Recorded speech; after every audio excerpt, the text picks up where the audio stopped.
the Nigerian trying to kill our leader like that. I ask great Biafrans, if assuming that these people succeed and kill our leader that day, which court case can we be talking about today? You know, when we talk about training ourselves hard, you think, you go back to your history. Think about your history, how Nigerian treating us, killing us, imprisoning us, demolishing our properties, seizing our things.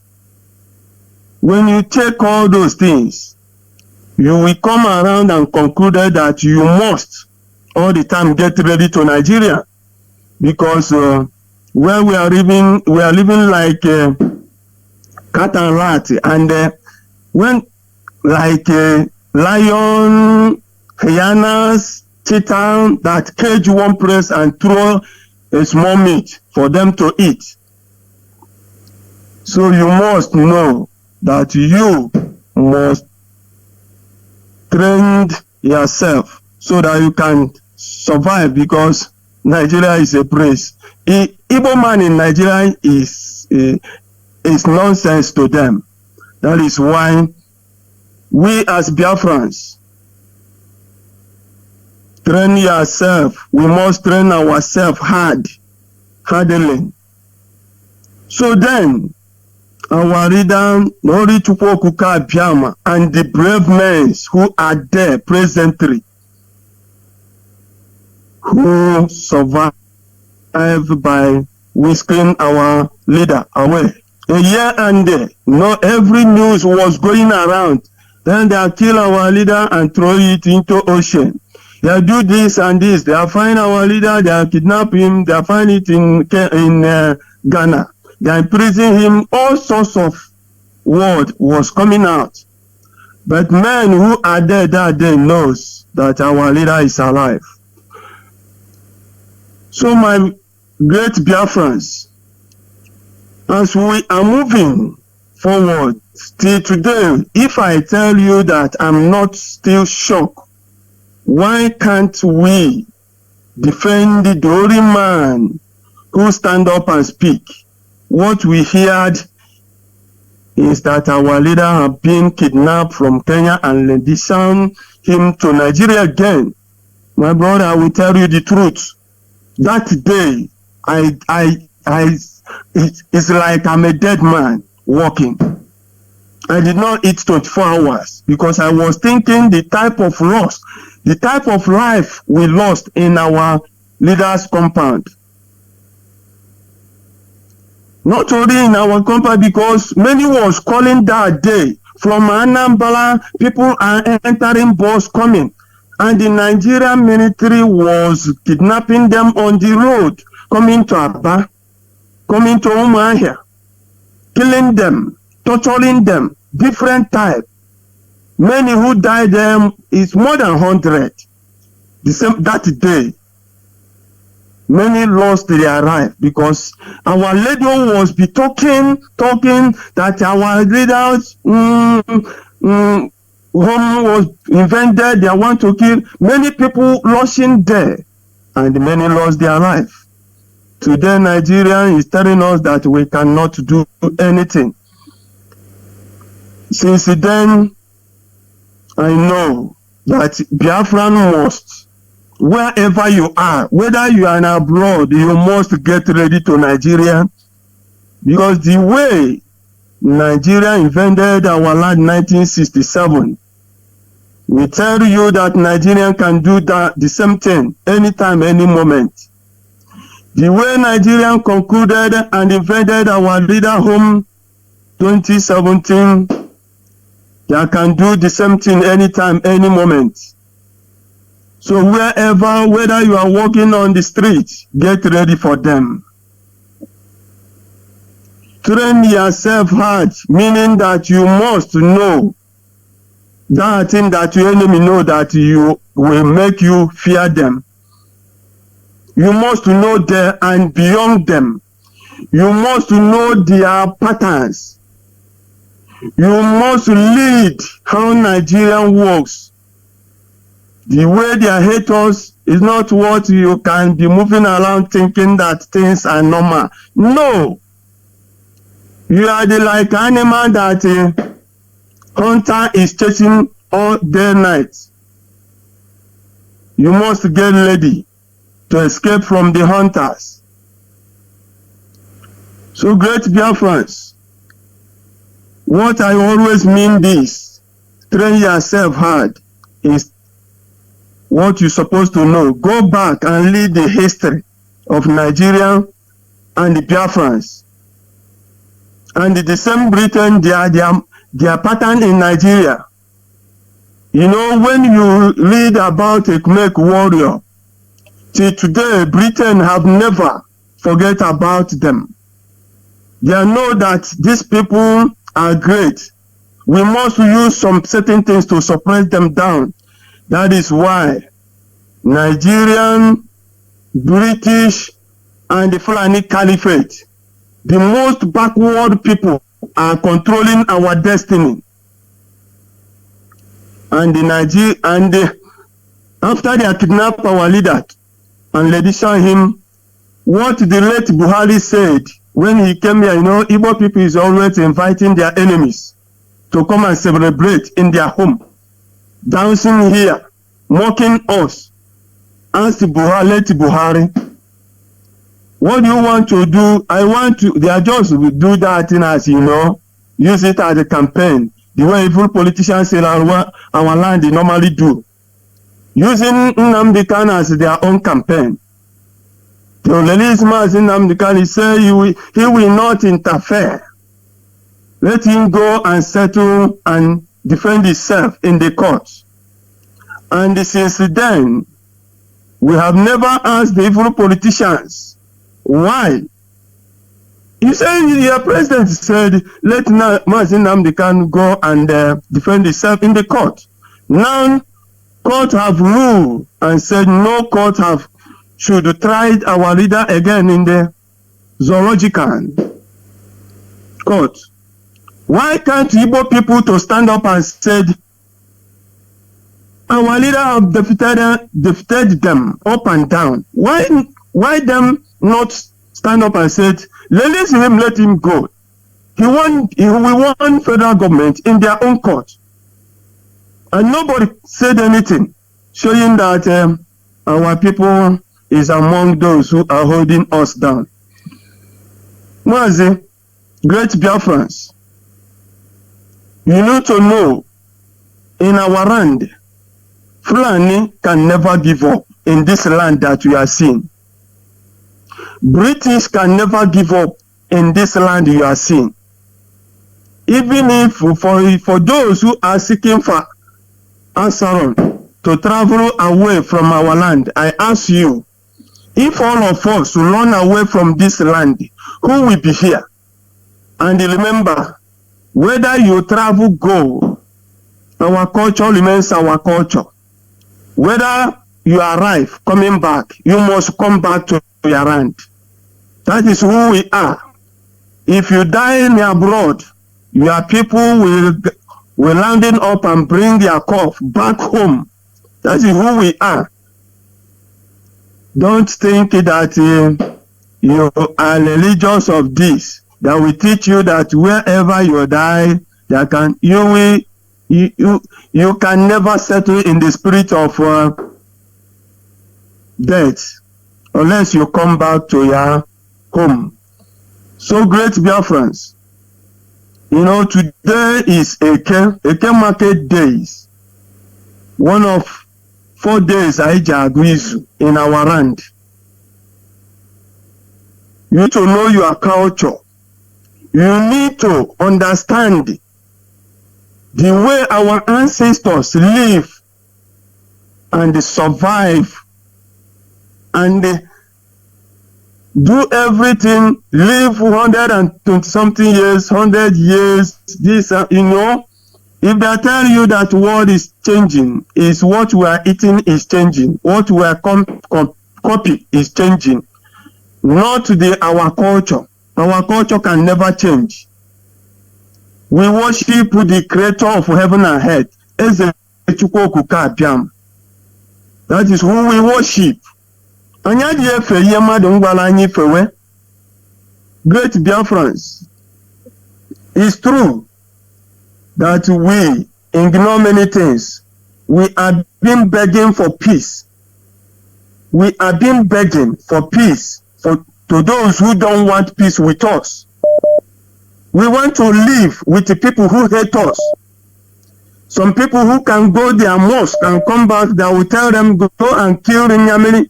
He will go straight direct without thinking, what this guy did to me deserve to die.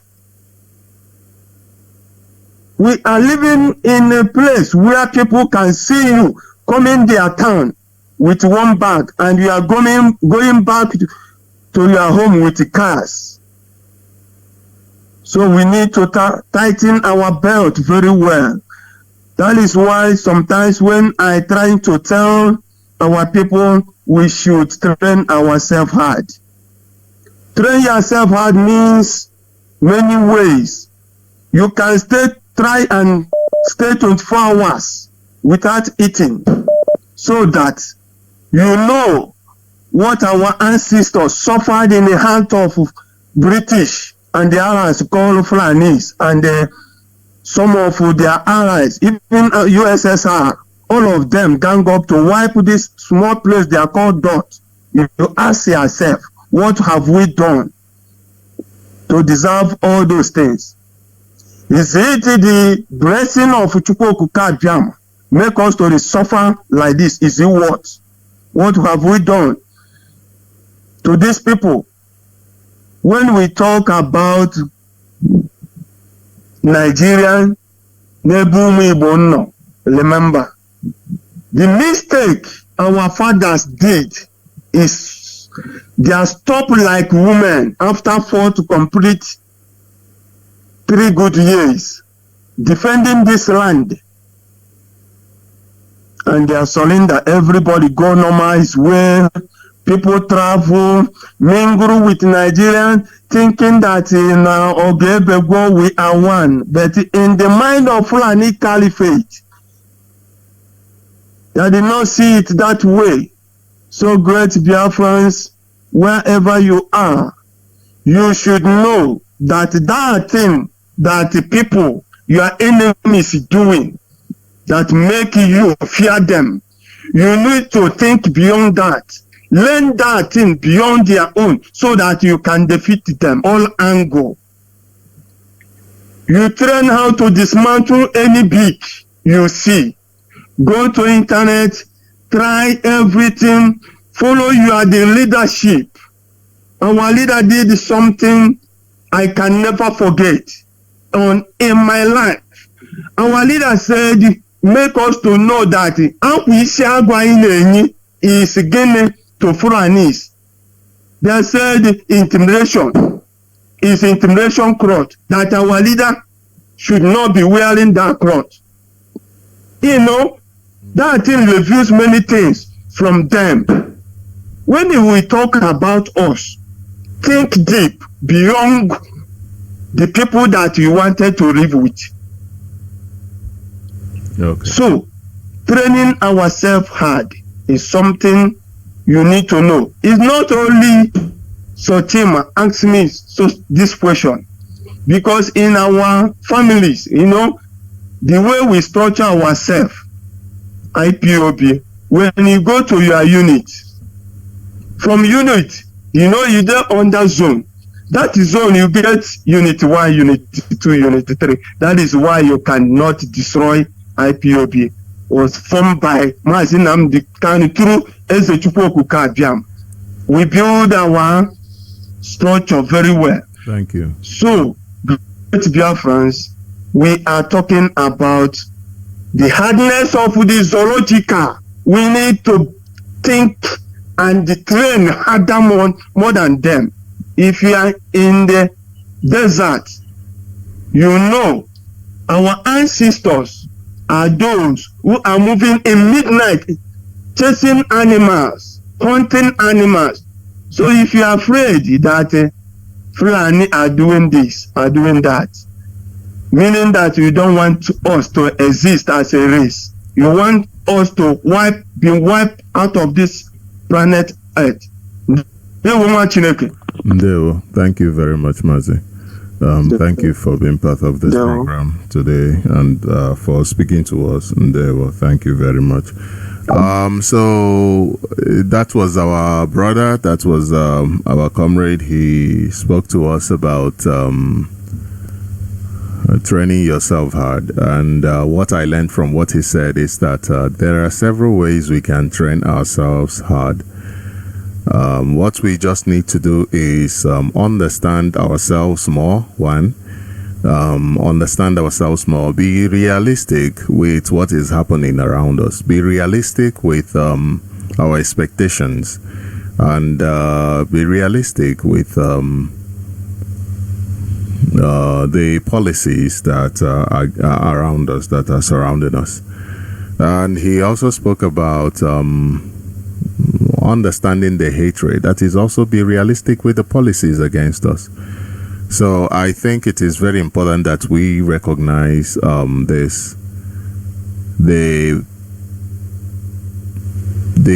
benefits of training ourselves very hard and being ready for whatever the situation will bring to us. So I want to read a few pages of the news before I open up the line, because there are so many interesting things happening. And all this information will come from just one news source, because as we are here, I was just going through some information online. And this is from Sahara Reporters. It says, Tinubu's son, Sheyi Yinka, among delegates to follow president on state visit to Qatar amid hunger hardship in Nigeria. This is Tinubu's sons, Sheyi and Yinka, among delegates that are to follow the president on state visit to Qatar. This is despite the hunger and hardship in Nigeria. The children are part of the state delegates. I guess this is a family leadership. I guess this is a family leadership. In Nigeria, what they do is, what is it called again? What is that thing they do called, where families are the ones who families, they are the elites. It's a family thing. This is the Nigerian people's money. This is what they are wasting, how they are using it. Now, there is this press release from IPOB. I'll read it so that for information. But before I do that, listen to the reason why IPOB in one of the press releases asked that we do not engage in protest. Look at this. Breaking: Nigeria Labour Congress suspends 2-day nationwide protest midway. Gives government fresh ultimatum. These are the people that you, and these are Nigerians who are going through this hardship. They came out.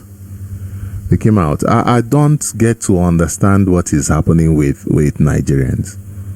I don't get to. It's like Nigerians are not ready for change, isn't it? They are not ready for anything that will, because these are people that also came out. These are people that what is the reason for this? This is not the first time that NLC, Nigeria Labour Congress, is doing this. They will always rile people up and say, hey, we are protesting, and then they come out. If they do come out, most times they don't come out. They just talk about it, and then when it gets close to that day, they say, it's been cancelled, it's been postponed. And this is still the case here. They amid protest, like they were on the way, and then they just called it off, and everybody go. They are trying to. You see what the criminal in Finland was doing or is doing, using the sit at home in order to bastardize it. I think this is what Nigeria Labour Congress is doing, in order to bastardize, to destroy protest. When you hear protest, you think NLC and their nonsense.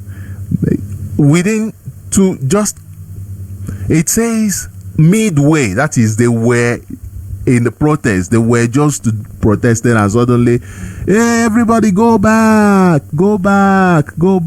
midway. Midway, they did not even achieve for one day, they did not even finish one day protest.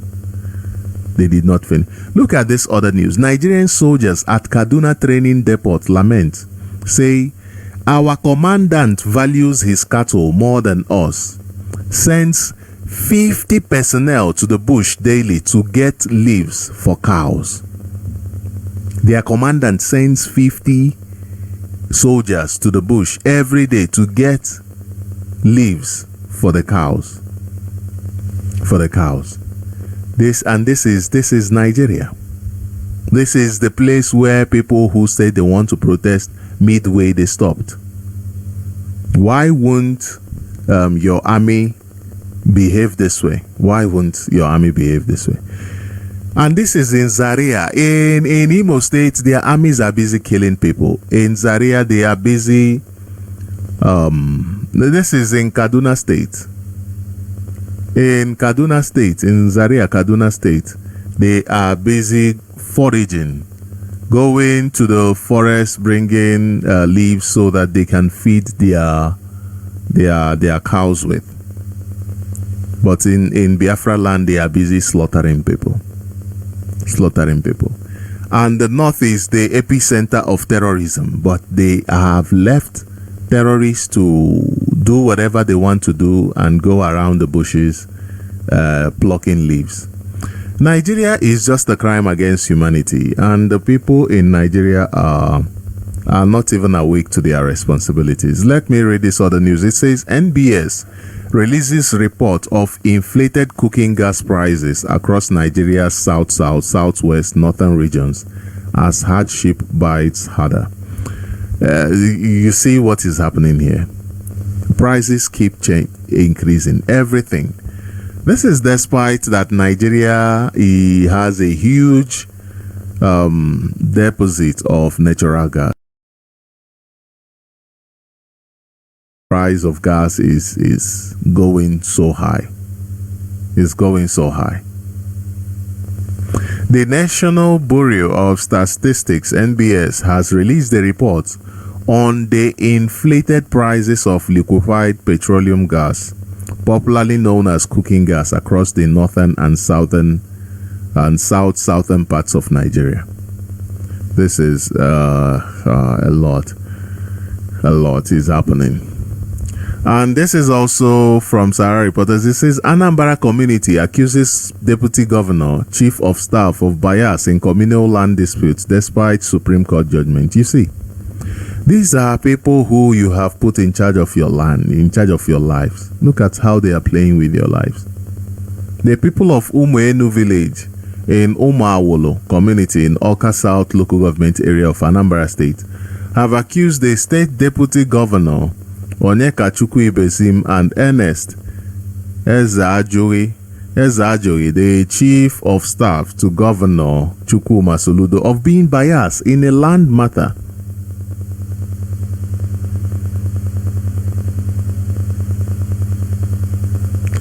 The villagers met the allegation when at least 1,000 of them protested at their community hall at the weekend.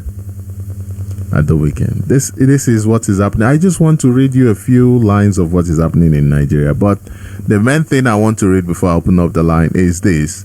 This is from Sahara Reporters with a heading that says, Nnamdi Kanu, now Nigeria's only political prisoner.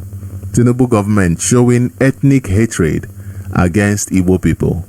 IPOB. The indigenous people of Biafra, IPOB, has called for an immediate end to the illegal court trial of its detained leader, Nnamdi Kanu. In a statement issued on Tuesday by its media and publicity secretary, Mapawafo, IPOB expressed concern over the political trial charade displayed at the Federal High Court in Abuja on Monday. We demand that the Nigeria government discontinue the politically motivated retrial of our leader Nnamdi Kanu. IPOB is not interested in their shambolic political trial of Mazi Nnamdi Kanu in Nigeria court, Powerful said. The whole political court trial charade has gone on for too long with no end in sight. It's a good thing that IPOB distanced itself from further court trials. The group asked, how can Nnamdi Kanu, who has been discharged and acquitted by the apex court, be compelled to seek bail from a lower court? Why did the federal government refuse to obey the 13th October 2022 judgment of the Appeal Court of Nigeria? What are they planning to achieve with a new request for bail at the lower court? Powerful insisted that the IPOB leadership is no longer interested in the political trial of its leader, stressing that the decision of the Supreme Court to return the case to the Federal High Court after confirming that the government invasion of Kanu's home was an assassination attempt is simply ridiculous. The IPOB spokesperson further stated, the Supreme Court on December 15, 2023 confirmed that the process of returning him to Nigeria contravened local and international laws. Why then did the Supreme Court refuse to agree with the judgment of the Appeal Court, but choose to return the case to the High Court if not for political maneuvers? If their plans are to cage Mazen Nnamdi Kanu and IPOB with illegal and stringent bail conditions, they will fail. The Nigerian judiciary cannot build on illegality by benefiting from their own crimes. We insist that the Nigerian government violated their own local laws and at the same time violated international laws by going to Kenya to kidnap Mazen Nnamdi Kanu and extraordinarily renditioned him to Nigeria. The worldwide IPOB family stands by the judgment of the Appeal Court and will never accept or go by any bail conditions that the federal government of Nigeria plans to impose on our leader through Justice Binta Nyako. The Nigeria government's refusal to obey the judgment of the Appeal Court because it didn't favor them will come with consequences. Let me repeat this. The Nigeria government's refusal to obey the judgment of the Appeal Court because it didn't favor them will come with consequences. The IPOB further noted, Nnamdi Kanu is the only political prisoner in Nigeria. All the political prisoners from other ethnic groups have either been discharged and acquitted or their cases dropped by the Nigeria government. They are all free men today except Mazen Nnamdi Kanu. The federal government of Nigeria is demonstrating an ethnic hatred against Ndibo. As displayed by the continuous illegal detention and trial and retrial of Mazen Nnamdi Kanu using the instrumentality of the corrupt legal system in Nigeria. President Bola Tinubu and his Attorney General should discontinue the charade of the High Court case against Mazen Nnamdi Kanu. They should forget about imposing any barbaric bail conditions on him after violating his fundamental human rights for almost 3 years. Every illegal and barbaric bail condition they plan to impose on our leader will be null and void. Okay, this is the news from IPOB, and it's a press release from IPOB. So you can now call in into the studio and I'll bring you to Biafrans. Remember, to keep it short, keep it simple, just go straight to the point. The number to call is +27 78 064 5457. I repeat, +27 78 064 5457. And we are live on Facebook, we are live on various platforms, we are live on our apps. All you need to do is just go to your app store, very easy, and you download IPOB Community Radio and Radio Biafra. These are very low data usage apps that you can download. And I call on you to ensure that you contribute towards the protection of our land by going to ipob.org and donate to Eastern Security Network. These are men and women that are making sure that our land is protected, that our land is safe, and that we are safe. I have a caller on the line. Caller, welcome to Radio Biafra. You are live. Please introduce yourself and go ahead with your opinion. Ututoma. Good morning, Mazi Sochima. Ndewo. Good Hello. morning. Yes. Yeah. Thank you. My name is Chukwu Emmanuel. I'm speaking from my location. I greet you once again, as always. I greet my leader and our leader, Mazi Kano, the man who made this platform to expose so many things that was hidden under the roof of heaven. I greet him once again. Yes, I want to go straight to the IPOB press release. This is very, very important. What happened during the Ojukwu and Gowon is what happening today again. Between 1966 to before the war 67, Ojukwu and Gowon went to Ghana for Aburi, and they are agreed on how to govern Nigeria as a country, so that the people in Nigeria will benefit from what belongs to them as a country. After the whole arrangement and agreement, they come back. The Britain, the British, the United Kingdom, and their group, they advised to Gowon not to obey the agreement. And Gowon started the war, which lasted for 3 years.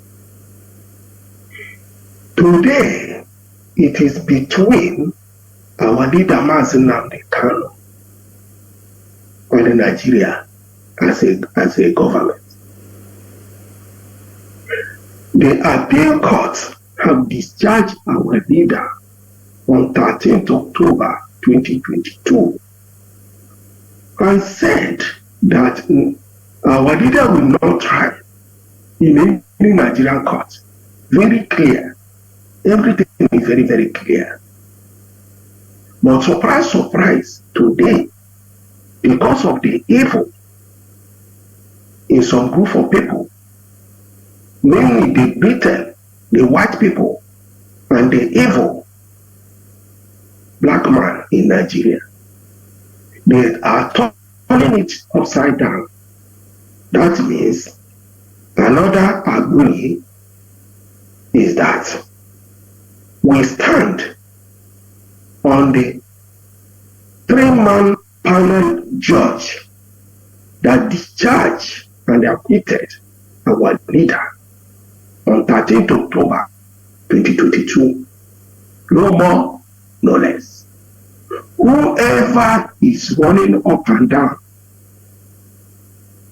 doing any nonsense is doing that for himself. That is number one. Another thing I want to talk this morning is this.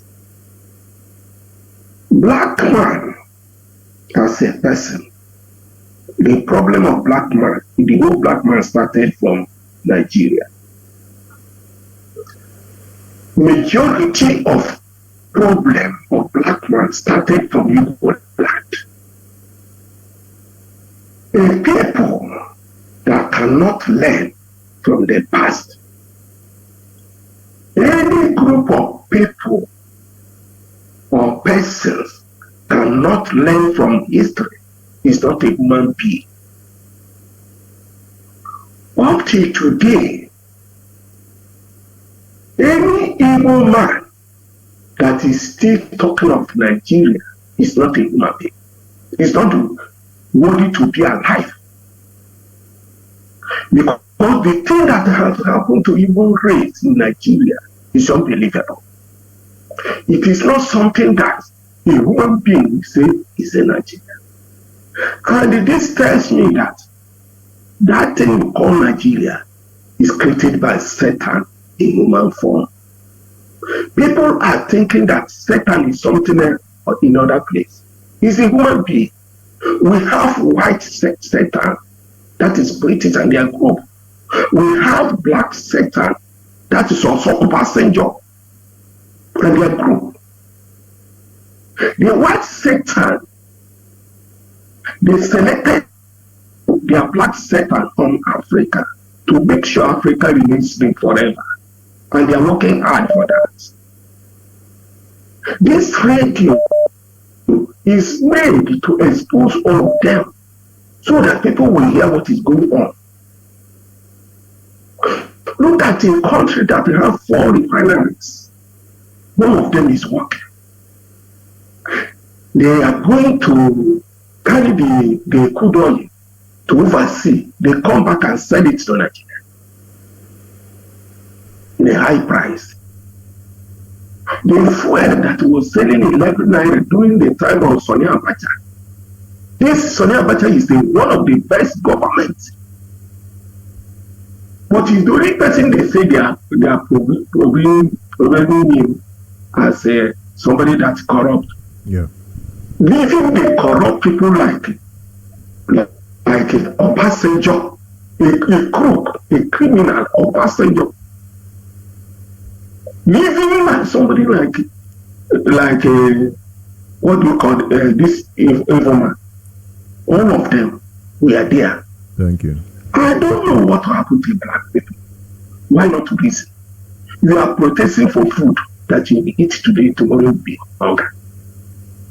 Instead of thinking of freedom, you are deceiving yourself.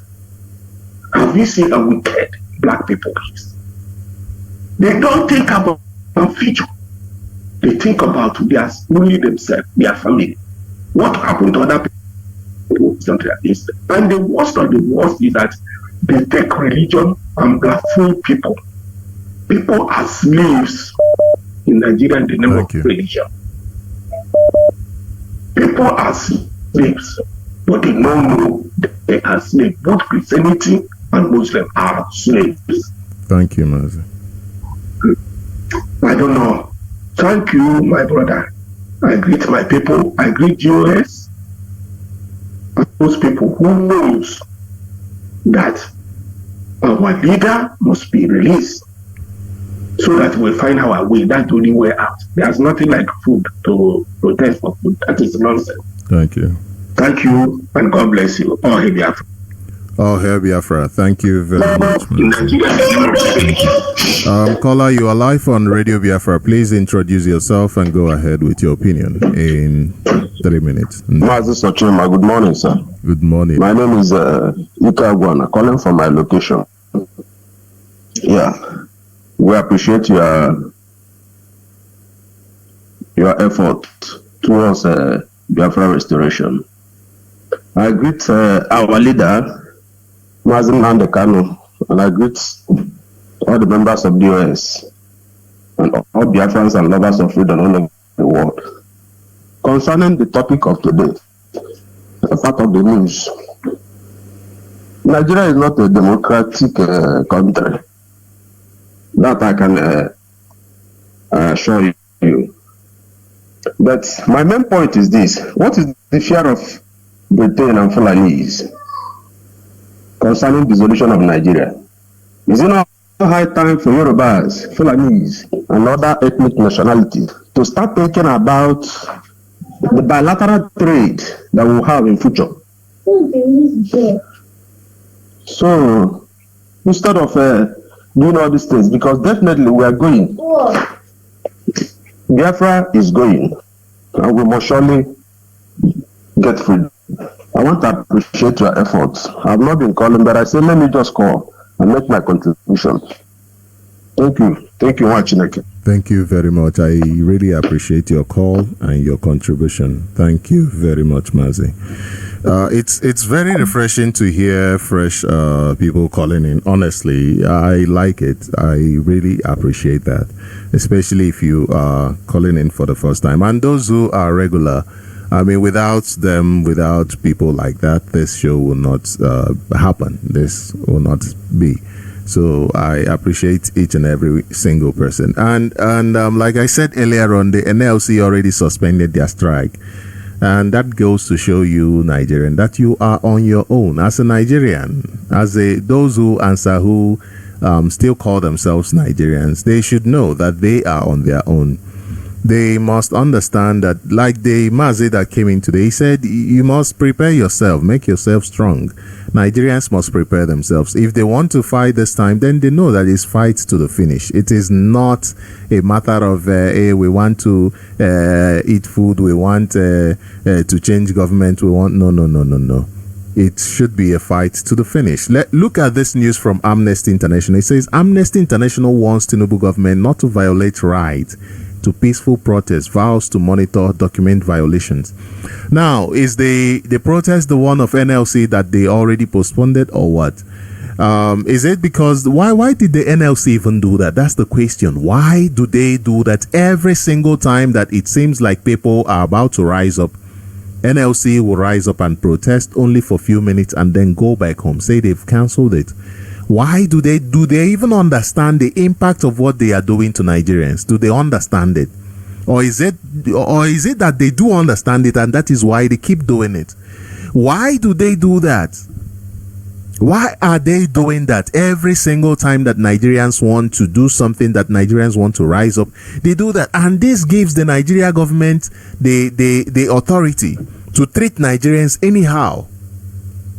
This gives the Nigerian government the authority to treat Nigerians anyhow they want. The line is still open. We have a few more minutes before we bring this program to an end. Look at this news here from Sahara Reporters, which says, exclusive, Nigerian police promote secretly redeploy lawless officer who extorted 22 million naira from young men at gunpoint in Lagos. Because of things that the NLC does, the Nigerian Labour Congress, what they do, they say we want to protest, they bring everybody out on the street, and after a few hours they say, oh, April Fool, let's go back home. It's been the protest has been suspended. They never cancel a protest, they suspend it, put it hanging on everybody's head. I said to you before that the middle class in Nigeria, they are the problem of Nigeria. The Labour Congress, these people, they get paid every month. They are basically the middle class, because there is not even any middle class anymore. The reason why End SARS protest was able to be sustained for the short time it was because some middle class came into the picture and said, we want to be part of this. Although they were not physically present, but they were part of the people who made that happen. And they are the problem.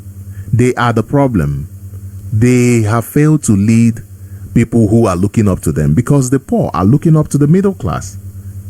They have failed to lead them because they think their life is too important.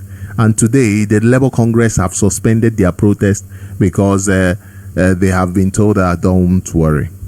What are they doing? And this is the reason why Nigeria government, the Nigeria police can promote and secretly redeploy a lawless police officer who extorted 22 million naira from young policemen at gunpoint in Lagos. This is the reason why the Nigeria justice system can do whatever they want, be mesmerizing Nigerians anyhow they want. This is the reason why the Nigeria prison officials will spend more money on feeding dogs than on feeding human beings. This is the reason why the Nigeria government can put the names of Tinubu's children in the list of people that are supposed to go to Qatar state official visit, because of the actions of people like the Labour Congress, the actions of this. What did your celebrity say? What's his name? P Square. What did they say? They said when the time comes that they will be in America, living a good life, enjoying. So Nigerians, don't you understand that this is your fight? Why are you looking at these people, this middle class, who have nothing to offer you? Look at this news now. Let me read this headline to you. It says thousands of residents displaced as terrorists sacked 10 communities in Kaduna State. Thousands of residents displaced as terrorists sacked 10 communities in Kaduna State. And you basically think this can't be true. I mean, I read few minutes ago where in the same Kaduna State, where the commandant of an army, the commandant is sending 50 army officials 50 army personnel into the forest, into the bush, to harvest leaves for his cows. And this is happening in the same Zaria local government of Kaduna State. This is in the same Zaria. This is happening. Let me read this to you. It says a residents of about 10 communities in Igabi local government area of Kaduna State have reportedly been sacked by terrorists who have sustained incessant attacks and kidnapping in the communities. It was gathered that most of the residents of the communities have relocated to safer communities within the local government area, while others have moved to Zaria local government area of the state. Now, I want to stop here because when they say relocated to more safer, these are local government areas that has not been attacked yet. So they just gave a temporary solution to their problem, which is what I keep asking. Why do Nigerians like temporary solutions to their problem? Why is it that Nigerians, you like them? They attacked 10 communities, not even one, not two, 10 communities. They attacked 10 communities. And what do? You move to the one that will still be attacked maybe next week. So that maybe by the time it becomes attacked, you are dead. You are dead. What is going on with Nigerians? And this is the more reason why you must support IPOB, you must support ESN, you must support the leadership, the DOS, who are making sure that our land is safe. You have seen how the military in Zaria, in Kaduna State, they send people into the forest to go and bring food for the cows instead of to guard the people. Now, you have also seen how those in the prison warders feed the dogs more than human beings, more than the prisoners. You have also seen how the police, they redeploy an officer that extorts money on gunpoint, with gun pointed to people and extort money from them at gunpoint. Over 20 million naira. In this situation, they never sack them, they redeploy them. You have seen all that. What does that tell you? What is the value of your life? Is your life as valuable as their cow? No. That's why they would send 50 people. What is 50 people in the military? Is it a battalion? Is it a battalion of soldiers? They send them. They send them to the forest to save the cows, but people are dying in that community. Okay, battalion is about 300 to 1,000. They send 50 soldiers. 50 soldiers. Which means your life is not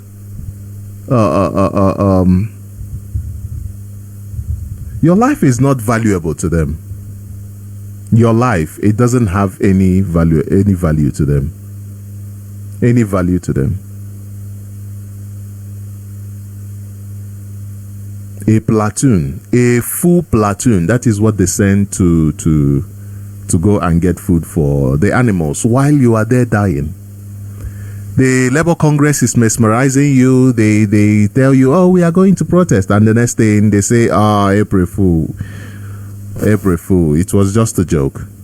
And you are there in Nigeria. You say, oh, Nigeria, my country. You want to go to protest for hunger instead of to bring an end to a country that regards you lesser than an animal. Let's listen to this last caller and then we'll call it today. Thank you very much, caller, for being part of this program. Please introduce yourself and go ahead with your opinion. Ụtụtụ ọma. Ụtụtụ ọma, Maazị Sochi Mambanale. And greetings to all Biafrans. My name is Mazi Onyemechi. Mazi from Suka province of Biafra land. Mazi, I thank you for the good work you are doing, and I pray that Google Kaduna will continue strengthening you and other presenters, radio presenters, both in TV, BTV and other platforms. Thank you. Mazi is in respect of the protests going on in some part of zoo, because I observe, I watch a video of a protest, the one that is going on. They block the road in that Kaduna road, that is Sumeja Junction in Kaduna road. That is in Niger State. Is the boundary between FCT and Niger State. So that area is area that I know very well. And look at the number of battalions that are protesting, the number of masses that are protesting there, causing burning tire on the road and everything. But if you, from that very point that they are having that protest, block that road, from that very point, just like a kilometer, it's not even up to a kilometer, backward is Zuma Rock, where they have a military checkpoint. And from that point again, go down as if you are going down to Kaduna, that is from to Diko. You just a stone throw, you will see a barrack called Zuma Barrack. That point. So for you to see that these people knows what they are doing, and they have been there protesting for long, and there is nothing like military intervention, killing people, killing all those protesters or whatever. You will not see them that they are reinforcing from there and coming to the protest area to kind of shoot people, kill people that are protesting. But once it's in Biafra land now, you will find out that they will call themselves from every corner of the barracks and all that thing and be killing our people. That is why I say the DOS are wise in the decision that we, the Biafrans, will not join in protest, because they know what they are doing. They know what they are doing, because had it been the Biafrans join the protest now, you find out that you see the news that they have killed some people. They have killed some Biafrans. But I thank DOS for their wisdom of a kind of telling people not to even join them in protest, because it will cost our lives. Let them have their protest, and whatever result they get from the protest, let them take it. But for we, the Biafrans here in Biafra land, there is nothing that concerns us from the protest. And even the Biafran that is in the zoo, if you wish to join, you join at your own peril, because you are not doing it to our own favor. Rather, you are going there protesting with them on your own, not on the favor of Biafra. But in Biafra land, there is nothing like protest going on. And I'm telling you for sure that Biafra land is not in any protest. So thank you, Mazi Sochimambanale, for the good work. My name is Mazi Onyemechi from Nsuka province of Biafra land. Thank you and bye. Thank you very much, Mazi. Thank you very much for being part of this conversation this morning. Of course, why are we protesting? Are we protesting so that the army will come and kill us, or are we protesting because Nigeria government are not hearing the cries of the people that they should release Mazi Nnamdi Kanu? We have protested enough. We have told them what we want. The day we want to protest is, we know that we are protesting for this reason and that reason, not because of hunger, not because of hunger. If we decide to protest tomorrow, then we do it the way we want to. After all, we've never been scared of protest. We have never been scared of protest, and we'll do it for our own reason, not for anybody's reason, not for NLC, Nigeria Labour Congress reason. I mean, look at all the protests happening in our land. People are saying their lands are being taken over by the government, who are using for Ruga and the rest of them.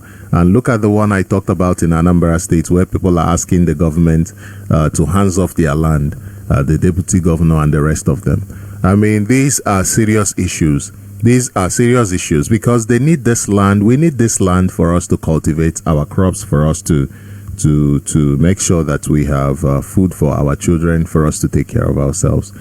But we cannot join the zoo protest in order to have ourselves killed.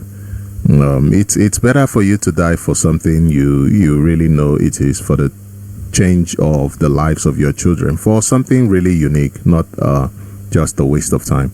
So we are out of time. Thank you very much for being part of this program today. Remember, this program begins by 5 a.m. to 7 a.m. Biafra time, and remember, we are streaming live on various platforms. We are streaming live on Facebook, on Radio Biafra and Radio Biafra Motherland. And you can also listen to this program by going to YouTube. Go to IPOB Community Radio on YouTube and also search for Sochima Banali on YouTube, and you'll be able to listen to these programs. And thank you very much for being part of this program. My name is Mazi Sochima Banali, and this is where we call it a day.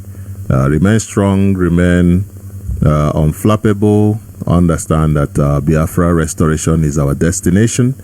Biafra freedom is the only place, that the only destination, and we don't have any other choice. Thank you from here. Good night. Goodbye.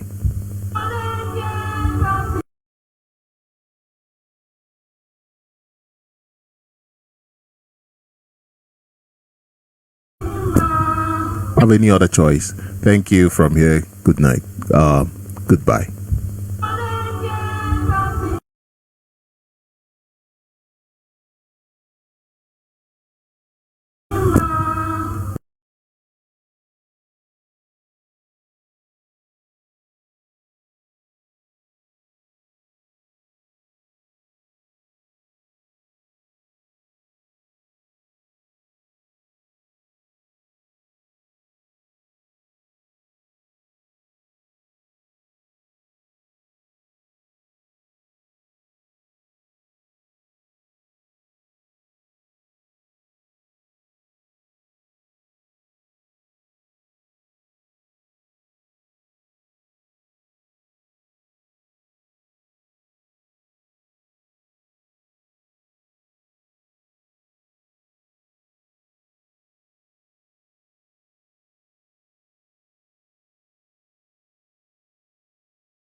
We will never worship man-made God. We will never worship demons, disguise itself as an angel. We will never bow down to them. Only you, Ekekerowa, shall we worship all the days of our life, O Lord. And before as we continue to pray, O Lord, we lift your servant, our leader, Mazin Namdekano. We pray, Lord God Jehovah, that you will answer all our prayers. The prayer we have made upon his life, O Lord, that you will answer them, O Lord, and you will break the hands of the wicked in everything he's doing.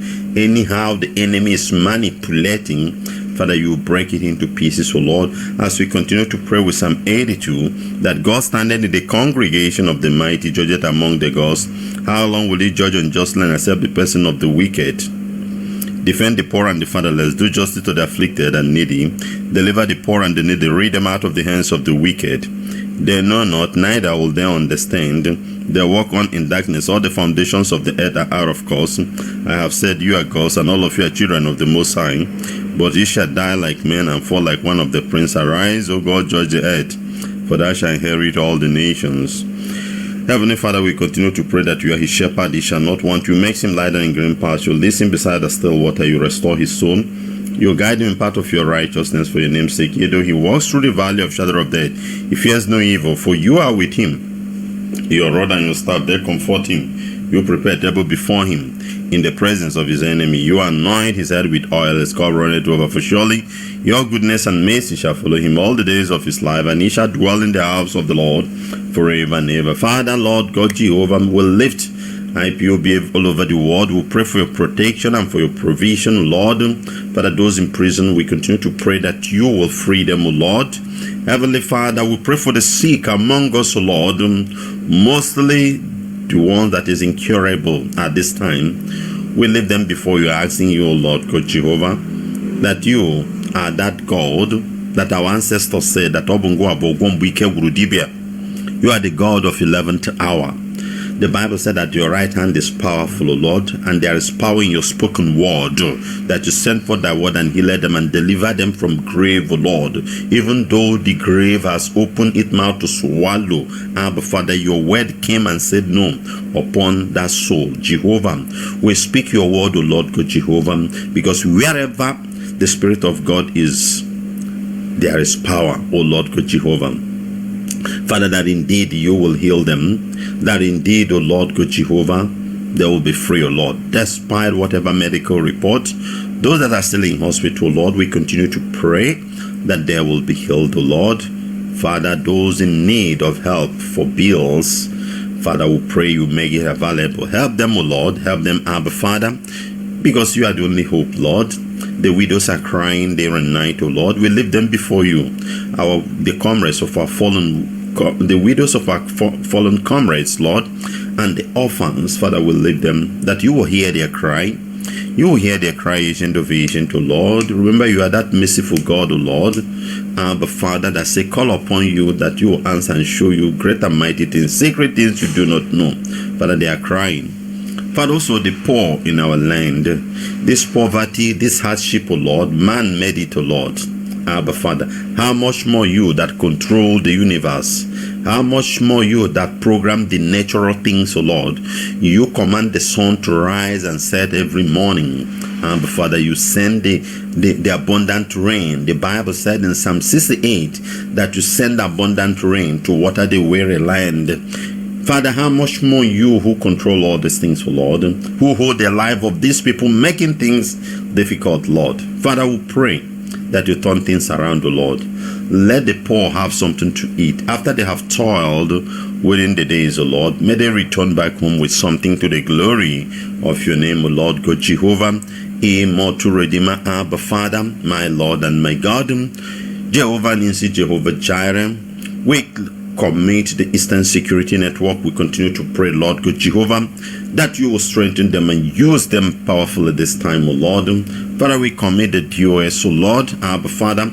We also pray, Jehovah Jireh, Lord, that you shower them with your wisdom, your knowledge, and your understanding, O Lord. Jehovah Nissi, Abba Father, our HOD Mazchiketozim, Jehovah Nissi, you will pour your spirit of encouragement, O Lord, But Father, you pour your spirit upon him, O Lord, to continue despite what the enemies are doing physically and spiritually. May he move on, because he that is in him is greater than he that of the world. Abba, Father, to the glory of your name, Lord, we pray against every evil happening in our land, O Lord, that you will clear it off, O Lord, Abba, Father, that this spirit, this wicked spirit, will vanish from our land to the glory of your name, to the glory of your name, O Lord. Abba, Father, let the atmosphere be cleared and be saturated with your energy, with your spirit, with your power.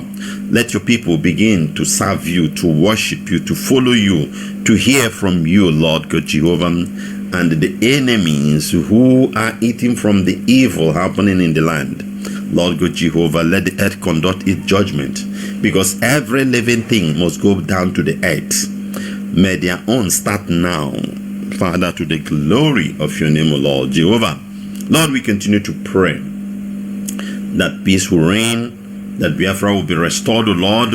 Abba, Father, is insufficient, that we, your children, will go home and be giving you praise, worshiping and adoring you, giving you praise, O Lord, good Jehovah. Abba, Father, blessing your holy name, to the glory of your name, Lord. Be thou exalted, Abba, Father. Take glory, Almighty God. Take glory, ancient of patience, that it will make this prayer in the beautiful name of your beloved Son, Yeshua HaMashiach.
Great Biafrans, we must continue to press on, and we are not going to relent. Very, very important. Very, very important. Before I proceed, this moment I would like you to tag all the some of this crew of Rise Television, Dr. Ruben Abati, Rufai, Ojenika, and I have a message for them. I was watching yesterday the Arise, what does she call it?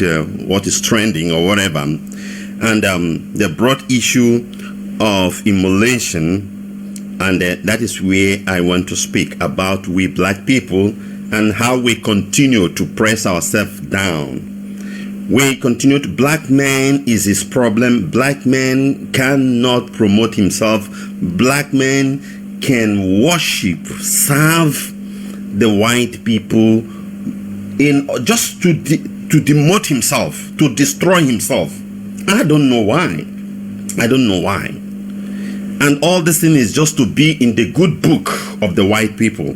despite all their policy, how is harming you, a black man. Black man, most of the policy of the white people of the Western world, they are not good to you in economy, in politics, in culture, in so many aspects of life. And it's like you are wearing a cloth that doesn't suit you, and you will go to mirror to look at yourself. You know already that this cloth is oversized and it's not suiting you. You are forcing yourself for it to look good in that mirror. Meanwhile, you know that what you are putting on is oversized. It's very wrong, black people. It is time for us to wake up. It's time for us to wake up. The white people will give us some certain policy that we will use to do what? To bring ourselves down or to regulate ourselves, so that they will tell us that we are good, or give us award, Guinness World of Record and all those things, BBC World Best of the Year, those rubbish things. On that process, we continue to press our own down. Is very wrong. Let me start with our dear sister Chimama Amanda. That one will be pushing something she knows that in her own culture it is evil for a woman to suppress a man, or a woman to rise up equally with a man. In our culture, in our tradition, even if other people, whatever they put on, we know it's not there, and we continue to push it. She will be pushing it just because of our word, and for her to be in the record of the white people, not his own race, black people. Time must come when we'll start to promote ourselves. Time will come when we appreciate who we are and think of how we will live our life as black people. Because the road we are going most of the time is very wrong. It's not the right one. And that is why things are not working for us in 21st century. In this 21st century, all our roads and bridges are still being constructed by these people.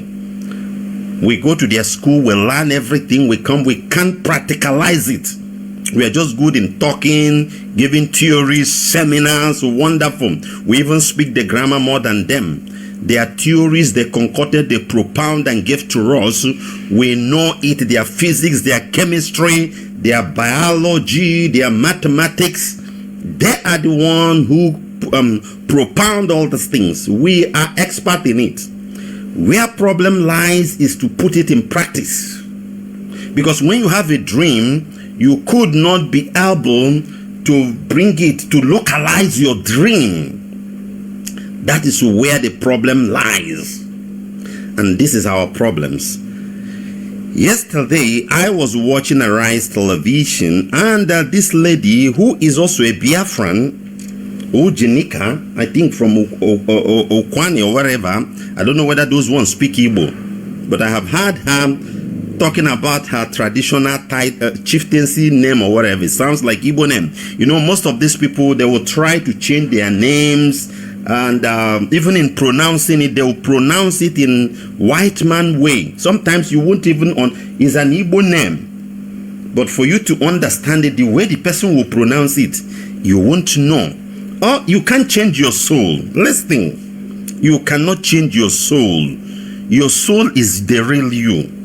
That is why Bill Gates is targeting your DNA, because that is your soul. That is the real you. Doesn't matter the education. The real you is your soul. You can't change it. That is it.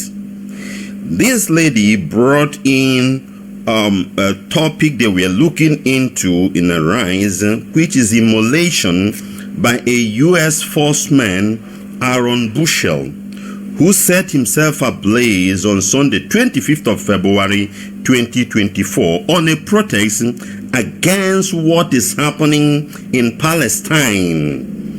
That was the essence of that guy. He did it at the Israeli embassy in USA. He set himself ablaze. Wow. Then the analysts that are there begin to analyze. First of all is Reuben Abati. Reuben Abati is a Yoruba man, a black man, a well-educated man. Reuben, maybe you are listening now, or you will listen later. But I want you to tag them just on your app. Let them hear what I'm telling them, because they are the problem of Nigeria and also the black people. I want to start this broadcast with them. And the Reuben, an intelligent man he is. Don't come and tell me he's educated, he know what he's doing. But it is that Western way of things that they brought into Nigeria and corrupted more and more. That is why we are going nowhere. Reuben began to give his own analysis on immolation, and Reuben mentioned about a woman who also born herself in Atlanta. That was on December 2023 over this Israel issue. Reuben mentioned it. He gave it, number one, as an example. Reuben also quoted James Baldwin, the essay he wrote in 1961 on the immolation of the Vietnam monks during their Cold War of 1955. We all know that war of Vietnam, very dangerous. That is why when Bush wanted to attack Saddam Hussein, if you remember then, Saddam Hussein says it's going to be another Vietnam War. America stopped for the pause for that moment, to go and rearrange themselves to come back before they attack Saddam, to know who is behind him. Whether you know that Vietnam War was dangerous. America was coming from Australia, southern Vietnam, whereby the Russians back up with the Eastern Asia, let's say China, were coming from the north through Laos and all those things. It was a very deadly war. America lost. So as at that war, it was very bad, and the monks of the Vietnam were immolating themselves. They were sacrificing themselves, burning themselves as a protest. Maybe you don't know the history. This man, James Baldwin, wrote an essay about it. That was what Reuben Abati, Dr. Reuben Abati said. He quoted it, which is correct. Then, the third one he quoted, he made the reference to the Tibetan monks also. We know about the Tibetan monks and their self-immolation in protest over the Chinese rule.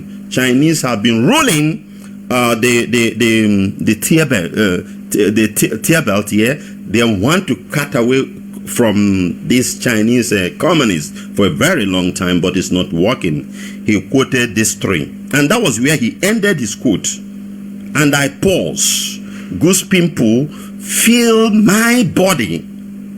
Then this guy that everybody is praising every time on Arise television, he did this, he did that. Then I thought maybe he will come towards the area, and I was waiting. That's Rufai Husseini.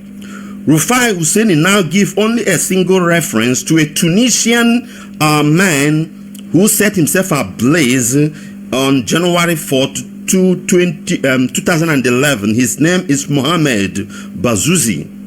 We all know it, that caused the Arab Spring. That was the only reference Rufai Husseini gave. Oh dear me, I was waiting to hear the main one, but they refused to.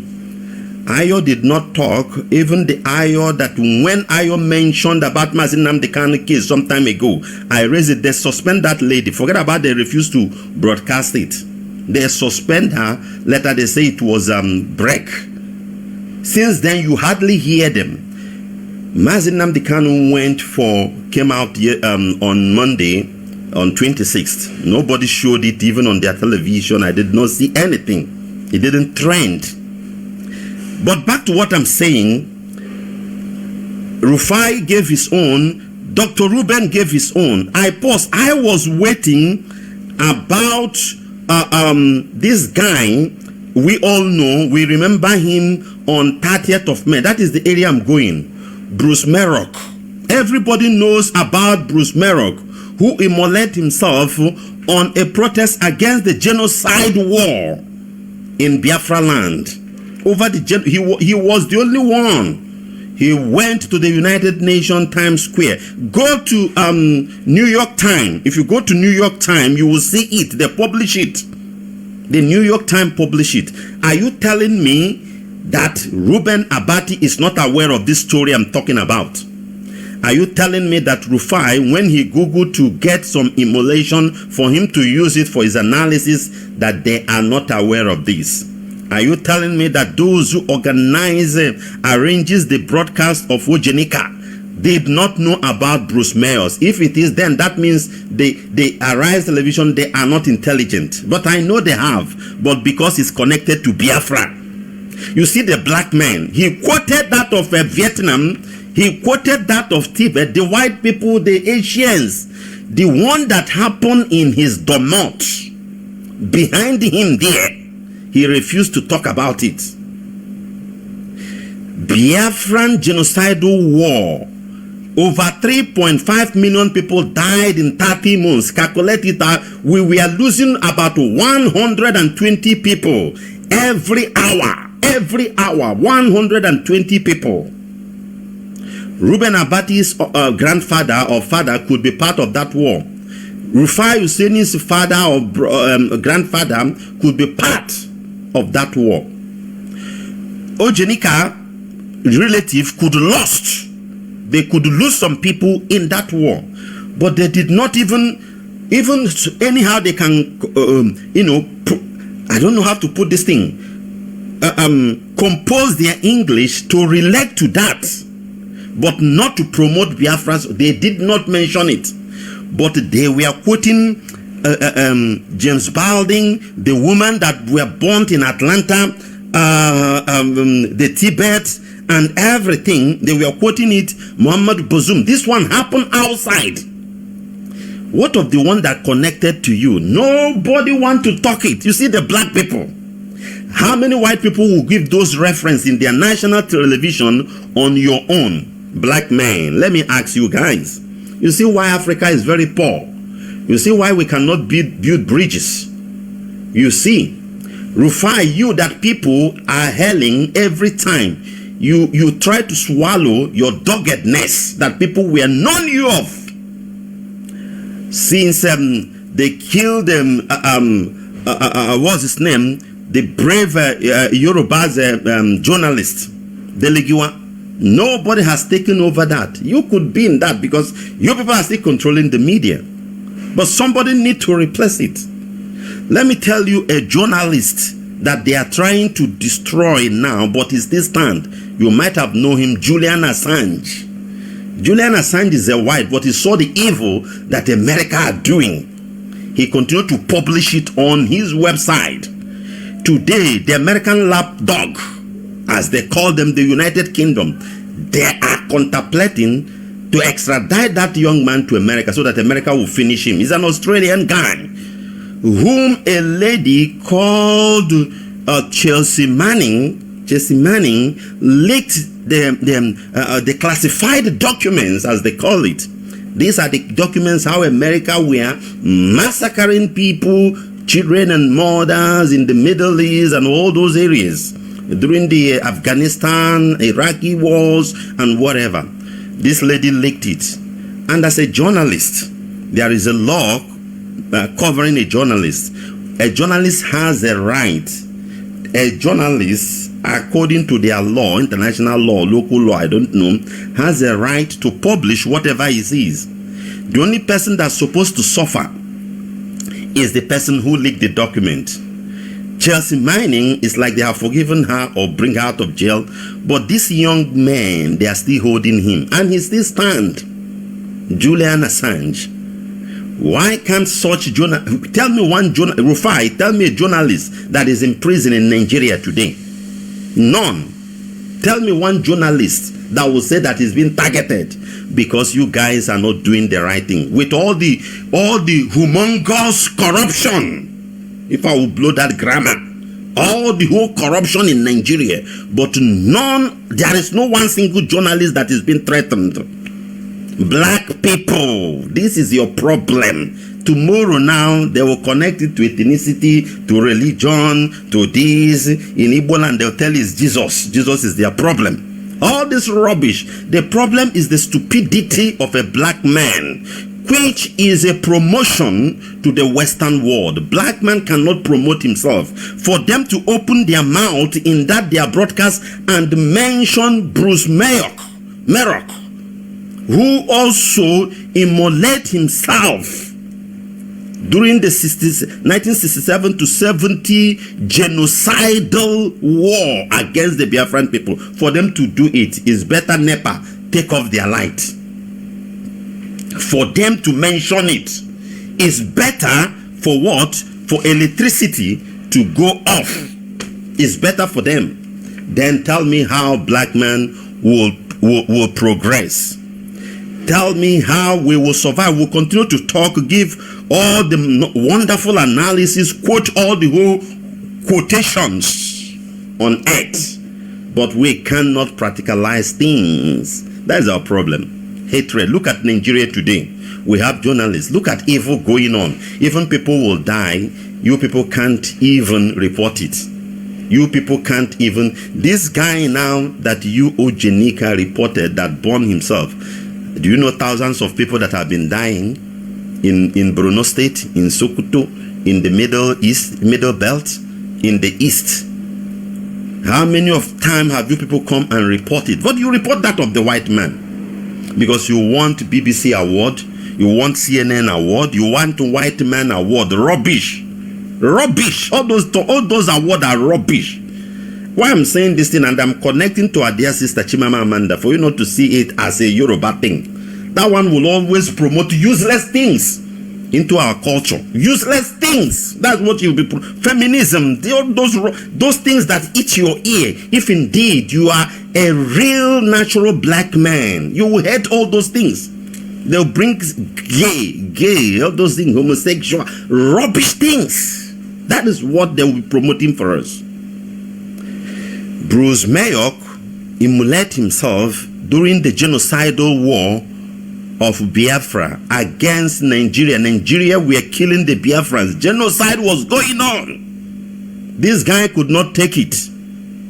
On a pretext,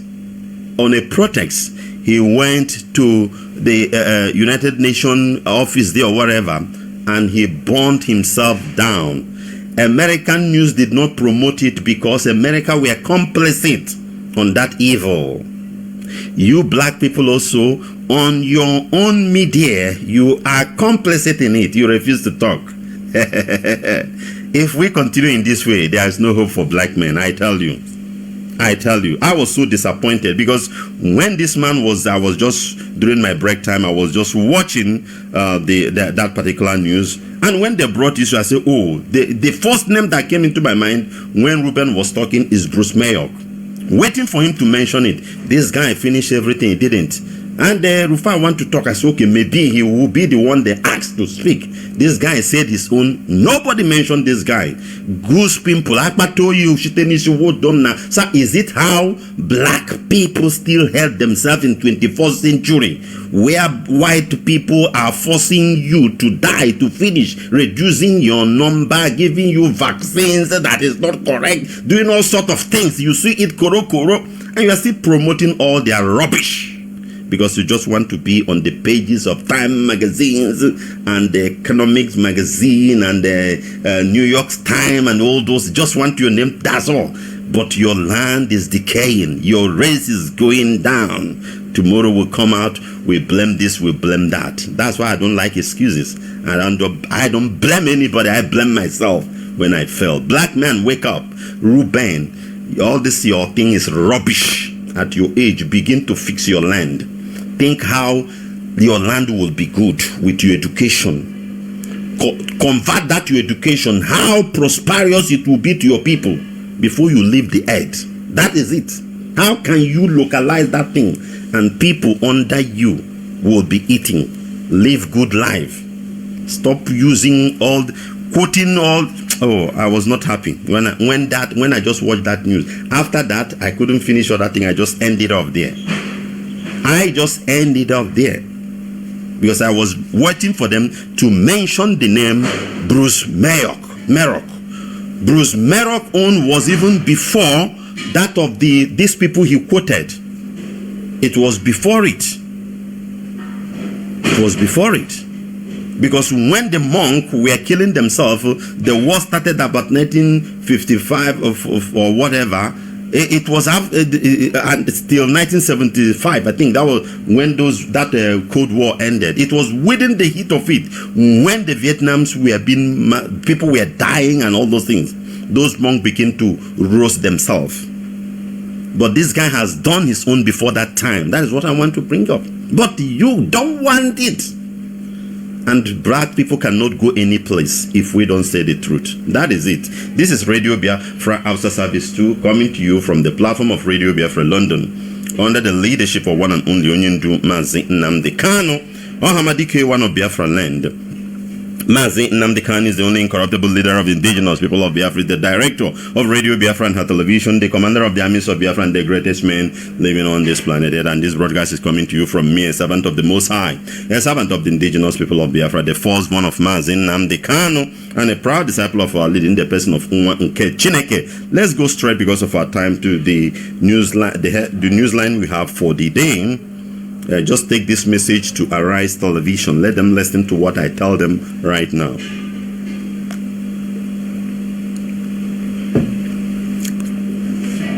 Nigerian soldier at Kaduna training depot lament, says how commandant values his cattle more than them.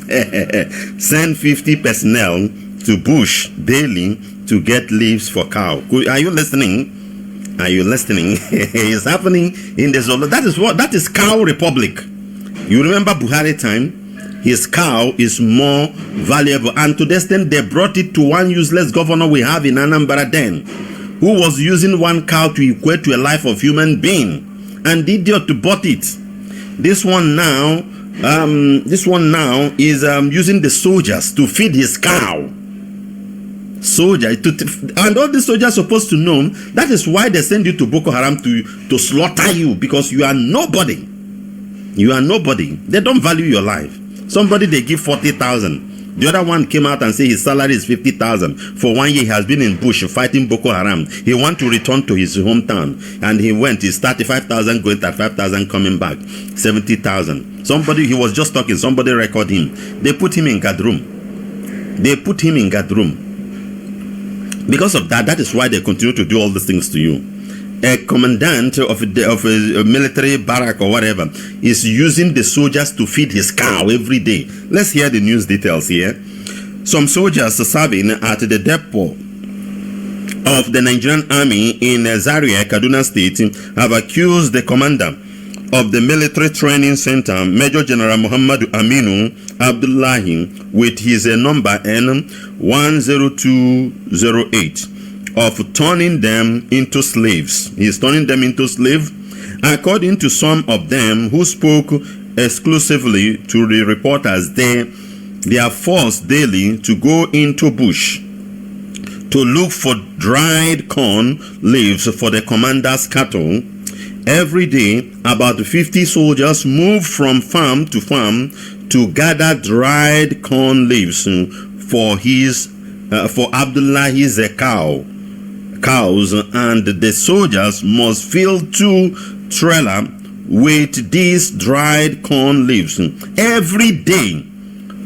One of the affected soldiers was reporting every day, 50 Nigerian soldiers of the government will go inside the forest, inside the bushes where they have harvested things, packing dry leaves for one idiot who is a commandant that have never gone to war. Just because he's a Fulani man, they promote him.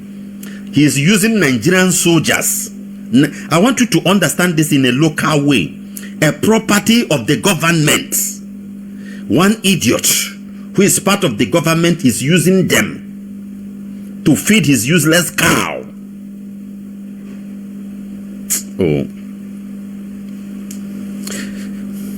Depot in Zaria is used by army for training of recruits. Since its establishment in 1924, the Nigerian soldiers have been training at the facility. The army personnel added that the Major General has shown that he values his cow more than the soldiers under his command. Of course, because he knows that you soldiers are full, you cannot revolt. You can't cock the gun and the discharge is in 10 time.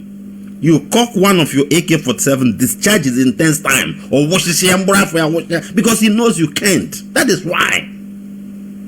Major General M.A. Abdullahi is the commandant of the Nigerian Army Depot. He prefer his cow to soldiers up to the point that he will use soldiers to go to bush to gather food for his cow. For almost a month now, these soldiers have been suffering every day just to go and bring food for his cow every day for more than a month. You think they are prisoners when you see them, almost 50 soldiers every day going to the bush to get grass for his cow. Another soldier reported. Even at that, the welfare of soldiers here is extremely poor. Soldiers are not eating well. Since he took over as the commandant, the feeding has been nothing to write about home. He will hoard the money that's supposed to be given to these boys, and he will also use them for them to rear his cattle. Regarding the numbers of cows owned by the commandant, one of the aggrieved soldiers said, I can't really say how many cows he has, but they are up to 60, if not more. He has a cow farm here in the depot. When he was posted here, he brought the cow along. There is a steady power supply and water for the cow, even if there is none in the barrack, because he has already installed solar panel for them. Are you listening? Cow Republic. That is why Obiano said, one cow, one Anambra man. They will install, he has installed panels for the cow to have light, and he dug borehole there for them to have water, and he will use human being to feed the cow. So whether there is light in the barrack or not, that is his business. That's your business. This is the country we're into, and this is his personal business. He even dedicated a field that was formerly used for training recruit for his cow. You see, grasses are being planted there so that the cow will eat them when they grow. In fact, he can't stay a day without checking on those cows, even if nobody eats in the camp then. So as long the cow have eaten, he's okay. He is not interested about you because you refuse to do the needful. He even valued those cows more than his primary duty here, which is to train recruits. He doesn't have an interest in the training of the recruit. He is more interested in his business. After he has squandered the salary of people, he also don't care about the work also. Even when recruits are going for exercise, you will see him with his cattle. He doesn't want to know if the recruits are properly trained or not. But he can't go to bed without checking on the cow, another soldier added. He don't care whether these recruits are well trained on. That is why when these boys will go into the battle, you see them, Boko Haram will be, because they are not trained. They are not trained. They just push them and Boko Haram will finish them. Because the commandant there don't care whether they are trained or not. The soldier continued for the fear that they may be stolen or the picture of the cow may be taken. He installed CCTV camera everywhere. Could you imagine? This man installed CCTV camera in his farm for cow. But where the Nigerian soldiers are camping, there's no CCTV cameras there, or the environment or the street, in order for security, to help them for security issues and all those things. No, but a commandant of a particular place in Zaria has installed panels for light, borehole, used the soldiers for feeding his cattle, and also installed CCTV for cows. This is Fulani brain. You see the reason why Nigeria is not moving forward. Imagine such a person as your president. He cannot think anything. Everything is cow. Soldiers are the one who get dried corn leaves for the cow. No recruits, not the recruit.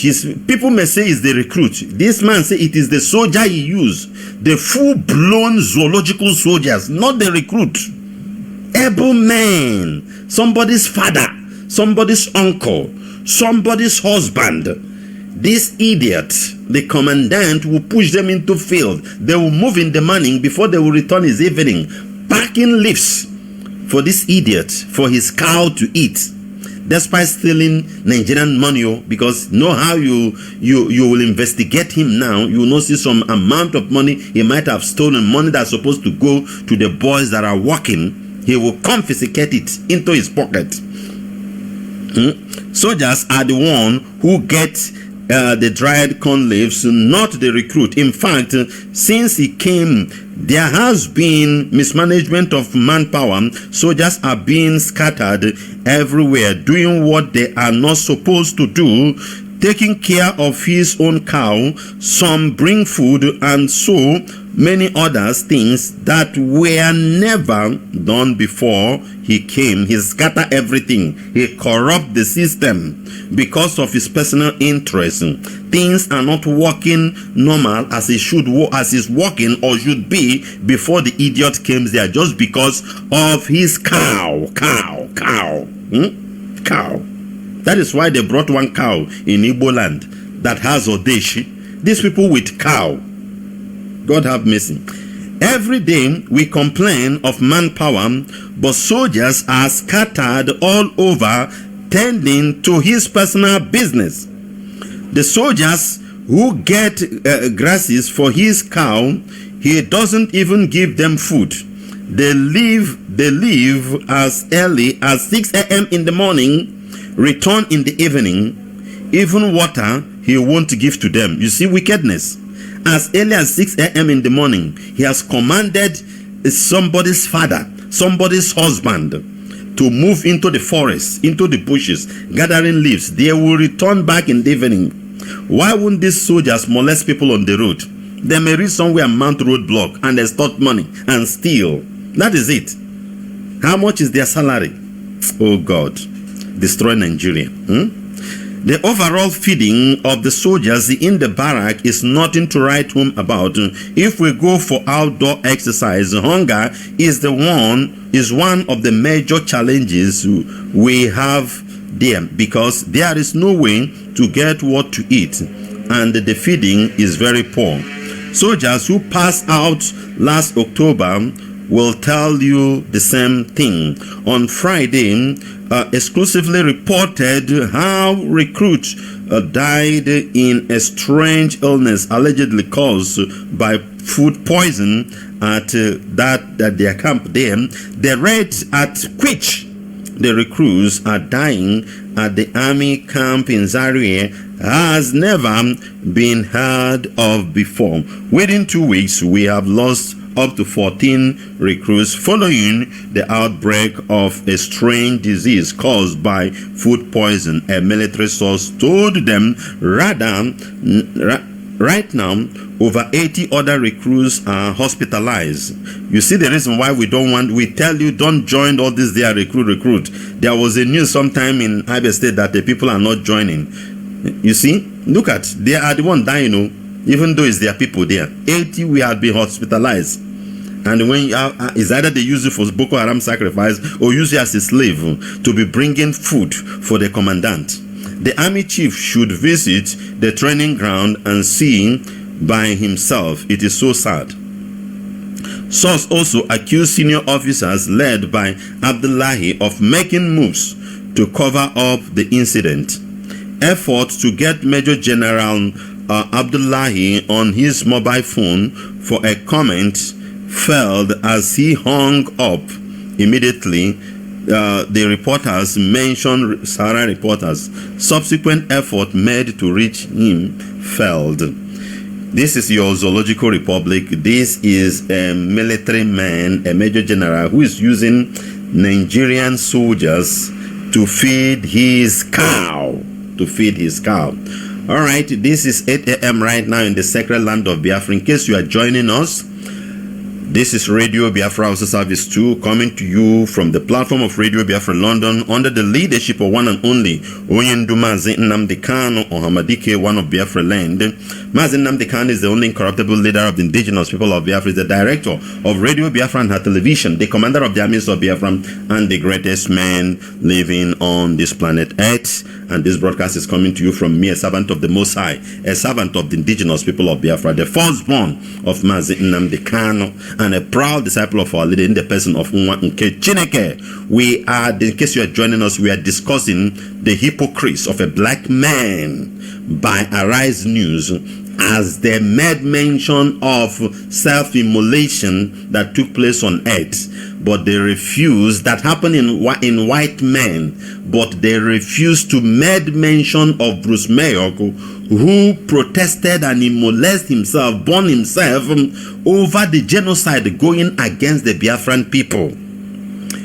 Because the Arise television reported that of Gaza, and even their channel television invite the man of the Gaza or whatever for him, give him namaz, to give him interview and whatever. But when it comes to that of the African brother, black, the same skin color, they are deaf. They are wicked in it. So Reuben gave analysis, wonderful, quoting everywhere. But the one that is in his mother's kitchen, backyard, he refused to talk. His own brother Rufai, whom everybody is praising, that is this is that, cannot tell me that he don't know about Bruce Mayok. He refused to talk. The lady that brought it is a Biafran who also must have, because there's no family in the entire Biafra land that didn't lose one soul on that genocidal war. For 30 months, it was brutal. Souls were falling. According to our analysis, about 120 people are dying per hour. The worst of it kind. Everybody's talking what is happening in the Middle East, but nothing that has happened in this earth to compare with that our own. For 30 good months, we lost unofficial is up to 5 million. Official report is 3.5 million. But the Nigerian television refused to mention it in their analysis yesterday. That is the hypocrisy of a black man that made a black man not to progress at all. This is what is weighing the black man down. Black man is the problem of his fellow black man. And we also discuss about one stupid commandant who is also using his fellow black man to feed his cow. He's using the life of his black man to train his cow. He doesn't care whether they have eaten or not, but he's more interested on cow. That is it. Tomorrow you're expecting such country to grow. It no go grow. No, it no go grow. All right, let's take another news. Bloodbath in Nasarawa as gunmen kill 2 police officers, village head, 11 other residents. Zoo is finished. Nothing is working. We continue to tell you that nothing good is coming. Nothing good is coming. Let me digress. I'm not going to read that news. You see the protest they are planning with the Labour Congress. Labour Congress, TUC and all these things now. You remember, was it on Tuesday, on Monday, there was a news I read here reminding you that on Sunday we are having meeting with Escobar. So because of that meeting, they could not protest. What we had on the news is that they have postponed it. They give them another time. Remember also that the head of the NLC is an Igbo man. Igbo man is a slave in Nigeria. Igbo man does not have power to say anything.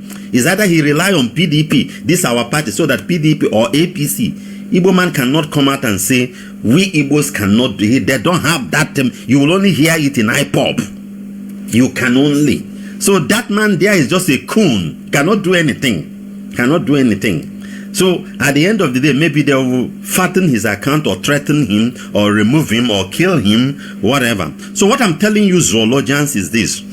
Don't follow governmental organization to fight the government, the corrupt government of Nigeria. I just want to digress before I come back to my news, because I'm not going to read that news. I have been telling you, the only option, forget about all this NLC, TUC, BBC, BCC, all these, they are government, forget about them. If the pain has already entered into your bone marrow, black man, because it is only when it enters to bone marrow that a black man can revolt. Take AK-47, move. You don't need all this union to help you. But if you are hoping on just to move on the street, protest and go home, it cannot change the fact. Koro eyes, we saw it. How much was the budget of the National Assembly? Why Nigerians are suffering? How much is their budget? We had a rumor of giving them 30 billion naira each governor, which Akpabio came out and apologized. I don't know which one is truth.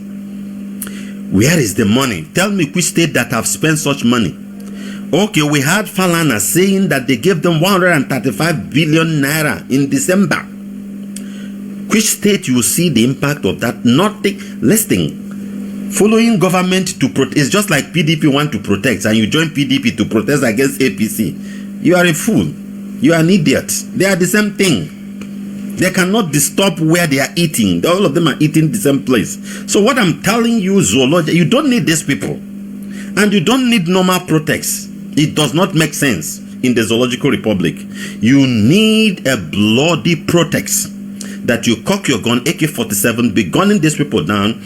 And if all their Al-Shabaab came, gun them down as well, because they are the cause. Look at where they are using Nigerian Al-Shabaab to feed cow. The same Al-Shabaab, now if you come to protect for them so that this rubbish will stop, so that they can't be pushing 50 soldiers into forest from 6 a.m. to evening to gather leaves, instead of doing their job, to gather leaves and give to one idiot cow.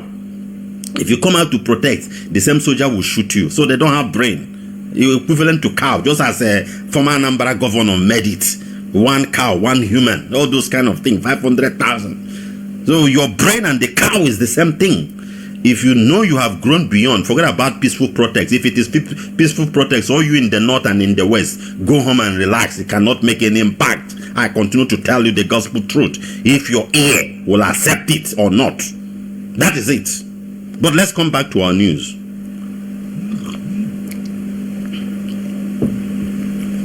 Some yet to be identified gunmen terrorizing village in Nasarawa state have attacked and they killed 2 police officers. The village head of the Katapa in Toto local government area of the state, Alhaji Abubakar Amadu, and 11 civilians.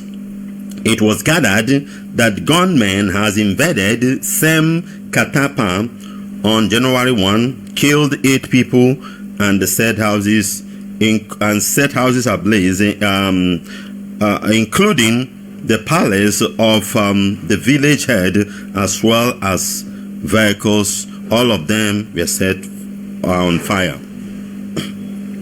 Daily Trust reported that following the January 1st attack, three among the soldiers reportedly deployed to the community on January 8 alongside 2 vigilantes were killed in an ambush. A resident, Ibrahim Shuaibu, who reportedly confirmed the latest incident on Monday, said the gunmen launched the attack at about 2 a.m. on Monday. Shuaibu said that the gunmen set some houses ablaze, and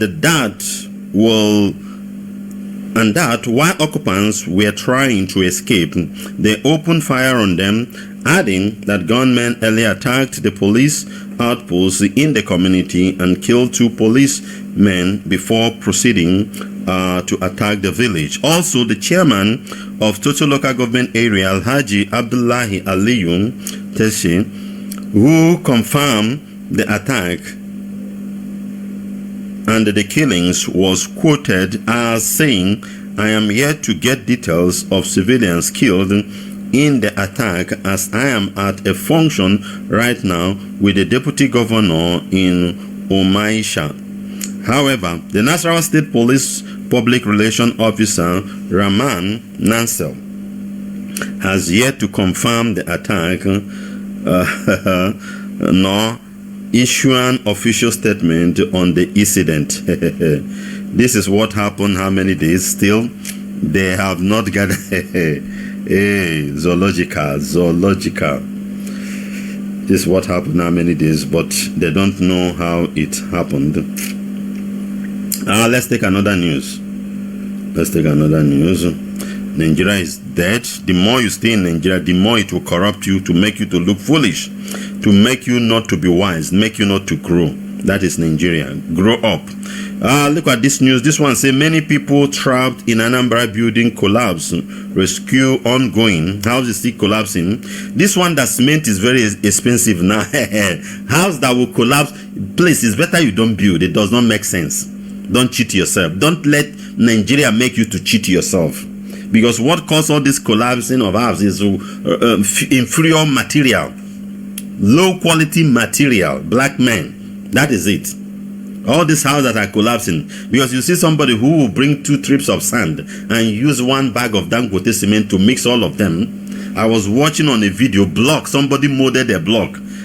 You molded the they are just touching the hand and the block was just dissolving. This is what you think you use to build a house. Stop cheating yourself. Black man, stop cheating yourself. Stop cheating. You are cheating yourself. It will not work.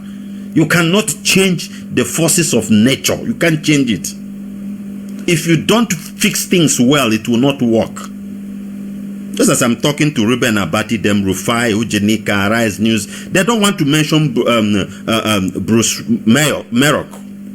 They don't want to mention his name, but they want Africa to grow.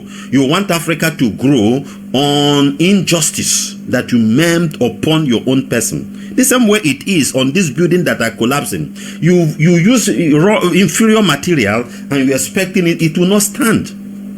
It will not stand. It's better you don't build than you build and it collapse. What is the gain?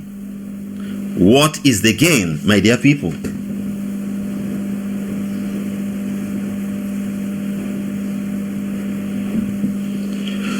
What is the gain?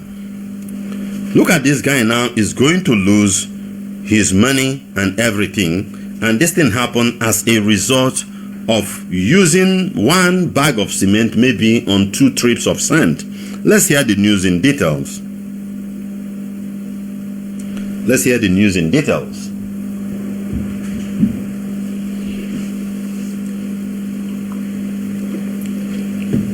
A building under construction near the Ochanja market in the popular Onitsha town in Anambra State has collapsed, trapping yet to be ascertained numbers of persons. You see, life has lost.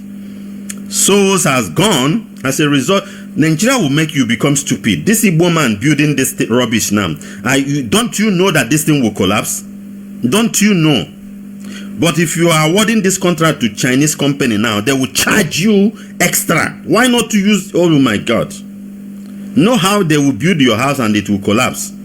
Know how the Western world will companies, Julius Berger will build and it will collapse. They will charge you very high. But when it comes for you to do that same thing by yourself, you start cheating yourself. Yeah? There is nothing that will make a house to collapse if not inferior material. I have lived in 24-story building. That house has been there for the past 30 years. Nothing they happen. Nothing. Even when the earth will vibrate a bit, you feel it, but it still stand. This one is just 1-story building or 2. It will collapse in the Zoological Republic because of the foolishness of black men. We are just foolish. Fooling ourselves every day. You use one bag of cement because it's expensive to mix the 2 trips of sand. That money is waste. You better use that money, go and eat nkwobi. I tell you, than to, because as this thing collapsed now, is a waste and lives are lost. The building was with some of the workers still inside the building, creating panic around the area as passerby and the resident of the area were making efforts to rescue the trapped victim. Witness and the resident of the area on Tuesday said that one person had been confirmed dead, while 2 others who had been rescued sustained varying degree of injury. He has rescue operation are still ongoing. Reporters effort to confirm the incident from the Anambra State Police Public Relation Officer DSP Tochukwu Ikenga and an official of the Anambra State Emergency Management Agency failed as none of them answer calls made to them nor respond to the message sent to at the time of filing this report. Black man, is this his problem? Black man, you are your problem. Black man, I am your problem, you are your problem. We are our problems. That's it. Black man, there is nothing that will make 4-story building to collapse in Nigeria. 10-story. If you use the real material to build it. Africa is not sitting in a, what do they call it, the ring plate of earthquake, like in Japan or in Europe, in the Middle East, where you see, or in the Far East Asia, where you see the earth will be, sometimes the earth will be shaking, somehow vibrating. So most of the time it happens. But despite that, mostly in Asia, but despite that, if you go there, you see these people erecting towers every day. But come to us, ordinary 1-story building, 2-story, 4-story, it will collapse. We have government that's supposed to check all these things. It's not working. Black men, you are your problem. Tell yourself as you are listening to me, I am the problem to my I am the cause of my problem. That is it. Until we begin to accuse ourselves. Every day, white man, Jesus, church, pastor, all those things cannot solve your... Why would this house collapse? There is no any demon that bring this house down. What brought this house down is the stupidity in the brain, the wickedness. You want to build, you have the money to build 1-story building, but your brother or your colleagues have built 4. You say, nati one, imakwego 4 flat. In a year, in a year now we crop 1.2 million. The idiot put awega janil. Oh, you want to collapse here. That is it. And I got a hand of 4. I'll tell you the truth.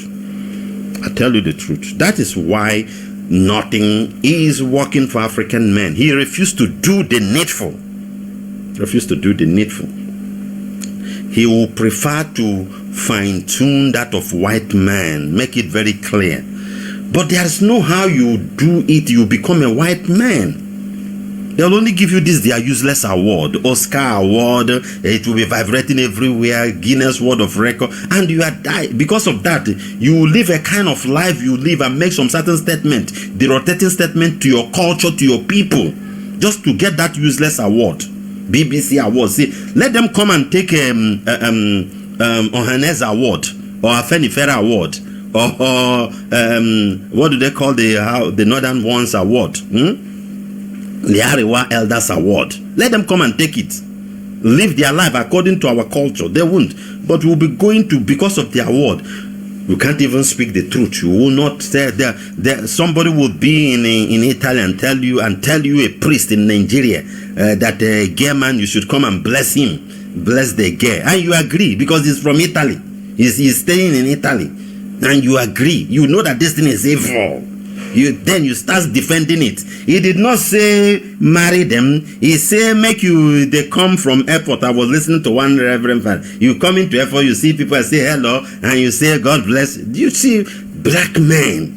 The same spirit is, you don't say it's because they are poor or they didn't go to school. The same thing is an element in the brain of a black man. The same thing is inside Ruben Abati. The same thing is inside Rufai. The same thing is inside Ojinika. That is why they refuse to mention Bruce Merrick. They refuse to say it because it's the truth.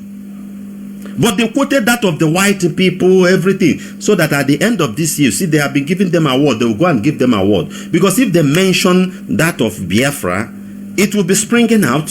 People might go and ask and know how America and the Britain contributed in genocide. The first time in history where we know that since this war began, the East and the West have been enemy.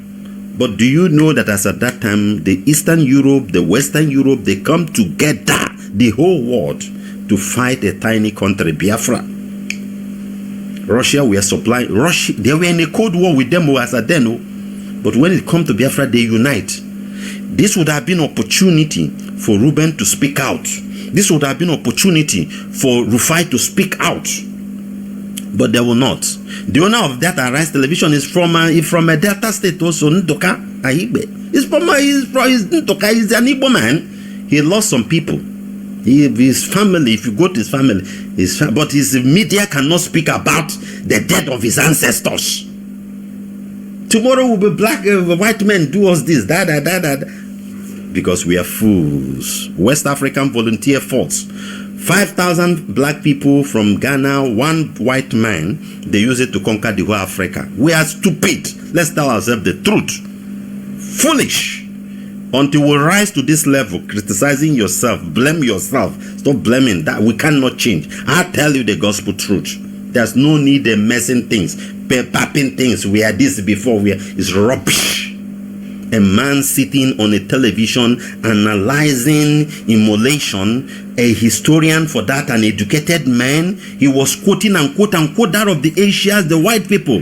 The one that happens in his domot, he refused to say it. He refused to say it. Everybody is talking about Israel, Palestinian, Gaza, how many thousand children died.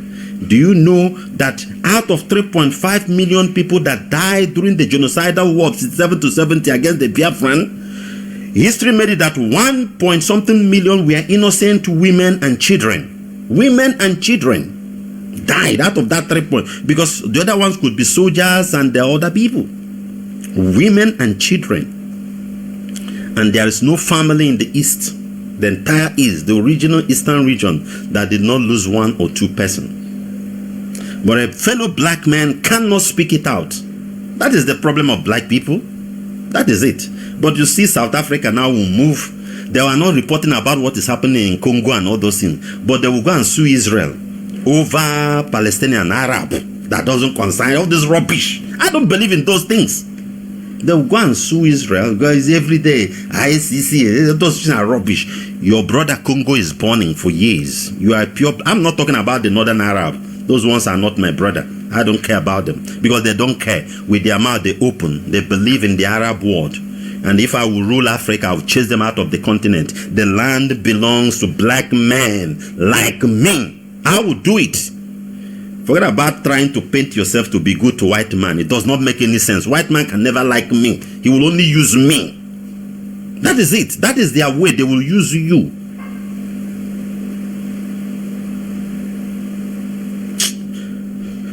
May God have mercy on us.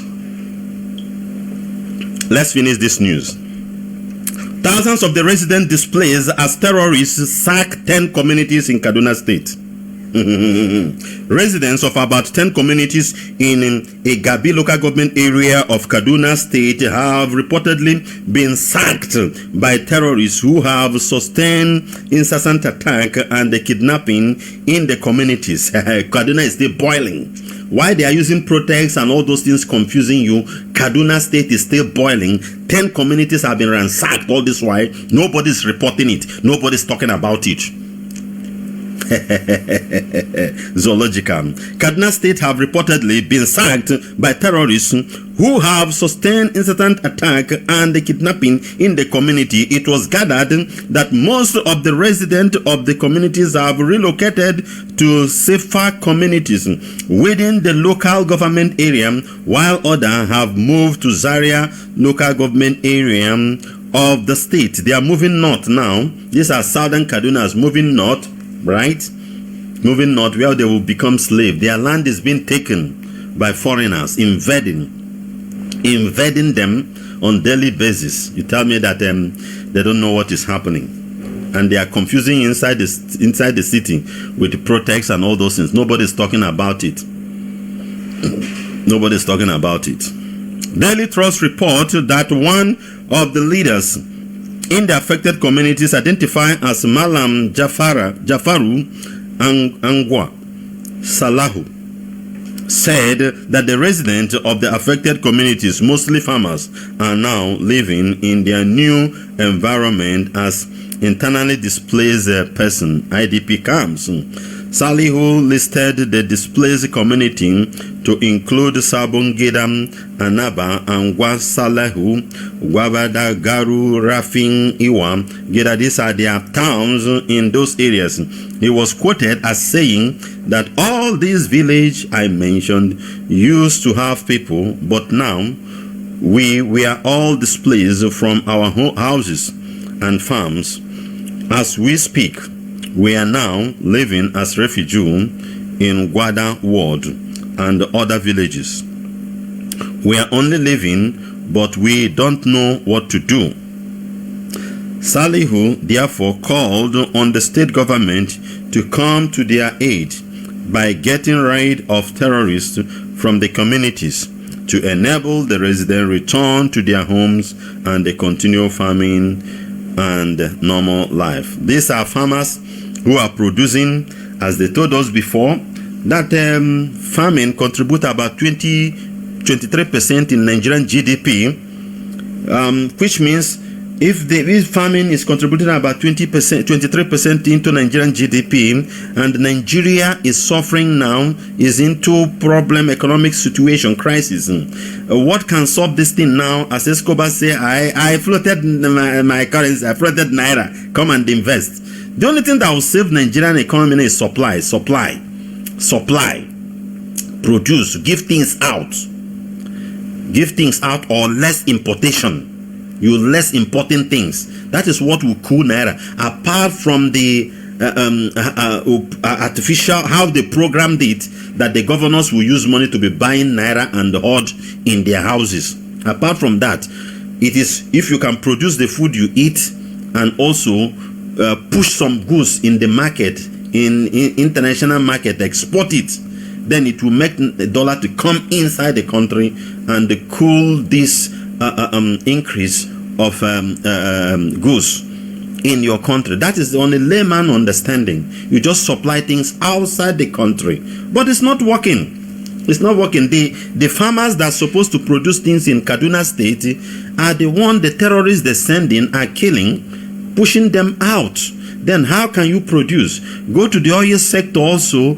Go there, you see thieves, you see bandits there bringing in sheep, taking the oil, and they're selling and putting the money in their pockets. Nigeria is still the same. We continue to tell you the only option is total and absolute disintegration of this country so that you know what to do next. Even farmers who are supposed to produce something that will cool the economy down are being chased out.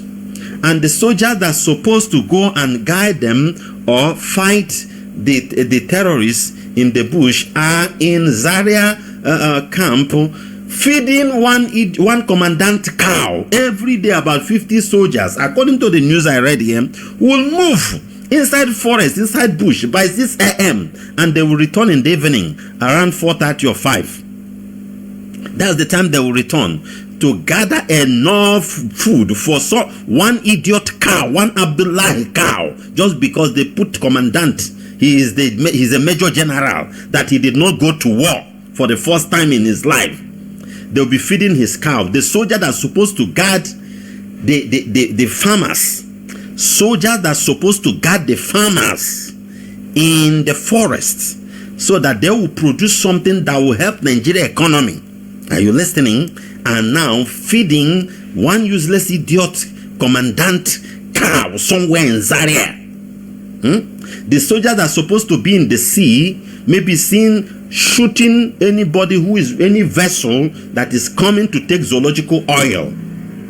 They are feeding somebody's cow. That is why your economy is going down.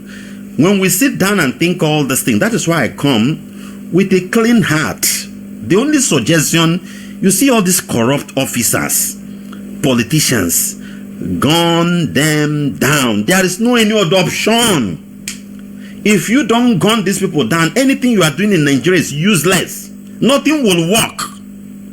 Nothing will, even if you go and bring what do they call the report they say they have implemented yesterday? I had the news. Osaro Steve Osaro Young whatever. Go and bring even the national confab. It no go work. You first of all clean the environment first before you do anything. Clean the environment. You need to scrape it off. These people they are smelling in corruption. They are smelling in corruption. You need to scrape things off. Floating of currency, of course, we have seen where it works in other countries. It's helped them. We have seen subsidy, how it's not like that of the zoo. So many countries, they subsidize their food, this, that, and that, but their income, they don't use it to service debt. This thing works as Escobar through it, remove a subsidy, bring in like a place like Hong Kong. Things are very expensive in Hong Kong. Cars are very expensive. House is very expensive because the government will give the citizen money, but they will not subsidize it because of foreigners and all those things and exportation. There's a way they plan that thing there. Because there is a way you subsidize. Because if you subsidize in Nigeria, they export it through corruption and make more money. So there's a way to handle all these things. There's a way to handle it. But before you bring it, implement it, you must have a clean environment. Nigeria environment is not clean. It's full of corruption. So anything you bring in, any policy, whatever, will not work. People are still looting money till today. Till today. The other day, they accused them of 30 trillion naira or whatever they collected during Buhari regime. Ahmed Lawan, who was the Senate president, was there. You remember his statement? He said, just forget about that money.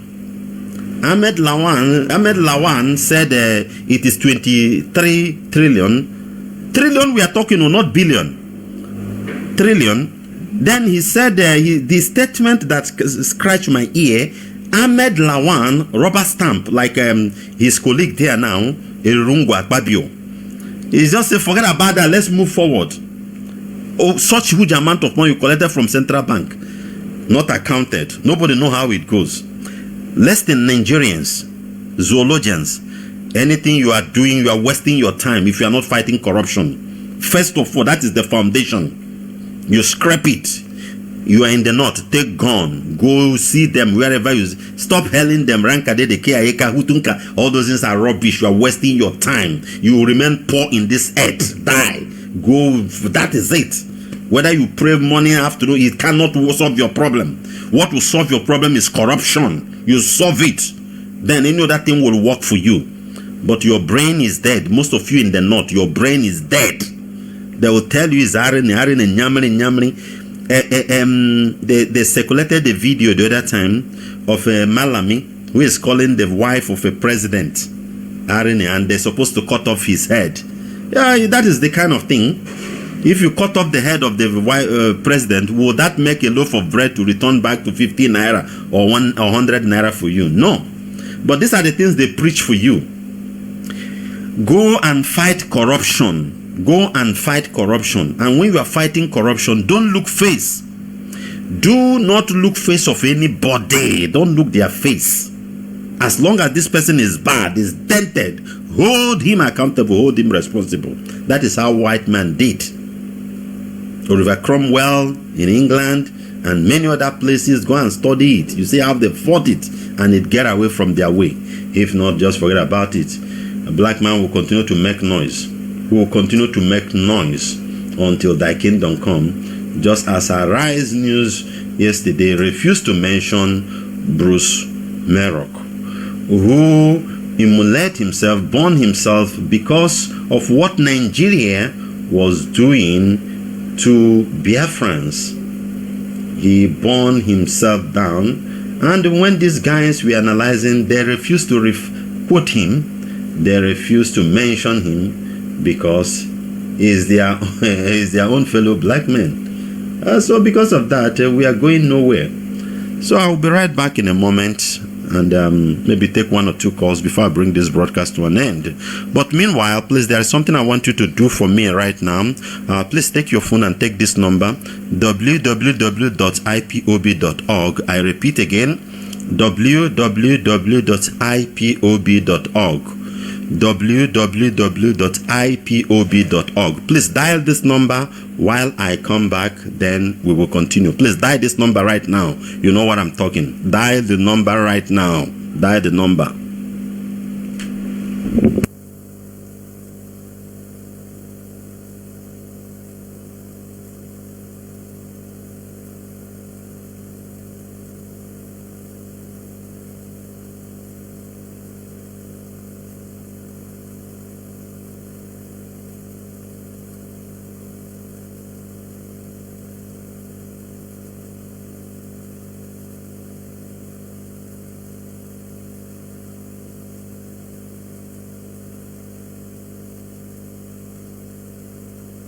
Young girl, Deborah Yakubu Samuel, 200 or 300 level, Shehu Shagari, College of Education, Sokoto, just uttered a voice note in their WhatsApp class. They tagged it Blasphemy. You said you were one Nigeria. They came to the school, brought her out from the class. Where was security? Where we are? The Nigeria DSS and Nigeria Army. Watch the video. The young lady was running for her dear life. She saw death, painful death.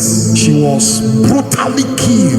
Her life was snatched from her forcefully by the Muslims just because she said Holy Ghost fire. Why sending religious things in our WhatsApp group? This is a class WhatsApp group made for students, made for information. They can't up and tag it blaspheming, and you say we are one Nigeria.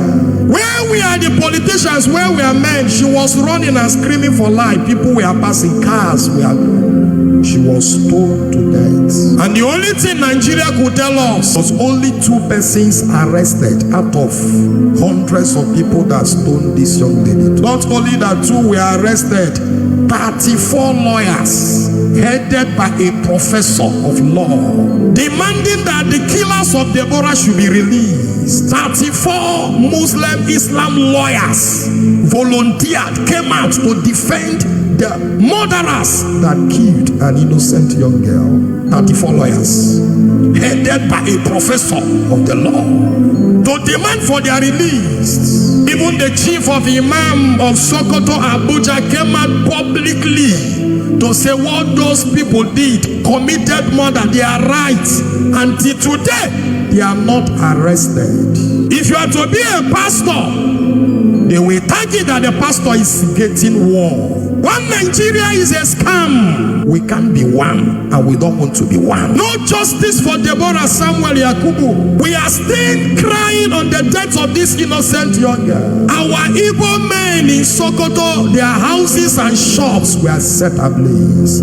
You say we are one Nigeria, you destroy our businesses, you kill us, you make life difficult for us. One Nigeria is a scam. Bishop Kuka, the bishop of the Roman Catholic Church in Sokoto, will have been killed. Katigra ablaze. The bishop's court ablaze. You say we are one Nigeria because he spoke and said the truth. He condemned wickedness and injustice, and they sent for him to be killed. But the Imam of Abuja and Sokoto supported murder, supported evil. They are walking freely. Nobody arrested them. Nobody sent anybody to kill them. You say we're one Nigeria. You said we're one Nigeria 3 days ago at International Market Day, Abuja, where billions of naira belongs to Igbos were set ablaze. You said we're one Nigeria. The land is sick. We are still talking on what happened in Sokoto, what's happened in Abuja. Another is happening in Bauchi, where they said another young lady blasphemed again, and they are looking for her to kill yesterday. She narrowly escaped, and Igbos again were the targets. Just a young man stood to defend this nation, to defend these people, and said, "We are not one Nigeria. Allow us to go." You arrested the man, detained him under DSS custody, just because he said, "Allow us to go." And whether they like it or not, by God's intervention, we will go. It is time for Christians all over the world to wake up. We have been praying. We keep on praying. But even as we pray, it is time to fight. In as much we know that war is not good, but we can't fold our hands and watch us being killed. All in the name of an umbrella, one Nigeria. Me, a priest, don't believe in one Nigeria. Bringing it down to Anambra State. The north, we are not safe. In the east, we are not safe. Oh Lord, heal our land. You are telling our brothers in Sokoto, in Bauchi, in Abuja to come back home. Come back where? Where there is kidnapping, where there are killings, yes, where there is no security. Come back where? Today we cannot walk freely in Anambra State any longer. Why are we doing this to ourselves?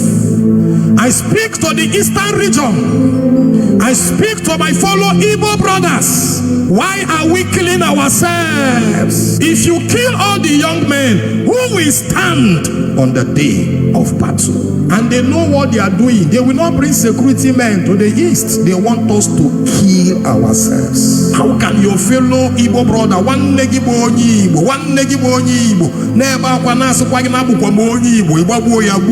what will you gain?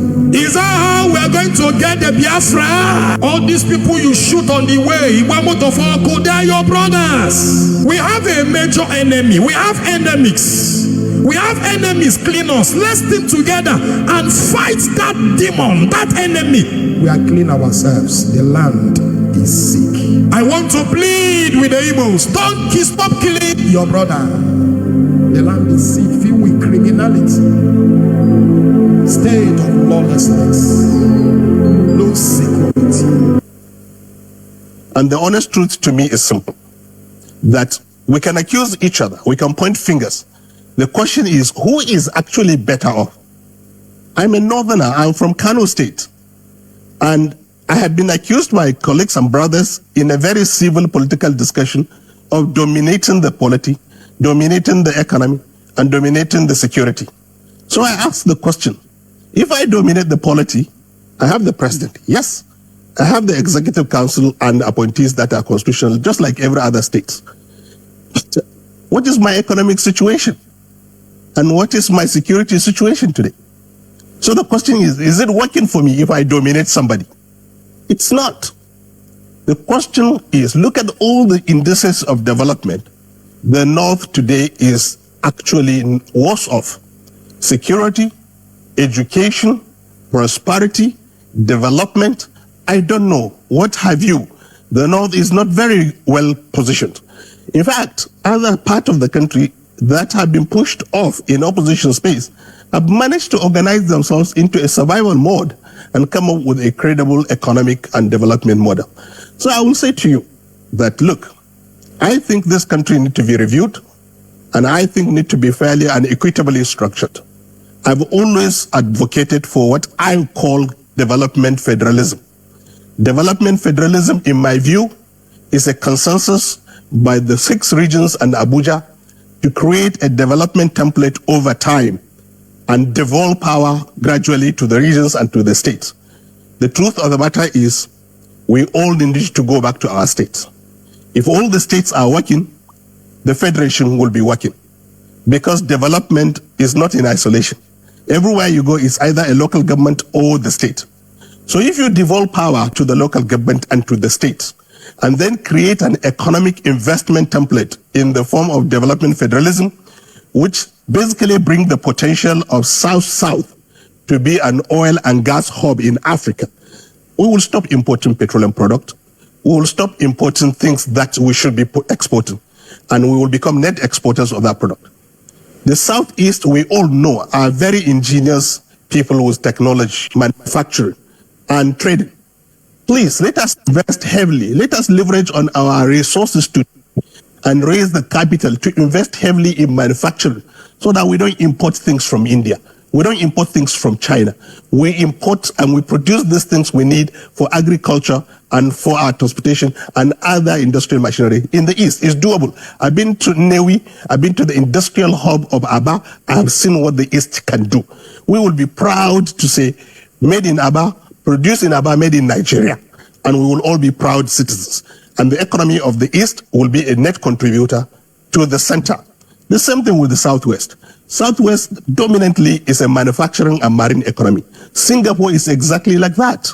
And therefore, if we develop the marine economy, the ports, and the manufacturing base of the Southwest, we will be net exporters of goods and services and service providers in marine. And therefore, the Southwest economy will become net contributor. If you take the three regions of the North, Central, East, and West, and you take the three countries of Cambodia, Thailand, and Vietnam, our economy is almost the same thing. So, and these countries are booming individually. If you invest today in these regions in agriculture, agro-processing, and organized market with the standards for export, standard for feeding Africa, we're even lucky that the African Continental Free Trade Agreement is in effect. We have the whole of African market to ourselves and the world. We will be one of the richest regional zones in Nigeria. Therefore, the North will now become net contributor to the center. And Abuja can maintain our sovereignty, can maintain our identity, can maintain our defense, can maintain our currency, and we raise the flag. Now I am saying honestly, the structure of this country is not working. I don't want to be accused even when I am suffering. I want my people to wake up and rise up and feel proud, just like every other Nigerian will feel proud when that sense of ownership is created. We should review. After all, the amalgamation has expired and the constitution is being reviewed by the National Assembly. So the question is, what is the process? Now, there are three different dynamics going on. The first one is the National Assembly has set up a very, very credible committee reviewing the constitution. The question is, can they change Nigeria to a point where they can change the such that the structure can say, we don't want two bodies in the National Assembly. Can they do it? We want to save cost and have only one unicameral body. Can they do it? So can they meet the aspiration of this change?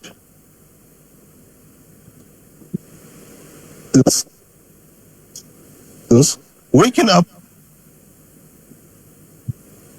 to create a platform for this provision.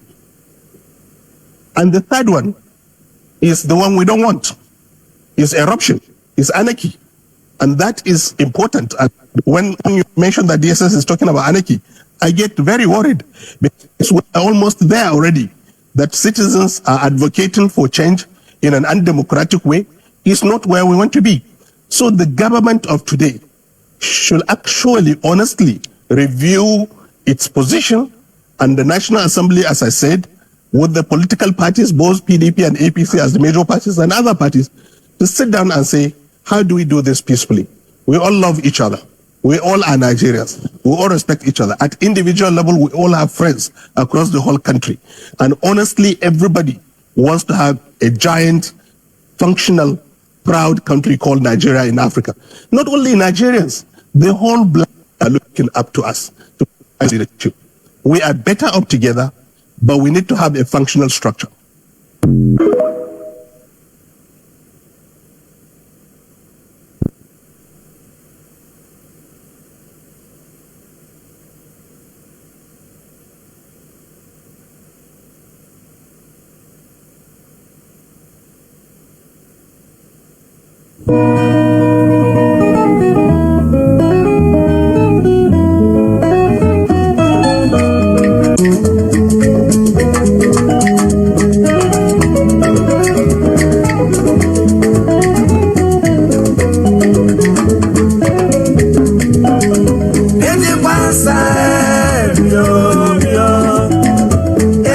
Inside.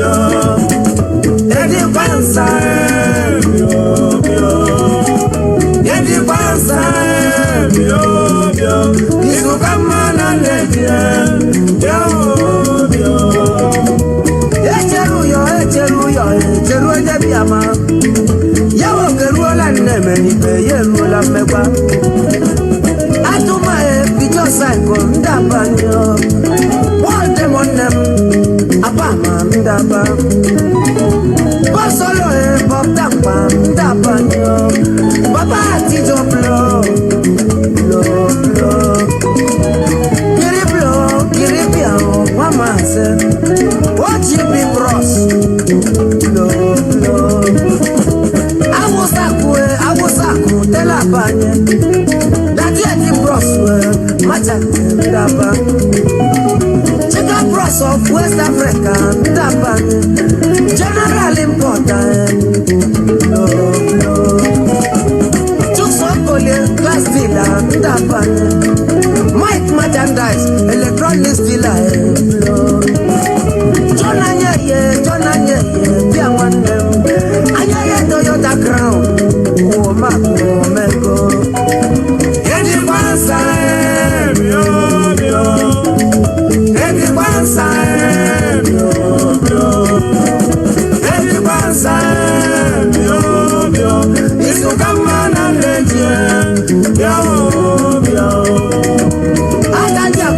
Akaja onye mbisanye ekuyanya uchiri akabachi nwanne umekupia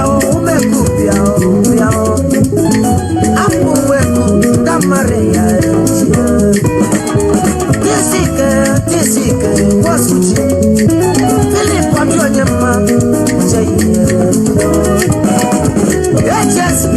HSK wasuchi traditional prime minister Dolomba wonye uchi aruha manse ndoko ndamuko imamochia APC cheto Dr. Gochi na mana wotu waka gemo Ready contractor Ajerobia pia wanem Aje contractor Ushima no were hanyi Edi kwanza mio Edi kwanza mio Edi kwanza mio Isu kamana neje Edi kwanza mio Edi kwanza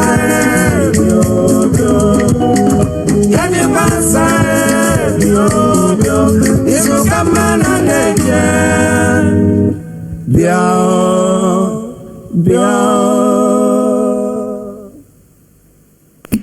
All right, we are back. This is Radio Biafra, also service 2, coming to you from the platform of Radio Biafra London under the leadership of one and only Oyendu Mazi Nnamdi Kanu Ohamadike, one of Biafra land. Mazi Nnamdi Kanu is the only incorruptible leader of the indigenous people of Biafra, is the director of Radio Biafra and her television, the commander of the armies of Biafra, and the greatest man living on this planet Earth. And this broadcast is coming to you from me, a servant of the Most High, a servant of the indigenous people of Biafra, the firstborn of Mazi Nnamdi Kanu, and a proud disciple of our leader in the person of Nwa Nke Chineke.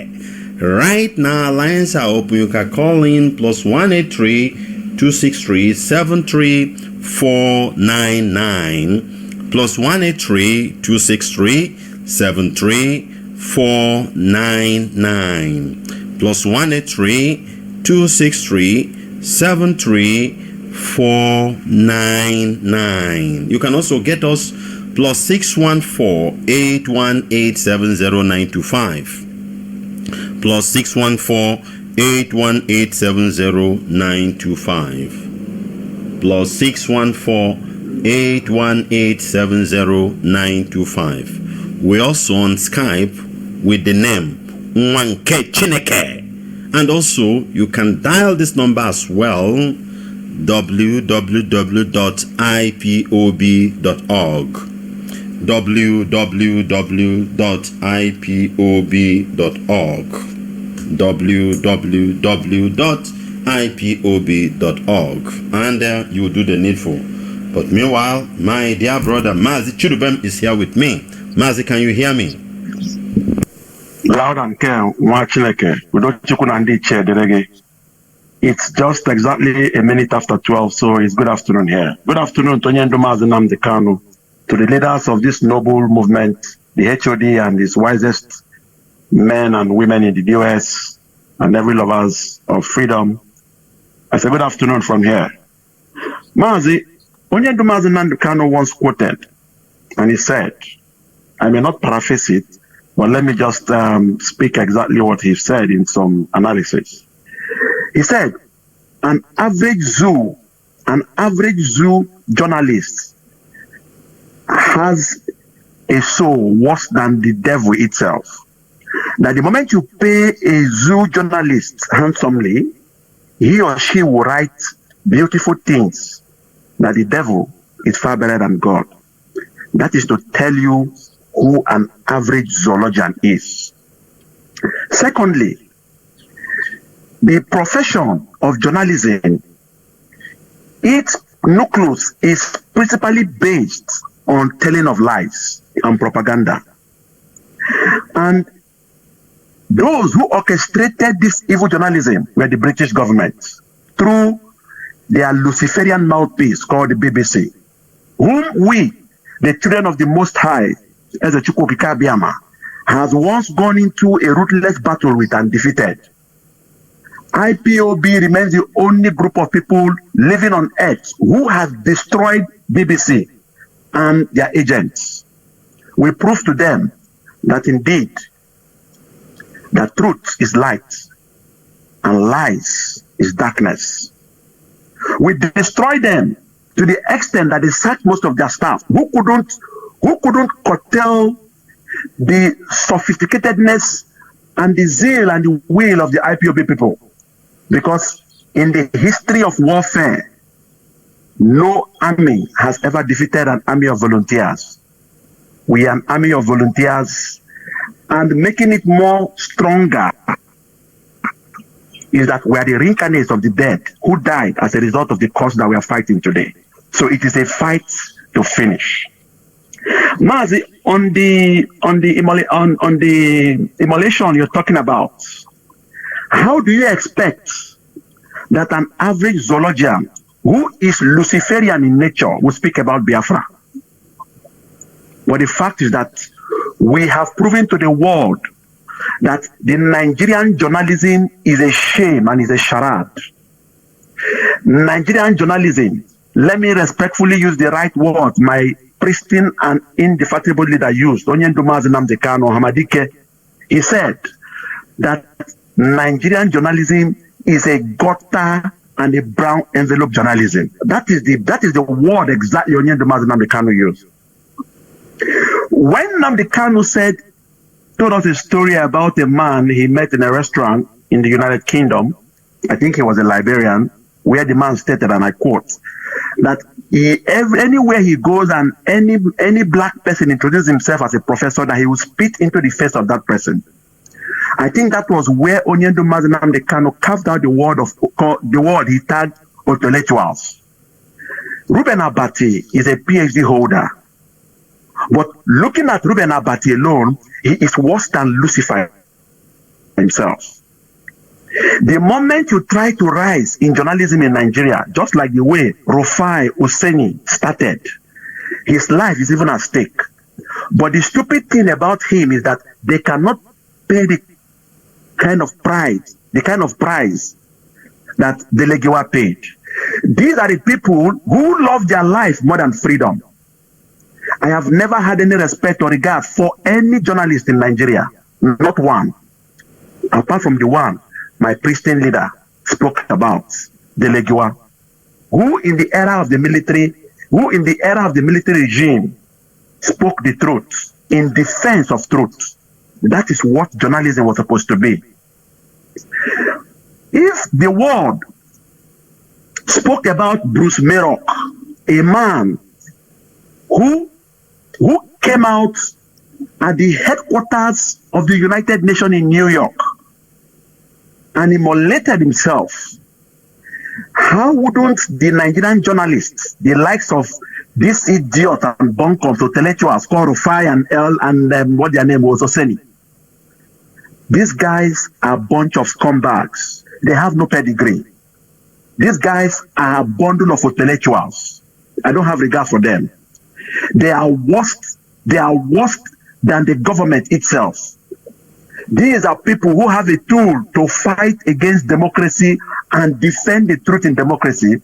But the moment there is a brown envelope, you will see them talking gibberish, like Onyedo Mazinam Kanu would say. These guys are supposed to be included whenever this ruthless bloody revolution starts. Every frontline journalist in Nigeria, we must replicate the Oliver Cromwell attitude to the King of England upon them, because they are evil. They are evil. They are worse than Lucifer itself. Nigerian journalism is a shame to journalism in the world. Mazi, this is the hatred that an average Nigerian has for Biafra. These are people who are supposedly educated.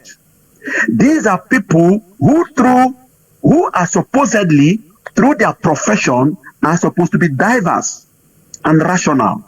These are people who are not supposed to be partisan in discharging their duties as a public figure who stands to defend the truth. But because of the hate Biafra, the hatred for Biafra in the hearts of Nigerians is chronic.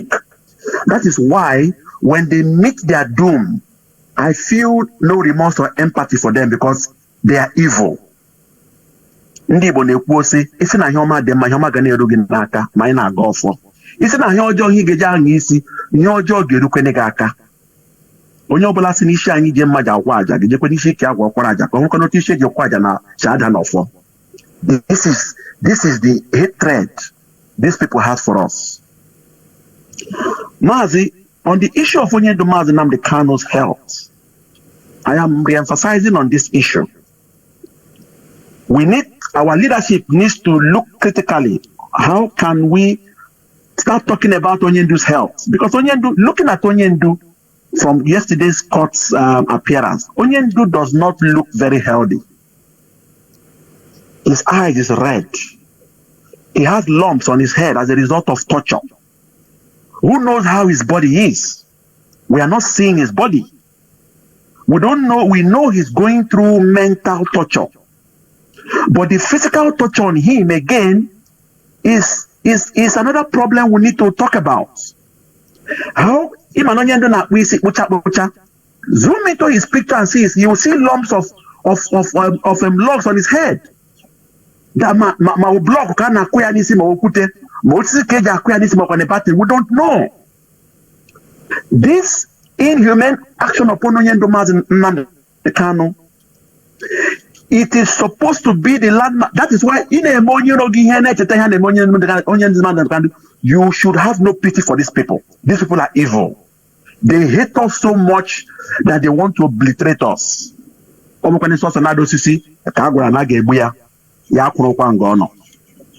am calling on every lover of freedom for the sake of Biafra to rise. The time for us to liberate ourselves is now. The ruthless, bloody revolution that is coming up.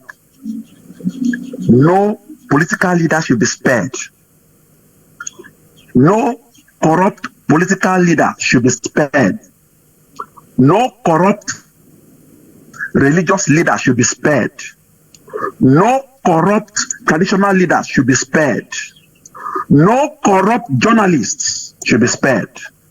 Let the evil that they've planned for those who wish them well made before them and their households. Mazi, may the truth which Onyedo Mazi Nnamdi Kanu has propagated on this pristine hallowed platform, the Radio Biafra, may this truth continue to ignite the light in our hearts. That may we preach this truth, may it lead our paths, and may the fire that it ignites in us never burn down. It shall continue to burn. Our destination is Biafra. Only until Biafra we will continue to fight, even to the gate of hell. Our enemies must understand that we have come to restore Biafra in truth and in honesty. And in the end, humanity will hail Biafra. Onye ndu Mazi Nnamdi Kanu must be free. Free Mazi Nnamdi Kanu. Udochukwu na ndị ichie derege Mazi. May the God of our ancestors bless the land of Biafra and our men in the bush fighting to defend our land. Thank you very much, Mazi. Thank you. Even that reminds me regarding this arise of a thing I'm saying. If you remember, last year, that was last year, when Escobar was coming, campaigning for his election, Escobar, there's this Yoruba guy they call, I don't know whether that guy is a Yoruba guy, the one that was asking for asylum in Ghana. His name is David Hundeyin. David Hundeyin, they were because of that expose he was doing on to Escobar. That time he was just trending, bringing all sort of informations and all those things. Although we know that it is the same Nigerian medias that are getting it and sending it to him to publish from his own angle. That guy, there was an interview granted to him by a particular news channel from Europe, I think, or America, I can't remember. And they were asking, he was talking about the extraordinary rendition that they are planning to extradite him, the Nigerian government, to talk to Ghanaian government to extradite him officially and all those things. So he was talking, he made references also, it came to my mind, he made references of Umaru Diko, who is a criminal. That time, the case of Onyendu is still on over this extraordinary rendition. That guy, I watched that interview, that guy refused to reference to Mazi Nnamdi Kanu extraordinary rendition from Kenya. He didn't. Tomorrow, when you see a journalist gone down or die or suffering in Nigeria, and you want me to talk for him, I don't do that. Though everybody who follows my program know that if you check my own way of life, you say I'm wicked, and I love it. I tell you, because you are wicked already. Your corruption has brought evil to people. This guy I'm talking also, this is David Hundeyin. He referenced to Umaru Diko, who is a criminal. Umaru Diko looted Nigerian money and run to England. It was his own that he was referencing, but he did not mention Onyendu Mazi Nnamdi Kanu, which is a clique, a game, a gang up by zoological mainstream media not to talk about it and all those in anything concerning Biafra. And you want Africa to develop. You want Nigeria to be. How will it be good? How? Black people. How? Stop deceiving yourself. Stop deceiving yourself. You cannot move forward without settling what happened yesterday. Let me bring in my dear brother Mazi Obidike. Mazi Obidike, can you hear me? I can hear you, Machineke. Good morning. Mazi, God bless you. Bless your family. Mazi, thank you for your analysis. But before then, permit me to announce our meeting that we'll be holding tomorrow. The Mogabon will have their last meeting for the February time, 5:30 p.m. And when coming, remember our Kuso comrade that are sick that we want to take to Nigeria for treatment. Whatsoever that you promise, please try to come with it. Mazi, you make mention of what is happening in the north.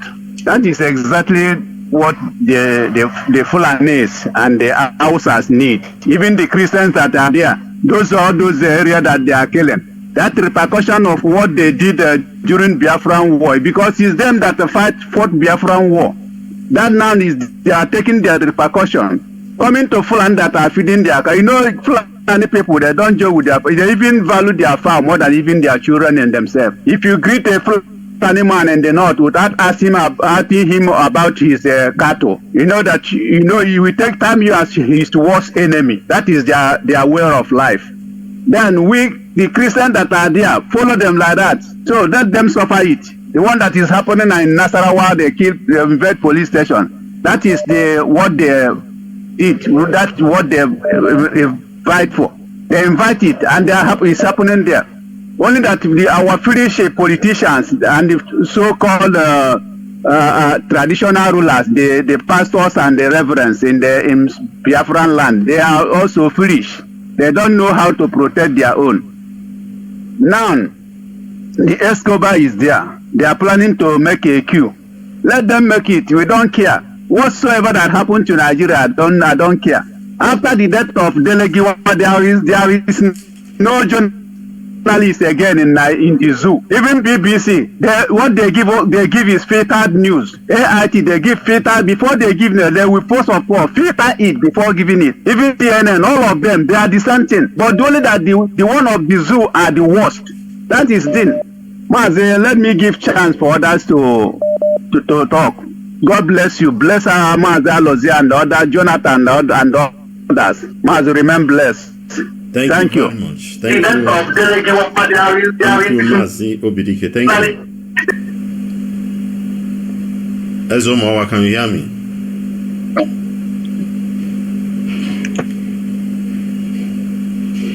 Ezomawa.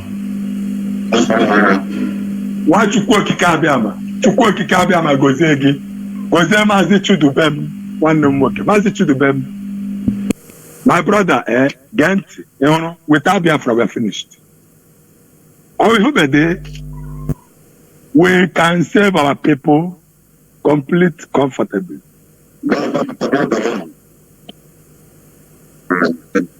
Maazị Chidubem, ese ebe ahụ isi na-akpọ ihe ugbu a wee ha, ebe ahụ after 9. We are not the same with those people. Our land is different, both the weather, everything. And our land is the number one on this. Oh, Mazi Chidubem,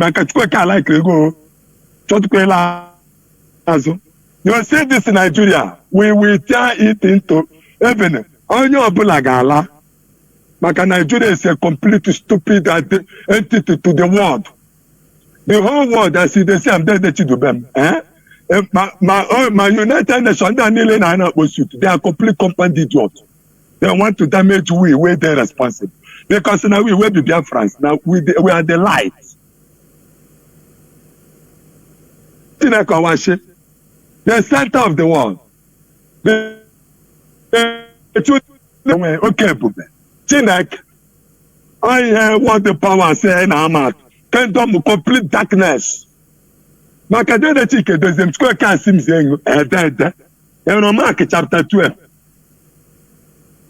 The tenant in the vineyard. Oh yeah, baby sim saying that. So that you know taking it on your up to have square can be on name. What about Jesus Christ? Okay, can't know the boy. Jesus Christ, I quite. That's it. What you call them, they're not the kind of dirty. What time dead? Can you work out for?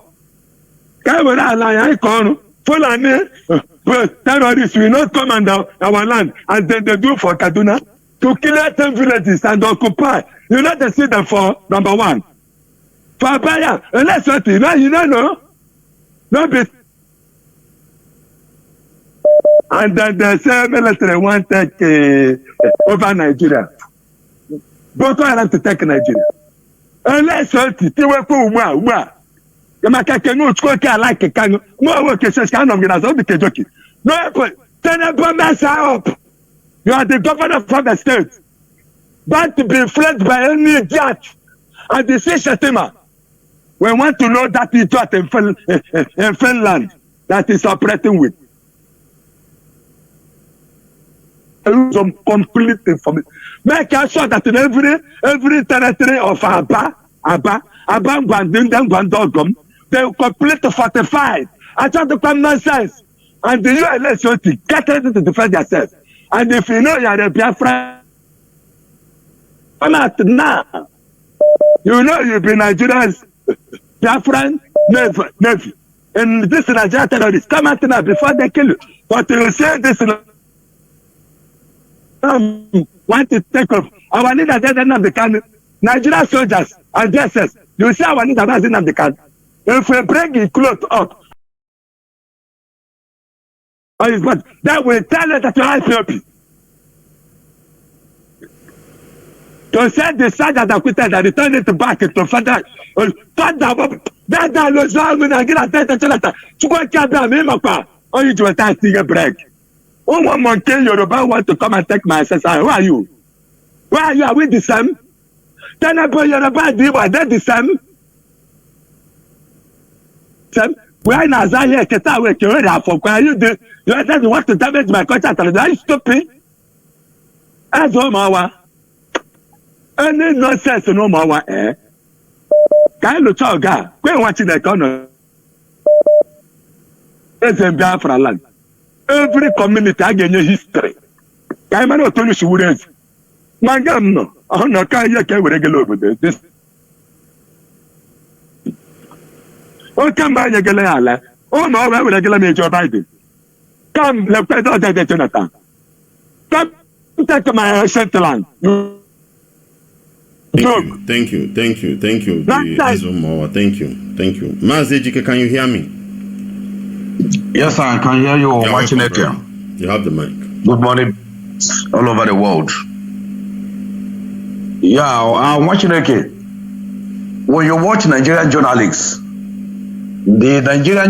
not only the Nigerian journalists, the Yoruba Gota media journalists, the hatred they have on us is too much. Why? If I'm talking about them, whatever you use on my people is what I will use on you. Even the one that are more stronger than you. That's why none of them are progressing. None of them are progressing in the space of media. Other African medias are progressing, are making headway to international medias. But look at them. They're only running around in that cycle. Because of the hatred they have in us, the Yoruba people are in refugee camp. Their own media cannot talk about their people in refugee camp. They call it IGP camp because of what Ojugu and then Nanjugu Kalu said, that our people are in refugee camp. They will be in refugee camp for years. Today they are in refugee camp for years. They don't want to call it refugee. They change it to IGP. The way the cabal, the Mieti Allah still tell Nigerian media, don't call them terrorists, call them bandits. Gumi come and tell them, warn them that not whatever that happened in the north that they will see. They think they are doing us. They are digging their own grave that they will be alive and bury their own generation. That is what they are doing. You are not doing it to us. The best thing that Mazin Nanjukalu gives us is this media. 85% of Biafrans today are journalists. We don't wait for them to do what? For them to tell our stories. We tell our stories by our. So what I'm encouraging our people, you are on Twitter, you come out, boasting yourself and tight your belts. You are commenting, boasting yourself and come out and do what you are doing. A media warrior, come out massively. Any opportunity you have, come out and say it the way it is. Don't wait for anybody to do it for you. When you come to your farm in the morning, everywhere will grow by grass. Either you weed the grass or you cut the grass. If you call a laborer to come and do it for you, he will not do it the way you will do it. No way the laborer will do it the way you will do it yourself. So it's better you do it yourself the way we are doing it. Today, Gowan is boasting around. Trust Biafrans. I'm very sorry for you. I'm very sorry for you. What we are saying, you cannot go to your community today. They use 24th night to do happy Christmas for you by killing 200 and something people from your village in Plateau. Go on, have you forgot the Egyptian pilots? Have you forgot the Russians? Go on your own. Your soldier you have on your own cannot even fight. what is happening in Sambisa Forest. The soldier you say you have as a Nigerian, they went to Liberia. They are so disgraceful in Liberia. They are rapists. Go to every teaching hospital in Nigeria. Nigerian soldiers, all of them were, most of them, 85% of them carry gonococcus, staphylococcus. Go and check. Go and check. The most disgraceful soldier in the world. I don't know why people will come and say they do what. What did they do in Liberia? What and ask. They went to Liberia and raped women in Liberia. All of them are coming. Come to body camp. We are stopping them in body camp then. They will be calling names and numbers of soldiers that pregnant them and come back without even letting them to know when they are going back. They went start busting people's house, stealing dollars in Liberia. Their own ECOMOG soldiers. We have their record. The commandant that took them to Liberia, most of them seize the money. We know how many times they do the riot. So don't ever come out, you say you don't have a soldier, you crush. You will never crush anything. The whole ammunition the British give to you, the Russian give to you, you don't even use it. Apart from that hunger, that starvation, that system that Awolowo brought to our people, you cannot even do anything. You call it 2 months, that you will crush us in 2 weeks. What happened to you? What happened to you? A shameful man, a shameful murderer like you. You still have the guts to come out, to come and speak rubbish. You cannot even stop Boko Haram. Nigeria, I checked the record. Nigeria has never won any war. Go and Google today. Go to Google. Our people should go to Google. Check where they place Nigerian military.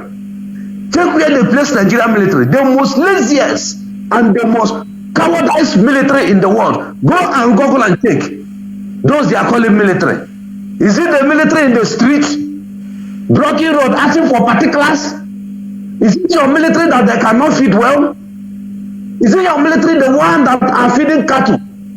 Feeding cattle in a depot in Barabanjos? Is it the people you are talking about? In everywhere, roaming around the street, see them in Biafra. Go to Biafra, you see them. Go to every market, you see them. Drunkards. Nigeria don't have any military. Nigeria don't have any military. All they have is terrorists. Is it this your 6 months training? Is it the 6 months training you are talking about the military? You are a foolish man. You are a foolish man. Today we are seeing what is happening. The SND, the one they hold, SND cannot talk about him. This man is still in detention. MC Olobo that did the threat he did and carry it on are moving freely. But this SND, stay in the detention. And Ohaneze Ndigbo and so-called the Igbo people that call themselves intellectuals cannot speak on behalf of this Eze. It's because of what they are doing to our people during the election, burning our business, destroying our business, that made this thing to come out and speak. This man is still languishing. Some people call themselves a king. They never come out to talk or to talk how to free this man. The so-called traders that he's speaking for are going their market every day. They will not stand for him. Why our people are so wicked like this? What has this man said that Gumi has never said? What have this man said that Gumi has never said? That they are still holding him up to today. What have he said? What have he done? MC Olomo carry out the threat. They kill our people, burn our businesses. This Nigerian, so-called Nigerian, we see what they did to her. She must have met army. The military said no, they cannot go with her. She should go back and vote. And all of us keep quiet. Before I stop here. Please, I'm begging our leadership. They should know how they will do anything that they will do to stop these elements, to stop these criminals in our midst about our leader. Let our leader got the first class information what is going on, and anyhow they will do it, let them do it. If they will come out, because our people cannot die for nothing. Uchechi, my sister, cannot die for nothing and left her children. Other people. Why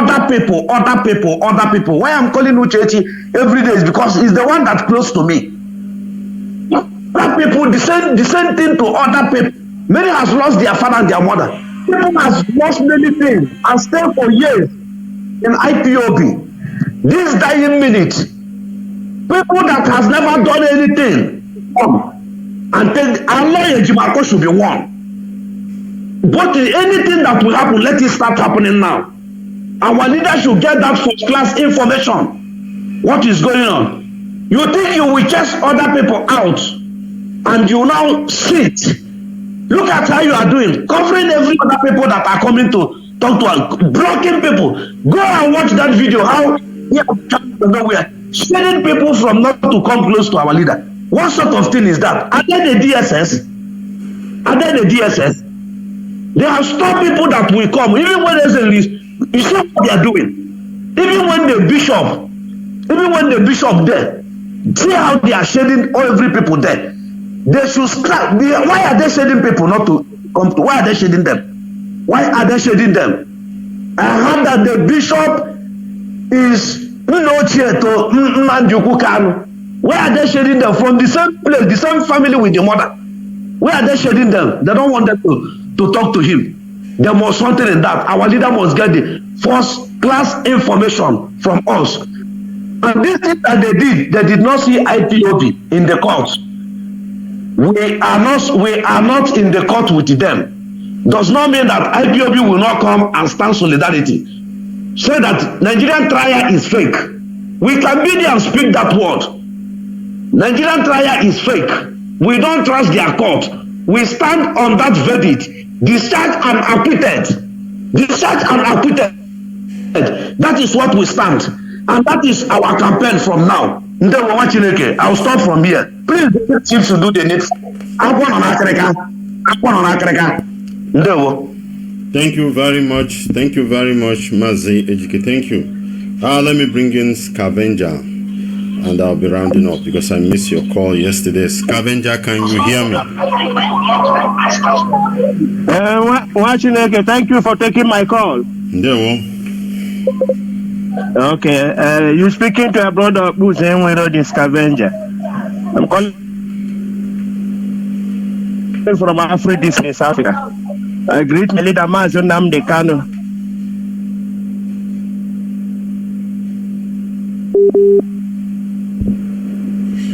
Are you there?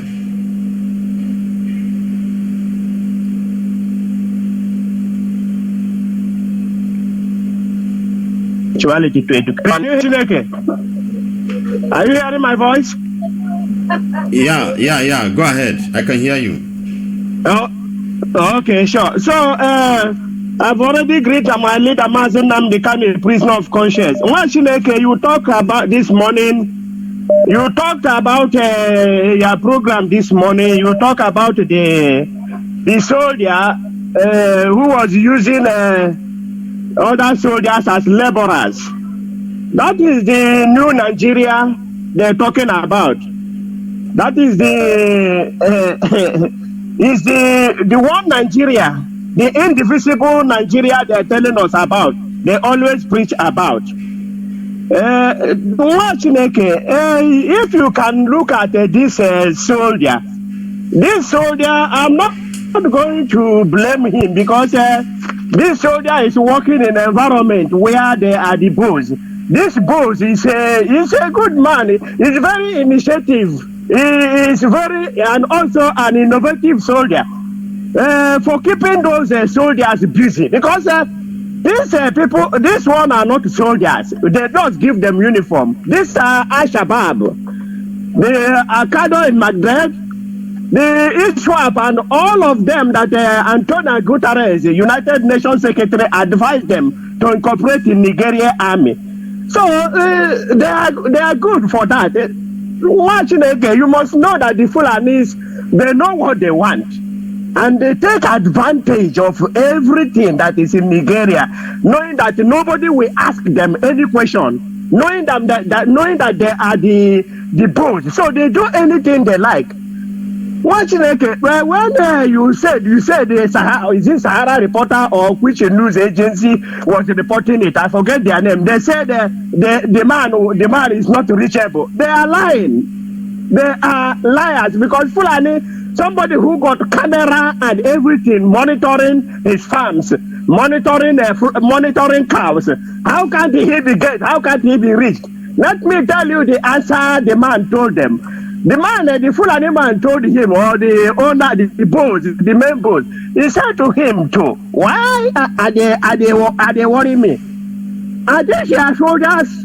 Are they they say, I don't get for they don't know to drink. I need to drink Krishi. I don't got money for Krishi. I don't got anything for my woman. And they give them job. And they know they do anything. So why I no go? Then when he told the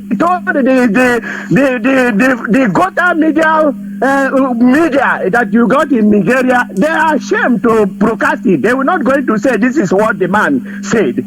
Remember that the Fulanis are very initiative. They are busy about they know what is serious business. They know business because the business of cow, they don't play with it. You remember that a Fulani man was given a post that, according to our leader Mazen Namdekano, to be a research and development institute for Nigeria. And this man, when they asked him, what have you done for this year? Or since 8 years or 9 years you took over, the man said, I don't develop Akrishi. I develop Akrishi. They asked him, what do you mean by Akrishi? He said, Akrishi Aswea. I make Aswea, I clean up, I make them, the smell, fly, he come nearer. These are what I develop. These are the Fulanis. They know what they're doing. They don't play with their this thing. So what did you expect this man to use this Okada and Al-Shabaab to do? Because where I am now, soldiers are made to build bridge. Soldiers are made to build a road. Soldiers are made for natural disasters. They appear. The Nigerian soldiers are to kill. They are trained to kill. They are trained to come in the street and extort money from their citizens. Kill their citizens, extort money.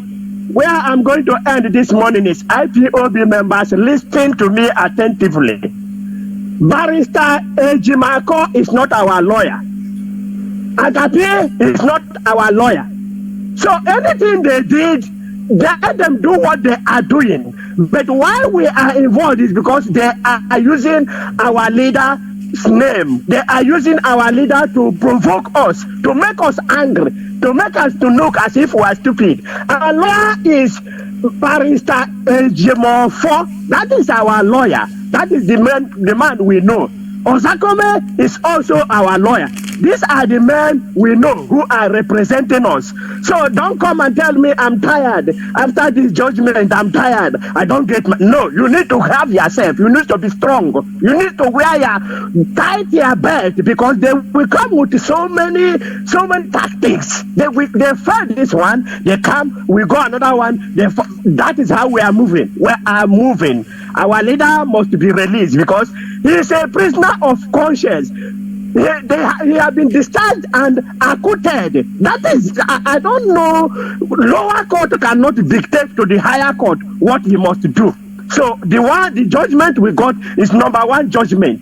They just wanted to get glory from somebody's sweat, but they are not going to do that. And we know their plan. We know their plan. They just want to land in a soft way to say that yes, it's not IPOB who take credit. It's not IPOB lawyers who take credit. It must be their brother's own. It must be that. No, we know what we are doing. follow DOS. They know the route. They know what they're doing. So that day they did that, I don't worry because I know these are not court they go. They just went to go and use our leader to show his face and come and pray with their bad heart. The people who say that our leader is sleeping with women, that they see him in Brazil, they are now wearing long suit, long coat, white robe and everything coming to pray. We know them. Pray for our leader because God hear our prayer. You can see the judgment. We are free. We must be free. They must release our leader, Mazen Nnamdi Kanu, a prisoner of conscience because he have done nothing. Discharged and acquitted. Nobody have got it. You are loved, the Biafrans. The only survivor of the miracle of the century. You are survivor. You must survive. Thank you for taking my call. Watching it. Biafrans, I love you. IPOB members, share my blood. Bye. Thank you very much. And on that note, we'll bring this broadcast to an end. May the Most High bless each and every one of us as we wrap it up with word of prayer. Father, we thank you for everything. We say, hallowed be thy name. Blessed be your holy name, Abba Father. May your name be highly exalted. Thank you, Lord God Jehovah. Father, we thank you for the life of our leader, Mazen Nnamdi Kanu. Ancient of Ancient, we pray for his protection as we continue to pray with Psalm 82 that God standeth in the congregation of the mighty, judgeth among the gods. How long will he judge and justly and accept the person of the wicked, defend the poor and the fatherless, do justice to the afflicted and needy, deliver the poor and the needy, rid them out of the hands of the wicked. They know not, neither will they understand. They walk on in darkness. All the foundations of the earth are out of course. I have said, you are gods, and all of you are children of the Most High. But you shall die like men, and fall like one of the prince. Arise, O God, judge the earth, for thou shalt inherit all the nation. Father, we continue to pray that you are a shepherd, you shall not want. You make him lie down in green pasture, leads him beside the still water. You restore his soul. You guide him in path of your righteousness for your name's sake. Yea, though he walks through the valley of shadow of death, he fears no evil. For you are with him, your rod and your staff, they comfort him. You prepare a table before him in the presence of his enemy. You anoint his head with oil, the cup runneth over. For surely your goodness and mercy shall follow him all the days of his life, and he shall dwell in the house of the Lord forever and ever. Father, we thank you for the Eastern Security Network. Father, we thank you for the DOS. Father, we thank you for IPOB all over the world. Father, we thank you for everything. We say, hallowed be thy name. Be thou exalted, O Lord. Take glory, Almighty God. Take glory, Abba Father. Blessed be your holy name, Daddy. We'll make this prayer in the beautiful name of your beloved Son, Yeshua HaMashiach. And I leave you with this word. The Bible says, may the bolts of your gate be of iron and bronze. As the day is, so shall your strength be. Deuteronomy 33, verse 25. Shalom. You true goddess. Taskies on it. Biafra. When Nigeria they go Ziggy Zagaza. Biafrans are calling for freedom. Nigeria they go Ziggy Zagaza. Biafrans are pleading for freedom. You and Nigeria they go Ziggy Zagaza. Biafrans are calling for freedom. Nigeria they go Ziggy Zagaza. Biafrans are pleading for freedom. Freedom of fire. Freedom of fire. Freedom of fire. Do do do. Freedom of fire. Freedom of fire. Freedom of fire. Do do do. They deny themselves from being Nigerians. Separated themselves from being Nigerians. No more president in Nigeria. No more governor in Nigeria.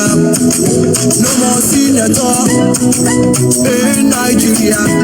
Oluwado do do. Grant them freedom. Do do. Give them freedom. Child. You in Nigeria, they go sing Gaza. Biafrans are calling for freedom. Nigeria, they go sing Gaza. Biafrans are pleading for freedom. You in Nigeria, they go sing Gaza. Biafrans are calling for freedom. Nigeria, they go sing Gaza. Biafrans are pleading for freedom. Freedom of fire. Freedom of fire. Freedom of fire. Do, do, do. Freedom of fire. Freedom of fire. Freedom of fire. Do, do, do, do. Killing every day is not the best. Rapping and killings every time. It's not the best. Bumpy everywhere. It's not the best. Shooting all the time. Oh, it's not the best. For how long? See our people they die. For how long? See many people they die.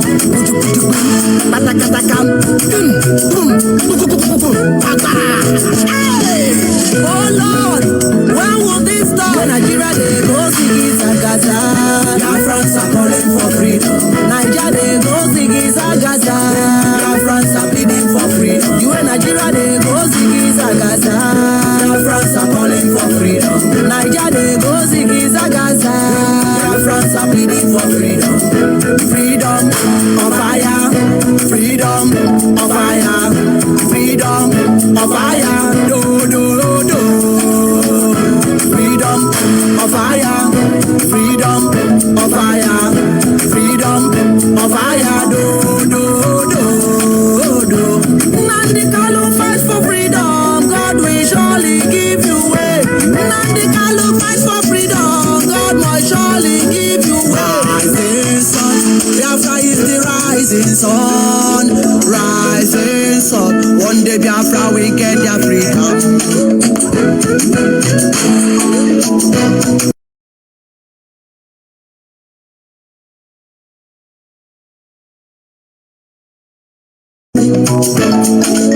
One day Biafra will get their freedom.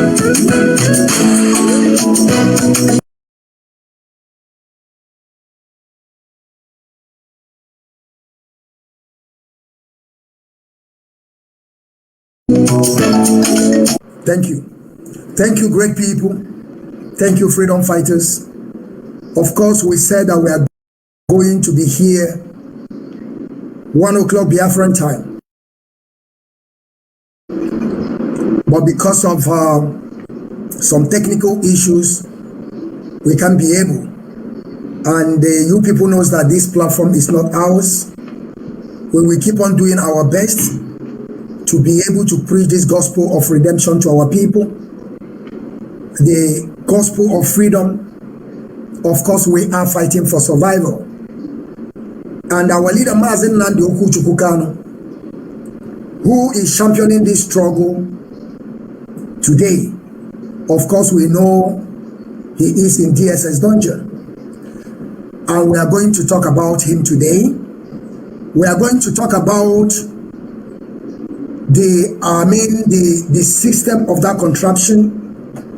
A man that had been freed, they discharged him, but he's still today in DSS dungeon. And we are going to talk about all the case that Mazen Namikan have won in that contraption. Through Umuahia, through the first time in 2015, through even though the one that Obasanjo arrested him, and the one that he is into today, that they kidnapped him and extraordinarily renditioned him to that contraption called Daminibuzu. I salute you all today, and I would like to say good morning, good afternoon, and good evening. Some of you that are about to sleep, I will also say good night to you all. I would like to introduce myself. We don't have time to waste because we are already late. My name is Mazo Okenna Okechukwu, known as the Biafran child in Washineke, the general. I am from Ihala in Anambra, Anambra in Biafra land. I am IPOB member. And Mazi Nnamdi Okuchukwu Kanu is the highest commander, the highest authority in this Biafran restoration project. But as it stands today, Mazi Chike Doziem is the one in charge. Mazi George Money, I would like you to introduce yourself, and then our brother, Fearless Evangelist, will also introduce himself, then we move further, because we have no time to waste. Ndewo. All right. Good afternoon, good morning, good afternoon, good evening, great and wonderful people of Biafra. Of course, you know me, and I am Judge Money. We are here once again to continue to preach this gospel of freedom, gospel of emancipation, and I believe that something is glitching. Mute your mic, please. Mazi Evangelist, please mute your mic, I think. Yes. Better now. So, great and wonderful people of Biafra, thank you for joining us on this program, Meet the Panel. You know, I know people has been waiting for this program, but we apologize to all Biafrans and the well-wishers of Biafrans and great people of Africa for the sake of being late to this program. But of course, we are here to continue, and we have continued, and we are not going anywhere again. Thank you for joining us. Share the video, as we are also live on the satellite and Biafra television. We are also live in different platforms on YouTube and on Facebook. And thank you for being here with us. And Chineke, thank you for giving us this opportunity. Thank you, Mazi. Thank you very much. Mazi, I would like you to also introduce yourself, the Fearless Evangelist, so that we can proceed. Thank you very much, Mazi. Thank you, Chineke. From here, I remain the Fearless IPOB Evangelist, Mazi Marachimachuku. I am from Ndiabo. Ndiabo is in Aninri. Aninri is a local government in Ojiriba province, Biafra land. I am a homeland broadcaster under IPOB. Nnamdi Kanu is our leader. I am happy to be here this very moment with our people so that we can put things in order and make sure that Nigerian government understand that we know what we are doing and we know the game they are playing. Thank you. Thank you, Mazi, Fearless Evangelist. Thank you very much. And I hope you're hearing me sound and clear, right? You can hear me. Okay, thank you very much. Thank you very much. Great people of Biafra, we have no time to waste. I would like to start with Mazi, the Fearless Evangelist. Mazi, the reason why we are here today is for us to talk about Mazi Nnamdi Kanu. Of course, we know that Mazi Nnamdi Kanu have been released and discharged from the Court of Appeal in Nigeria. But up to date, they are still holding him. And we see a lot of atrocities and chaos that is going on in our land today. And we keep on saying that we are not among those criminals in Biafra land, those that are holding Mazi Nnamdi Kanu, because we know that they are orchestrated. We know all their plan. We know that they are scripted people. Because I keep on asking this question every single day. A man they have discharged, why are they still holding him in that DSS dungeon? If it's not that they are still, they are looking for something to tag him. From the beginning, we know they gave Mazi Nnamdi Kanu 15 count charges. But at the end, everything died like dodo. But they are still holding him. Do you think that Nigeria have a system? Do you think that Nigeria is a country? Because we are talking about the judiciary in that contraption. Some people, what happens to Mazi Nnamdi Kanu?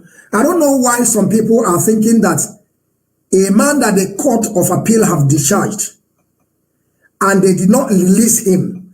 And some other people are having the same case, thinking that Nigeria is going to favor them. How do you think that Nigeria will favor you? Why they are still holding your brother? So, Mazi, Fearless Evangelist, I want you to tell us, what do you know about Nigerian judiciary? Do you think it's working? Do you think that Nigeria can work? Do you think they can fix that contraption called Daminebuzu? Mazi Fearless, the floor is yours. Thank you very much.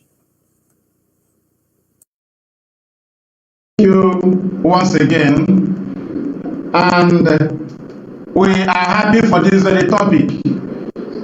It is the topic that we have to hold on this very time. Let me first of all go to the judiciary, but before I go to the judiciary, we must also know that this very, what is it called? Nigerian government, Nigerian president that just handed over, they call Buhari, he just handed over. There is a very serious point Nnamdi Kanu made, because had Nigeria valued their country, they would have hold on that very point. Nnamdi Kanu said, I'm talking about this president, before this present one, or after his first kidnap from Murtala Mohammed, he came back to brokers. He said, if discovered that Buhari is alive, that Nnamdi Kanu will surrender Biafra. Mazi Fearless, please, before when you are speaking, please, I want you to now, then you mute your mic from your telephone when you are speaking now. Mute the mic from your telephone and begin to speak. Okay? Yes, continue. Yeah, continue. Just hold on, there is something I want to check. Now, mute your mic here, mute your mic here. On the telephone. On the telephone conversation. Yes, mute it from the one that we have connection here, please.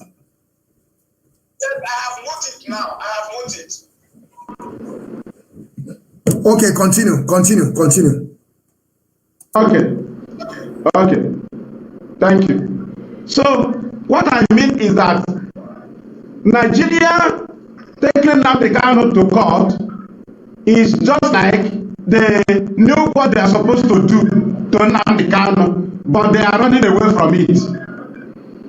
Nnamdi Kanu said, if discovered that Buhari is alive, that he will surrender Biafra, and that he will submit himself for life jail. Do you understand that he will submit himself for life jail? Now, I now ask them, if this is an express way to jail Nnamdi Kanu, why did they not challenge Buhari to come and prove that he's alive before Nnamdi Kanu? Then let me go back to the arrest of Nnamdi Kanu 2015. You know, when we are talking about free Nnamdi Kanu, some people would think that we are just saying free Nnamdi Kanu. We are not just saying. We are saying this because Nigerian courts have ordered Nnamdi Kanu's freedom, severally. None have been obeyed.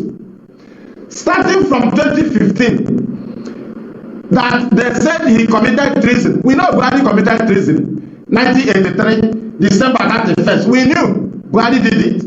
But they charged Nnamdi Kanu for treason. Buhari overthrew Shagari, everybody knew, with equipment and others. So now Nnamdi Kanu, when they took him to court, and the federal counsel, Labran, was there in the presence of Justice Ademola of the Federal High Court, Abuja. Justice Ademola looked into this matter and discharged Nnamdi Kanu because he asked what is it called? Labran, how many people are the victims of his terrorism? Labran was not able to bring any evidence. Ademola asked Labran again, how many people have died under his terror? Then this very prosecutor was not able to bring any point, and Justice Ademola discharged Nnamdi Kanu unconditionally. We rejoiced, we celebrated. But do you know that within a short while, we heard that Nnamdi Kanu had been rearrested again? But do you know our anger? The anger there is, which particular warrant did you use to withhold Nnamdi Kanu again after being discharged? Because immediately he was discharged, the very detention warrant becomes invalid. That very detention warrant becomes invalid because it had been discharged. What they discharged was the warrant. And when the warrant is discharged, the particular person had been discharged. Now, when they rearrested Nnamdi Kanu in DSS, we asked them, which particular warrant did you use to hold him? No. Now, look at the very stupidity of Nigerian government.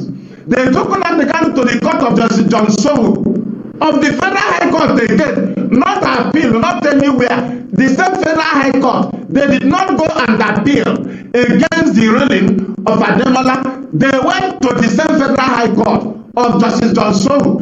With which warrant? I asked them, with which detention warrant?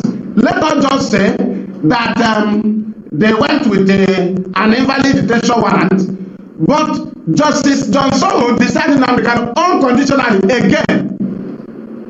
And we asked them, why did you rearrested him again? We know why we are counting this mass. So now, when Justice John Sowu decided Nnamdi Kanu, they rearrested him. They took him to the court of Justice Ahmed Mohammed.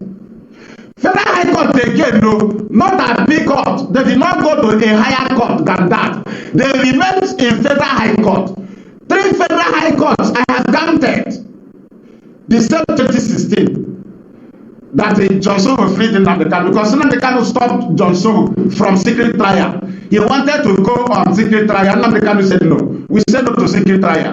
So they moved it to Ahmed Mohammed. Ahmed Mohammed even harassed DSS in the court, and they warned them that they should not bring this kind of case in this honorable court, and he directed them to go and obey the previous court rulings.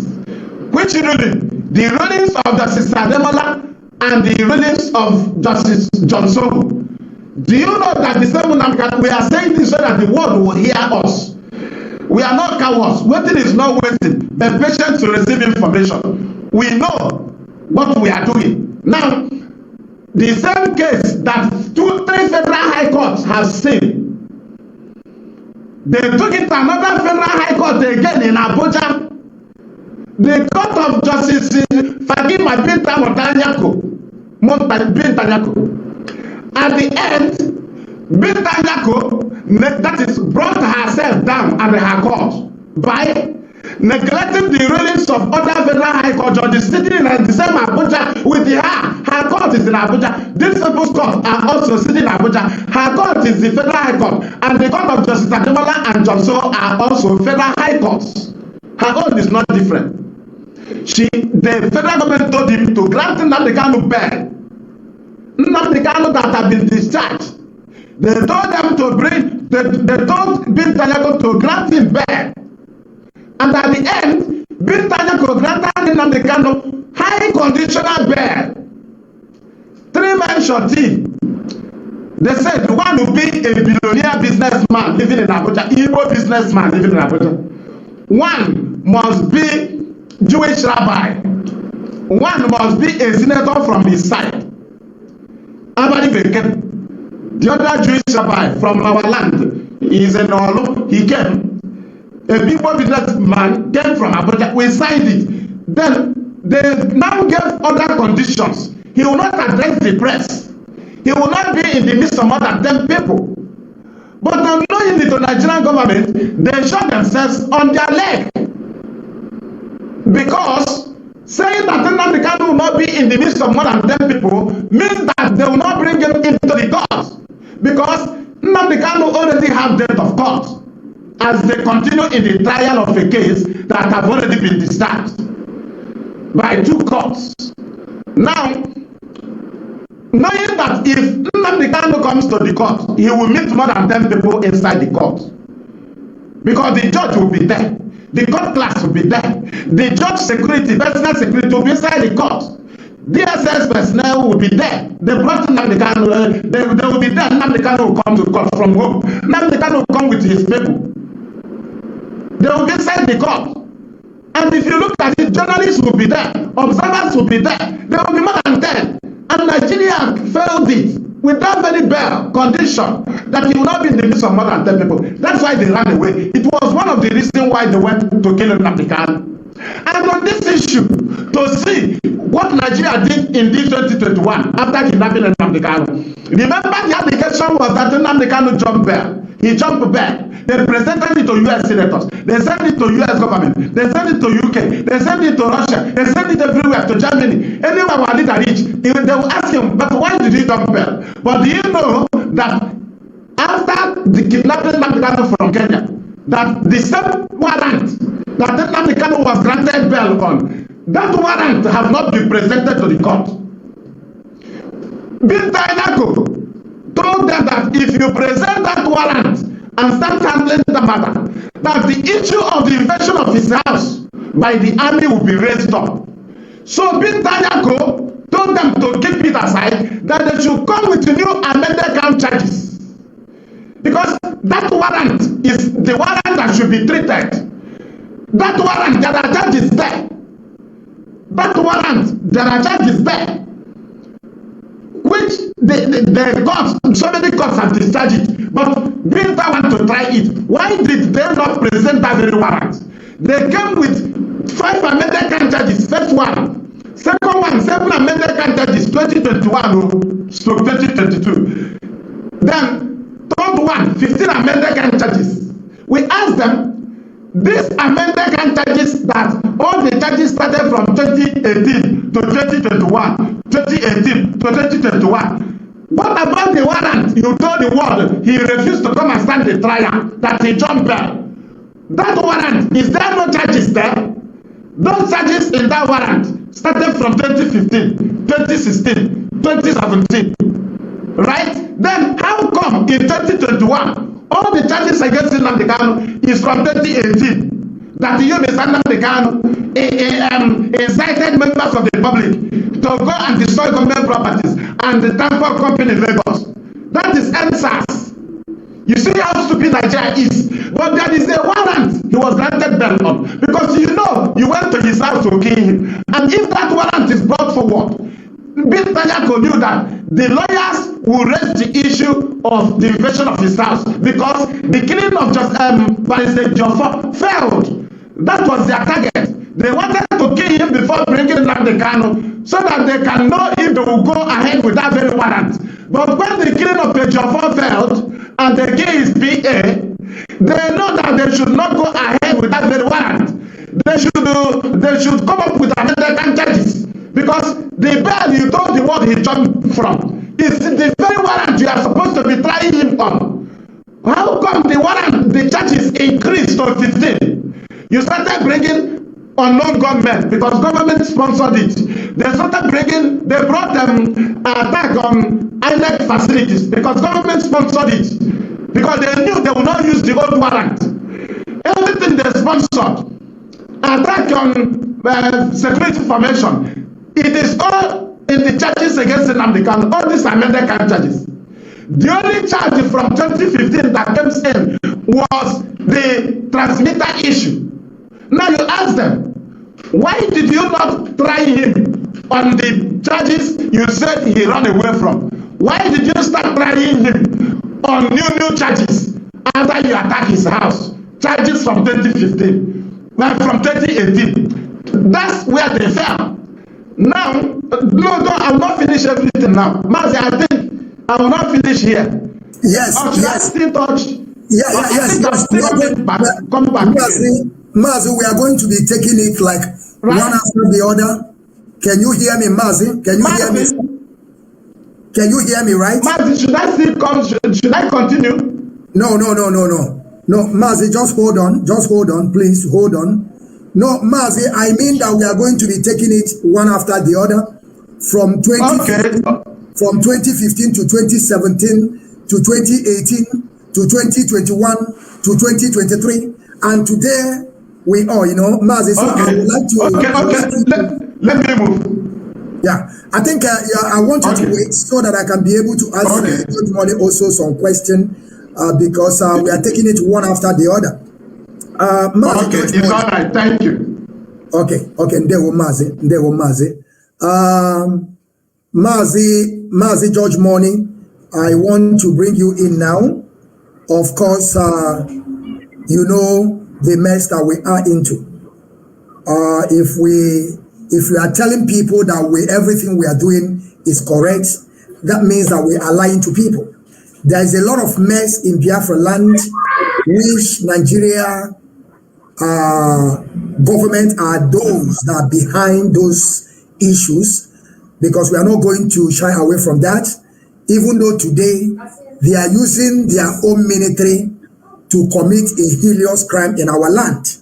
Nigerian government, they always trying to find a safer landing by using other people, we call our people, to use them to send some military in our land.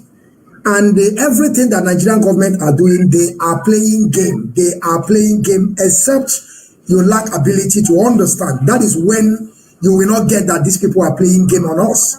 And that is, the game they are playing is Takia.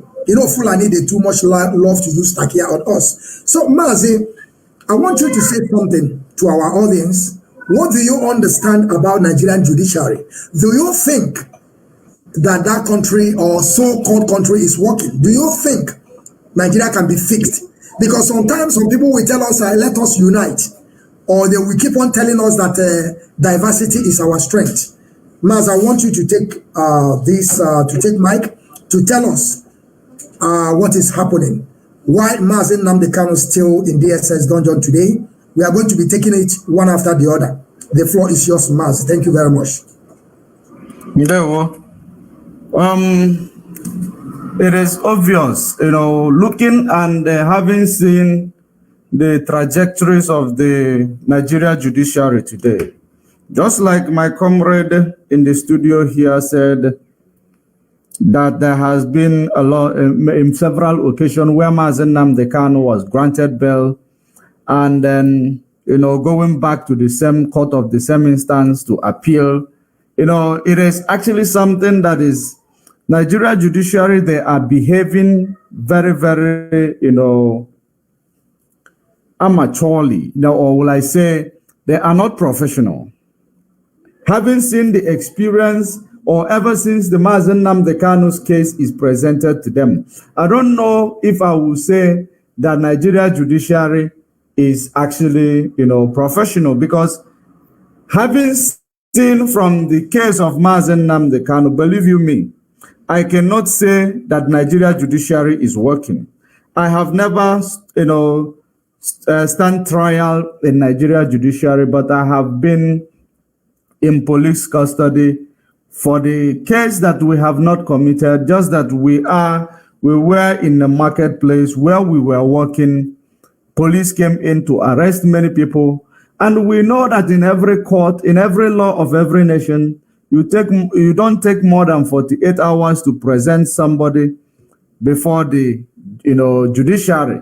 So we were not able to go to the court because we didn't commit any crime. It was a random arrest, the same way they do random killing in Biafra land. So having seen or judging from the perspective of Mazi Nnamdi Kanu's case, I will say to you that Nigeria judiciary is not functional. If you look at giving Mazi Nnamdi Kanu a bail in 2017, and the same military, the same Nigeria government whom Mazi Nnamdi Kanu was given a bail from, decided to send military to go and kill Mazi Nnamdi Kanu from his palace, his paternal home. And as God may have it, Mazi Nnamdi Kanu managed to escape.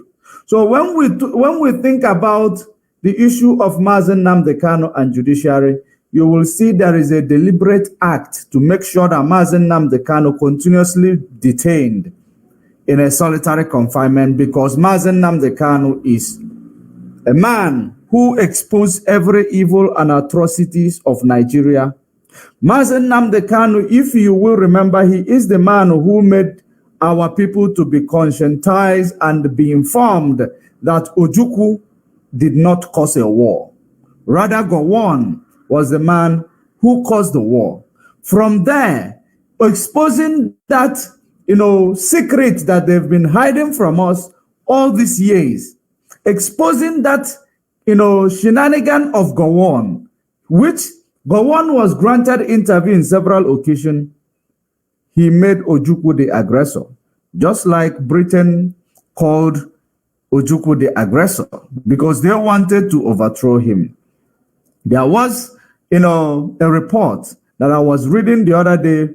That report is a report on how, it was a documentation of how Britain, supplied weapons to kill Biafrans.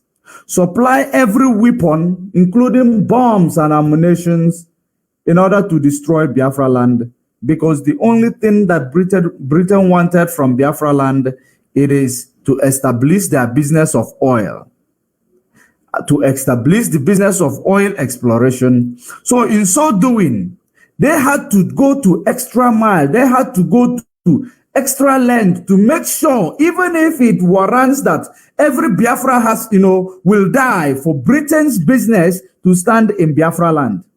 That was exactly what the documentation said about Britain. They made sure that they hide the war activities of the war from the United Nations. So when Mazen Nnamdi Kanu resurfaced, you'll find out that it becomes problematic to Britain and Nigeria, because he was exposing everything that even the members of the public were not aware of. So we will not be surprised if Nigeria judiciary begin to act unprofessionally. If Nigeria judiciary is being controlled by the executive, we all know very well that Mazen Nnamdi Kanu is a prisoner of conscience. We know very well, and that is the reason why judiciary will wake up one day and they fix a date of court, which was supposed to take place on the 14th of September, which is actually 2 weeks ago, right? I believe it's less than 2 weeks. It is now almost 2 weeks ago. They fixed a date of court, only to come and tell the public that the date we fixed for the day for the court hearing is actually a date for a Supreme Court vacation. What an irony. It is actually a bad reputation to the country. It is a bad reputation to Nigeria judiciary. Remember, Nigeria judiciary is the decisions of the judiciary attract foreign investors, so that they will know how they will be handled in event where the government is overstepping the boundaries. They will take the government to court. That Nigeria judiciary will stand on behalf of the law and order.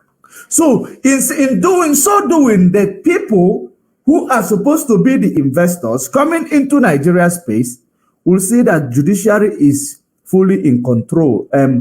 Executive is fully manipulating the judiciary. So people will withdraw themselves. Laws and the judiciary has a lot of role to play in every economy of any nation, because an investor will check these things before they will even try to engage. These are things that many of these, illiterates that call themselves the leaders in Nigeria does not know about. But when they are playing this game, they believe, no, it is all about, trying to deal with IPOB and Mazen Nnamdi Kanu, because the truth cannot prevail. Just like you will understand the activities of Facebook, activities of YouTube, when they are dealing with us, when we are providing the critical information, when we are exposing the critical secrets that these people has done against us, it becomes problematic even to social media owners, because Nigeria government, British government, they are actually trying to make sure that our voices are not heard, just like they did in 1967. They blocked the media. They pushed a propaganda. They made sure that United Nations did not get to find out the atrocities that they were committing through Gowon. They did it. The evidence is there. The documentary is there. Just like, some of these media houses, like, sometimes you see BBC going to, have a documentaries, just like you saw they had the documentaries about IPOB and saying that the media saying that the media warriors of IPOB were actually, doing one or two things, just like they did that documentary. That is the same way many other news media houses does documentaries of secret that they do not want you to see. So the documentaries is there. The documents, I have it. They said that they were secretly supplying weapons of war, weapons to destroy Biafra land. They were even pushing Gowon to say to Gowon, fight this war as quick as possible. Do you need anything so that we will supply you, that you may finish this war quickly? All because they want to bring back their business in Biafra land, business of oil theft into Biafra land. That has been the order of the day. So why do you think that Britain will take their time in order to do all that? Kill people, because they are very good at killing children and women in order to achieve their selfish, benefit. So if you look at it, Britain went out of their way to make sure they sold the security information of Mazen Nnamdi Kanu to Kenya and Nigeria. Immediately when Mazen Nnamdi Kanu left Britain to Kenya, they sold the information that Nigeria government went to capture Mazen Nnamdi Kanu. Do you think that they captured Mazen Nnamdi Kanu through a means of extraordinary rendition for justice to stand? When you understand international law and treaty, every constitution of any nation on this planet Earth, once there is extraordinary behind a rendition, it cannot stand the test of time in court, because it nullifies the case, because the case owns no jurisdiction. Before you will go for rendition of a person, there must be establishment of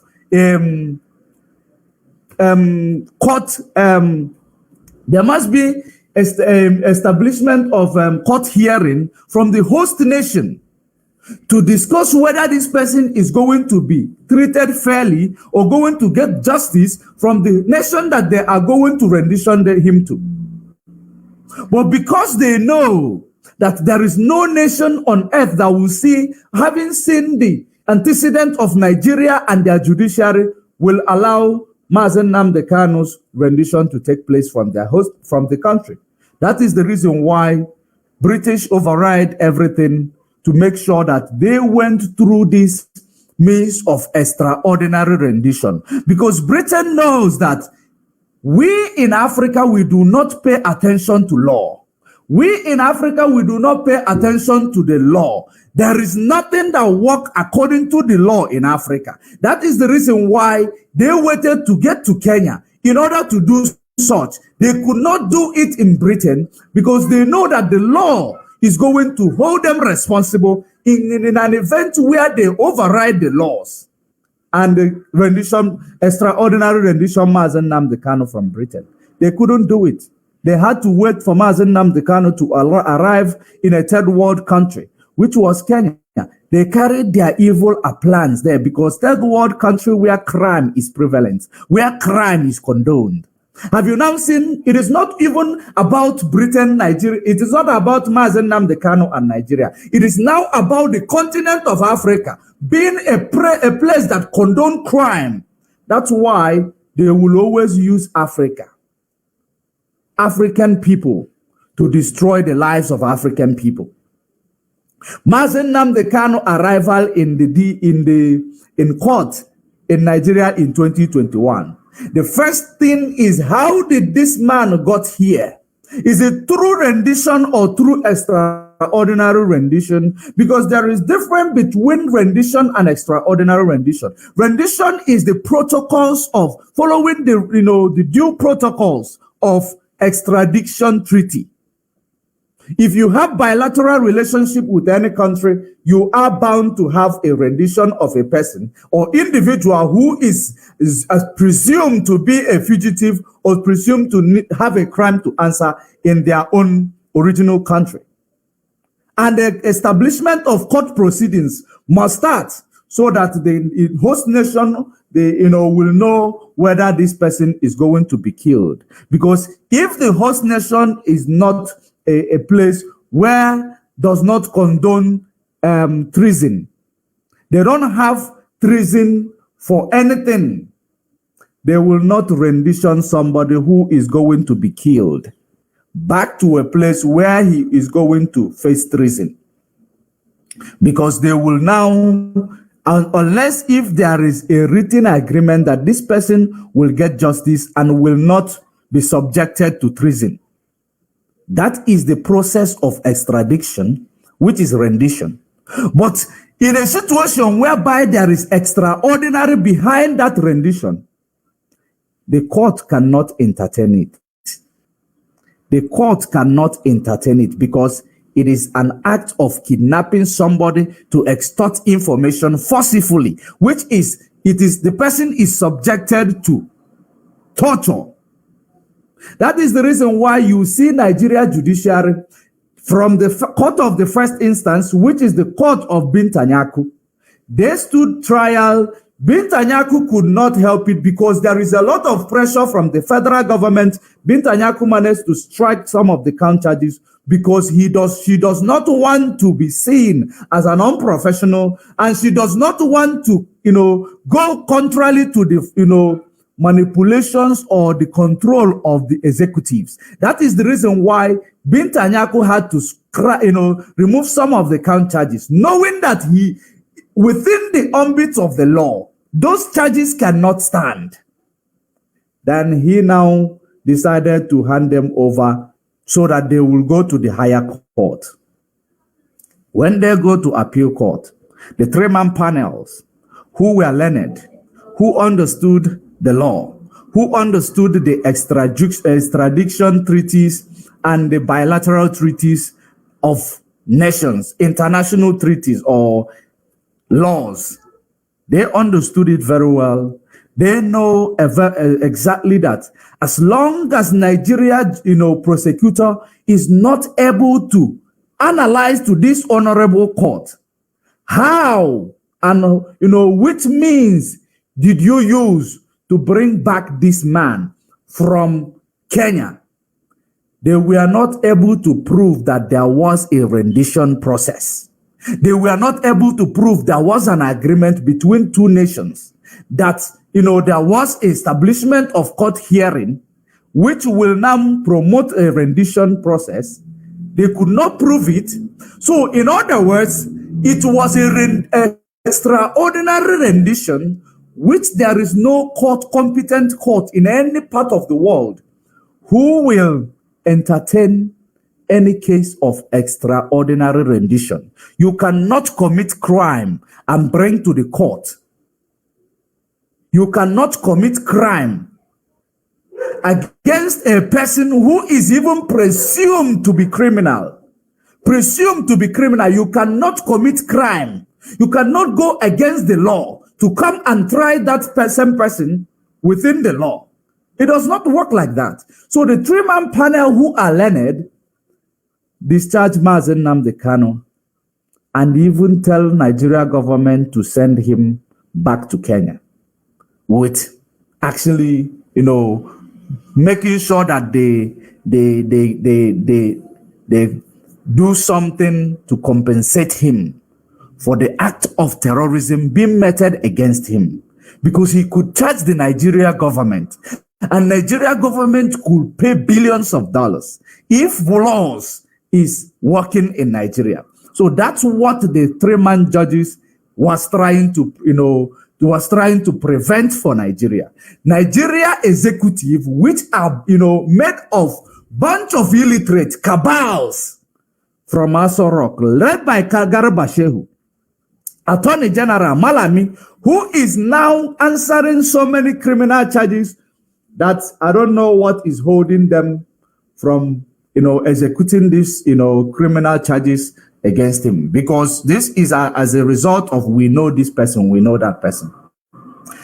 Incompetent Attorney General went to overrule the verdict of the court. How did he do it? He actually deployed the colonial era pronouncement in a court by saying stay of execution. It is colonial era, proceedings, stay of execution.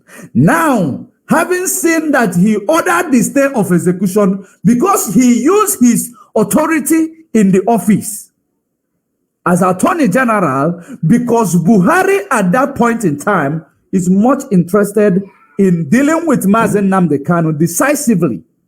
Buhari did not want to really go through the, through the law to, deal with Mazen Nnamdi Kanu. He just wanted Mazen Nnamdi Kanu to be placed in a solitary confinement because Mazen Nnamdi Kanu exposed him of not being the real Buhari in Aso Rock. So they had to shut him up, that this man must finish and do all their shenanigans and hand over to the next Western stooge.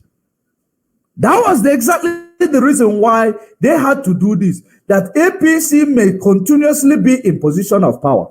Because they believe that if Mazen Nnamdi Kanu was there, he will be exposing them in advance. So in so doing, they had to deploy this law of colonial era, stay of execution. Not only stay of execution, now overriding the order of the court that Nigeria court has no jurisdiction over the case of Mazen Nnamdi Kanu. So when they say that Nigeria court has no jurisdiction over this particular matter, it means that it has no prospect of appeal. The main case has no prospect of appeal. Have you now seen the reason why the appeal court or the Supreme Court will have to now insult themselves by placing a court sitting date on the day of their vacation? Have you now seen, the reason why it is a delayed strategy? It is a game. Having, coupled with the election tribunal shenanigan that is going on, because they want to use also Mazen Nnamdi Kanu to play a game of chess to this, to the Biafrans, while this man who is called himself obedient, Obidot, will be deceiving himself that he is going to get a mandate. For you people who are gullible, following him, believing that he is going to get anything, without knowing that he is wasting your time. He has nothing to lose. He has a home abroad. He has offshores. He has business in abroad. He is a political person. He has benefited from Nigeria. So he will never try to sabotage Nigeria, who has given him some benefit, benefits. So he will continuously use this delay strategy to make people to believe that there is something that will come out of Nigeria. Absolutely nothing. It is part of the game that they are using now. That is the reason why you don't see them fixing a date of Mazen Nnamdi Kanu trial. Have you ever seen any judiciary in the world that does not have calendar? Who does not know when is holiday, when is judiciary vacation, when it is tea break for judiciary, when is coffee break for judiciary? That is the same judiciary that you have found handling the case of Mazen Nnamdi Kanu. Have you now seen the irony of what we are talking about? Now, in so doing, I believe we are going to come back to this. The way that Nigeria, I don't know if I should go into it, Nigeria forces, army, Asare Dokubos criminals in the yes, army uniform. Yes, I will come back. I think I will come back to that. I think I will come back to that. Thank you very much. Thank you. A bow from here. Thank you very much for this, your wonderful analysis about the Nigerian judiciary. Of course, we keep on telling our people that we are not part of Nigeria. I heard you clear and sound when you said that Malami has a questions to answer in that contraption. Have they arrested Malami? The answer is no. Abba Kyari, the murderer that have been killing our people, and they went to Kuje prison and they opened door for the man to go scot-free. From there, the man came back again. They have freed him. He has no question or any case to answer. A man, they went to prison and took him away. Today, the man has no question to answer. But a man that fighting for his own survival, they have discharged him, but they are still holding him. And some of our people up to date, they don't want to learn and understand that we are not part of these people. According to Amadou Bello, their great-grandfather, they have forgotten about it, that we can never, take decision on our own. We can never rule these people. When it comes on Biafran people, Olisametu is there, the case is still waiting for him. Any day that he trying to challenge them, they will bring up his case. That is why today he's mute. Or Jose Okalo, they chase him away to become the, what they call it, the senator, the president of the Senate. As they rig him out, he keep quiet. Because if he speaks, they will bring his case. And he will go to jail. And nobody will speak for him. But if you are telling these people that we are not part of them, they don't seem to understand. Now, I want to go back to you, Mazi, Fearless Evangelist. Let us take it from that, when the extraordinary rendition Mazi Nnamdi back to that zoo. They never even talk about that he escaped the court case. They don't want to bring that case back now. But when Mazi Nnamdi were out there, they were shouting, he jumped case, he jumped court, he jumped court, he jumped court. And now they brought him back. They extraordinary rendition him to that contraption. Instead of them to start from that issue, why did you not appear in the court? No, they don't want to go there again. Now they are now fabricating lies, concocting stories and begin to pay some agent for them to be able to find a new case on Mazi Nnamdi Kanu. Mazi, I want you to start from there. The reason why they don't want to talk about that jumping of court or did not come to court. Mazi, the floor is yours. Thank you. Thank you. The issue now with Nigerian government is that IPOB neutralized them. As I am playing, what my voice is playing back on me. If your voice is playing back on you, that means that you have to mute your mic from telephone. Mute the mic from telephone, then you start talking. No, but it's coming out clear.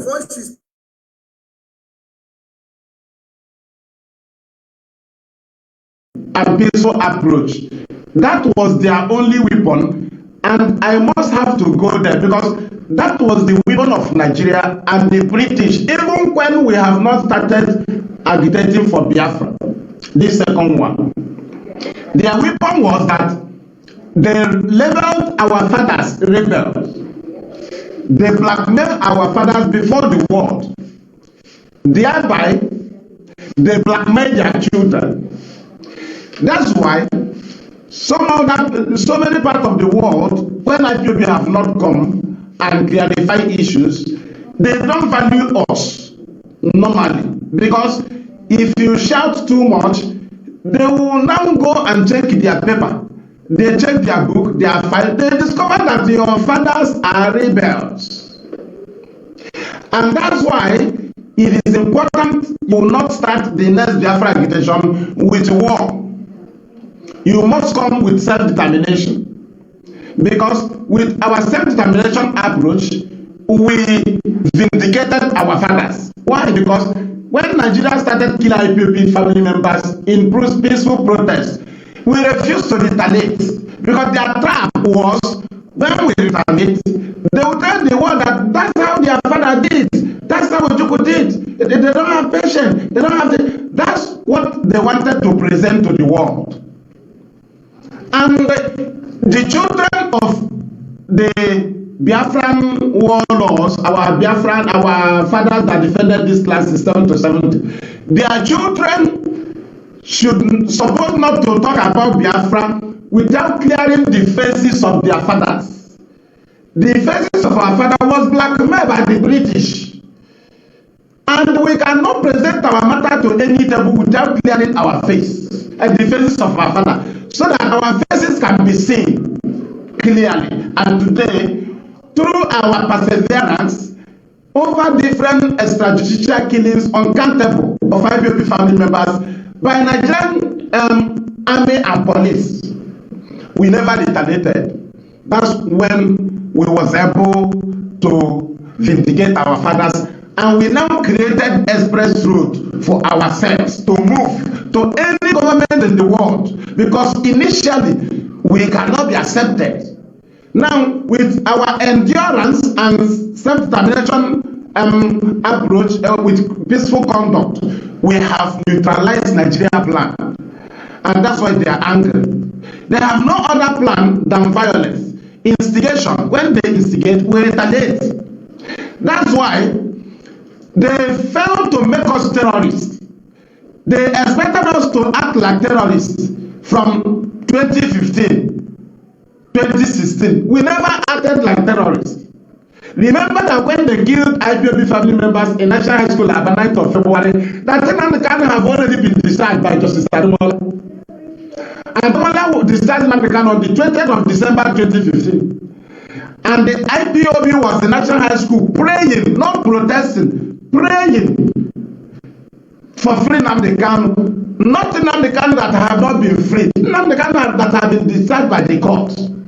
Upon that, they came and killed us.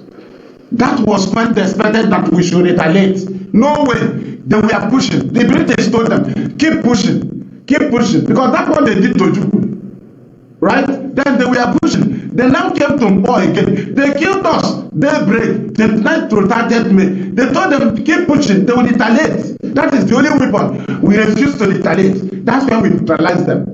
Now, because they want to tag us, they want to make us terrorists, not even tagging. They want to make us terrorists. We become terrorists, right? And Nnamdi Kanu controlled us. He controlled us. He used IPOB structure to control us, and we understood him. We held ourselves. Do you know that when they saw that they have failed, because they killed us again in Iguacha, IPOB in solidarity with Donald Trump.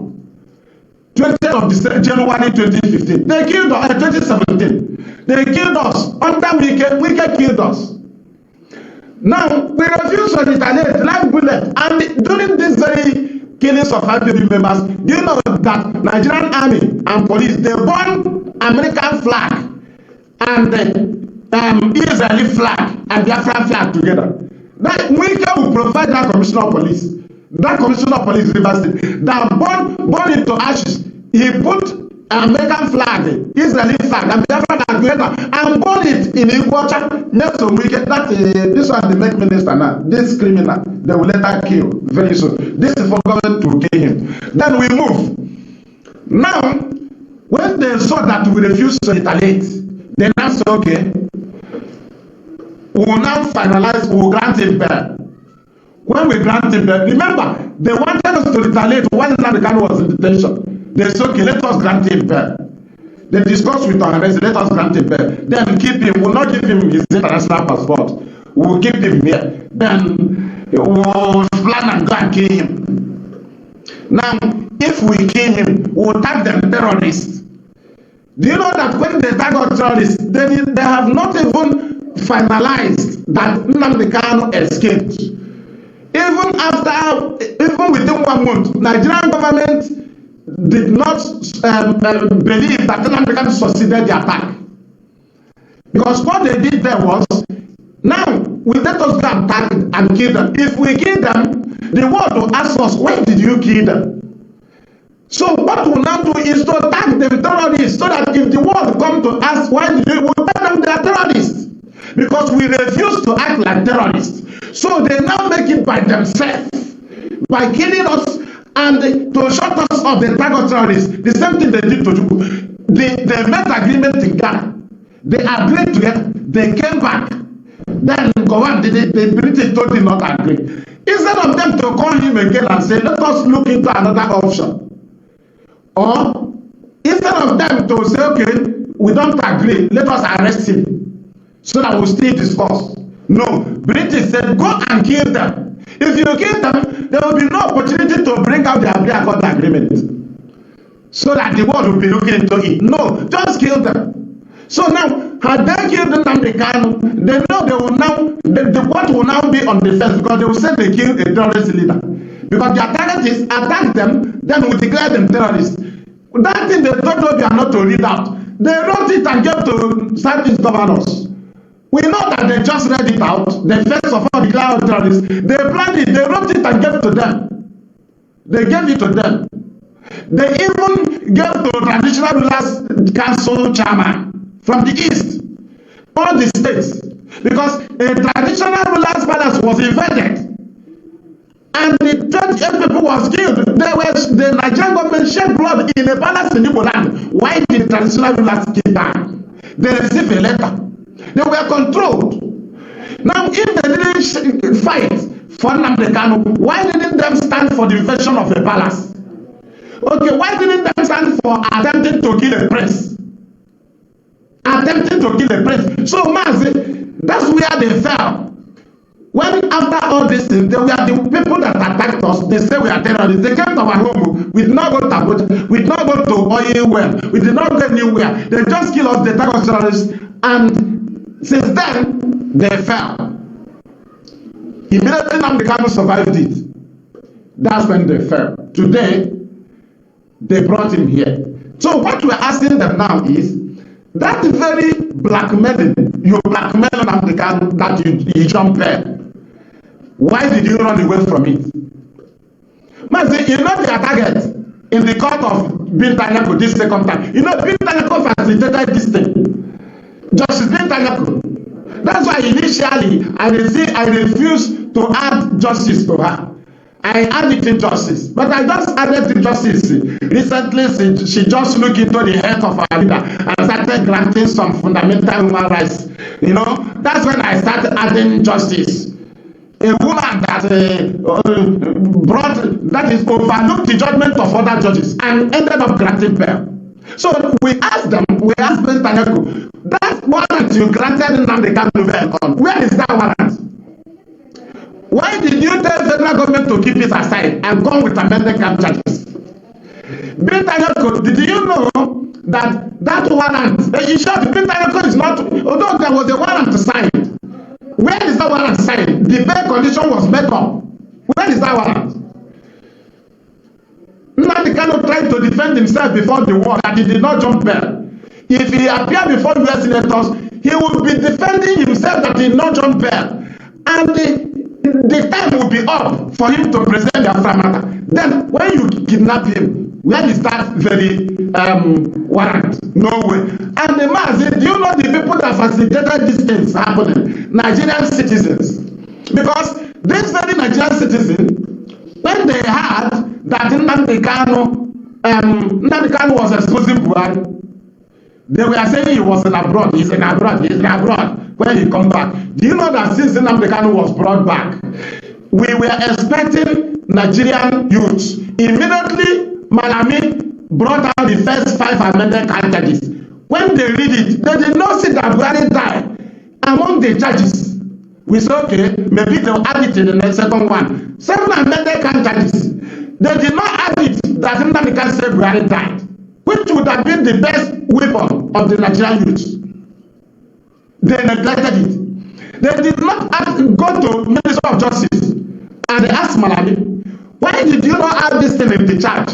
That Nnamdi Kanu tarnished the image of our president. Why did you not add it? We expected them to also go and ask Malami, why did you not add in the charges that Nnamdi Kanu said Aisha Buhari molested Aisha at the age of 9. Why did you not add it? Why did you not add it that Nnamdi Kanu accused Buhari of raping Aisha at the age of 13? Why did you not add it? Why did you not add it that Nnamdi Kanu said that whenever Muslims gather in Nigeria, even a Yoruba president as a Muslim, that a 10 years boy, Fulani, or 5 years, will lead in prayer? Why did you not add it? You were there, Nigerian youth, you were there. You saw an express road to stop Biafra by challenging your president to prove that he's alive. You failed. Today, Tinubu used it to become president. But what we are saying there is that the judiciary of Nigeria have exposed Nigeria. And the judiciary of Nigeria have also exposed the British compromise towards the people of Biafra. Where is the bell he jumped? That is our question. Where is that bell? Then that bell you granted him. Where is it? Where have it been brought to any court? Where is that bell you granted Kanu? Their expectation was that Nnamdi Kanu lawyer would defeat them in a federal high court of Biafra. That's what Malami planned. But they don't know that Ozokome is a wizard in their profession. See what Ozokome did. He knows the plan of federal government that if they press on federal high court, that if they discharge Nnamdi Kanu in federal high court, they will go to appeal. Now, Ozokome saw the game. He destroyed only 7 count charges in federal high court. He now first of all being in appeal with 8 count charges. Now the 8 was destroyed. Then Nnamdi Kanu was discharged and acquitted. And also, the judgment condemned the way Nnamdi Kanu was brought back to Nigeria. That is a soldering rendition. That is to say, the judgment found Nigeria guilty of a soldering rendition. They were found guilty. Right now, when the judgment ended, instead of Malami to surrender, they went back to the same Abi court. How can your traditional ruler give judgment? You don't agree. You go and remove a traditional ruler and put another traditional ruler in the same community. It's a lie. You must go higher place. But the best way for them to go and appeal is in appeal court. Had Nnamdi Kanu been decided in federal high court, but he was decided in appeal. So they would have been in Supreme to challenge it, but they returned back to the same appeal. Do you see where they fell? Because Ozokome don't cross them, knowing that if he defeat them in federal high court, they will jump to appeal. But he now went to appeal and destroyed them. They have no other option to now dance in a naked dance. Must have still come back so that we'll finish the Supreme Court. Thank you. Thank you very much. Thank you very much. And I also greet our people, our audience, those that are listening. I greet you all. And at the same time, I want you people to distribute this wonderful program. You know, we are doing what we know how to do best. You know, we are in a different way. You know, that's why you see the media warriors, we are unique. We are unique. You see, this thing we are doing today is not that we learn it, but it's because of the wisdom that Chukwu Kikabiyama gave to us. We are thinkers. Even though when we are in our mother's womb, we can do everything. That is why we are fighting for survival. We want to be on our own. We don't want to depend on people. You see all this depending on people that without us, you people cannot grow. You brought clothes to us. You bring this one to us. We want to try to manufacture things by ourselves because we have been doing this during the time of our great-grandfathers, even though 1967 to 1970, we build our own. All the armament we use, we build it. Even though before they came to colonize us, we have been building. Usuoka, when you are hearing about Usu, we have been building. No, it did not start today. Even though when you talk about writing or symbols, which is over 500,000 years ago, that we have been writing, putting things on a letter to be able to communicate. But today they are telling us that we are nobody. They want to write our history and tell us how we are going to live. Mazi, I want to go to you, Mazi George Money. Let's talk about Nigerian security. Because We can see the game they are playing right now. You can see they are playing game. And I'm not going to lie to people. It seems that their game is working for them. Because what they are doing today, they are deploying, all these their janjaweed, all these their terrorists in army uniform. They are now deploying them at the same time, playing game. They will go and gather some people, kill themselves, and begin to target our people. Maz, I want you to talk about this security. And also, I don't want you to not to forget that even though the appeal court said there will be no any case again on Mazen Namdekan, but today they are still holding him. Mazen George Money, I want you to pick it up from there. At least you start from the security and the game they are playing today in our land, because they are scripted. They were Mazen. All right, there were Biafrans. We are still live and direct, and we are still on Biafra TV, right? Great people of Biafra and great people of Africa, because this is where we are directing our own problems to, so that we will be heard. We know that the problems that we are going through is coming from far, so we are still discussing it within ourselves. And it is very, very important that we also continue to send the signal and the messages, including to the United Nations and other international communities. Because, there is a saying that says, when the time of judgment, the favor will abound. So that is the reason why we will continue to expose the atrocities. We are no longer in the dark age. We are in 21st century, where information is everywhere. It's even in our pocket, informations. So it is now understanding the activities of the insecurity in Biafra land, understanding the security apparatus in Biafra land, or in Nigeria rather, how they set up their security, and what ends will Nigeria's government go in order to tag IPOB, the aggressor. They are willing to go to extra mile. They are willing to go to any length to make sure that they tag IPOB, the bad guys. But that is exactly what we are going to clear up today. Of course, we have seen so many videos where people are making, the video of the execution of people in military uniform. You have seen those videos. So many people saw that video, and they believe, they believe that there is, something extraordinary about that killings in Biafra land. Remember, there will be no smoke without fire. When you start seeing things like that in Biafra land, you should know that there is a serious attack being orchestrated, being planned against our people in Biafra land. Because not even more than 48 hours when this video was circulated, you find people's shop, people businesses being looted, being burned. You will be seeing these things and you will ask yourself, what exactly is going on?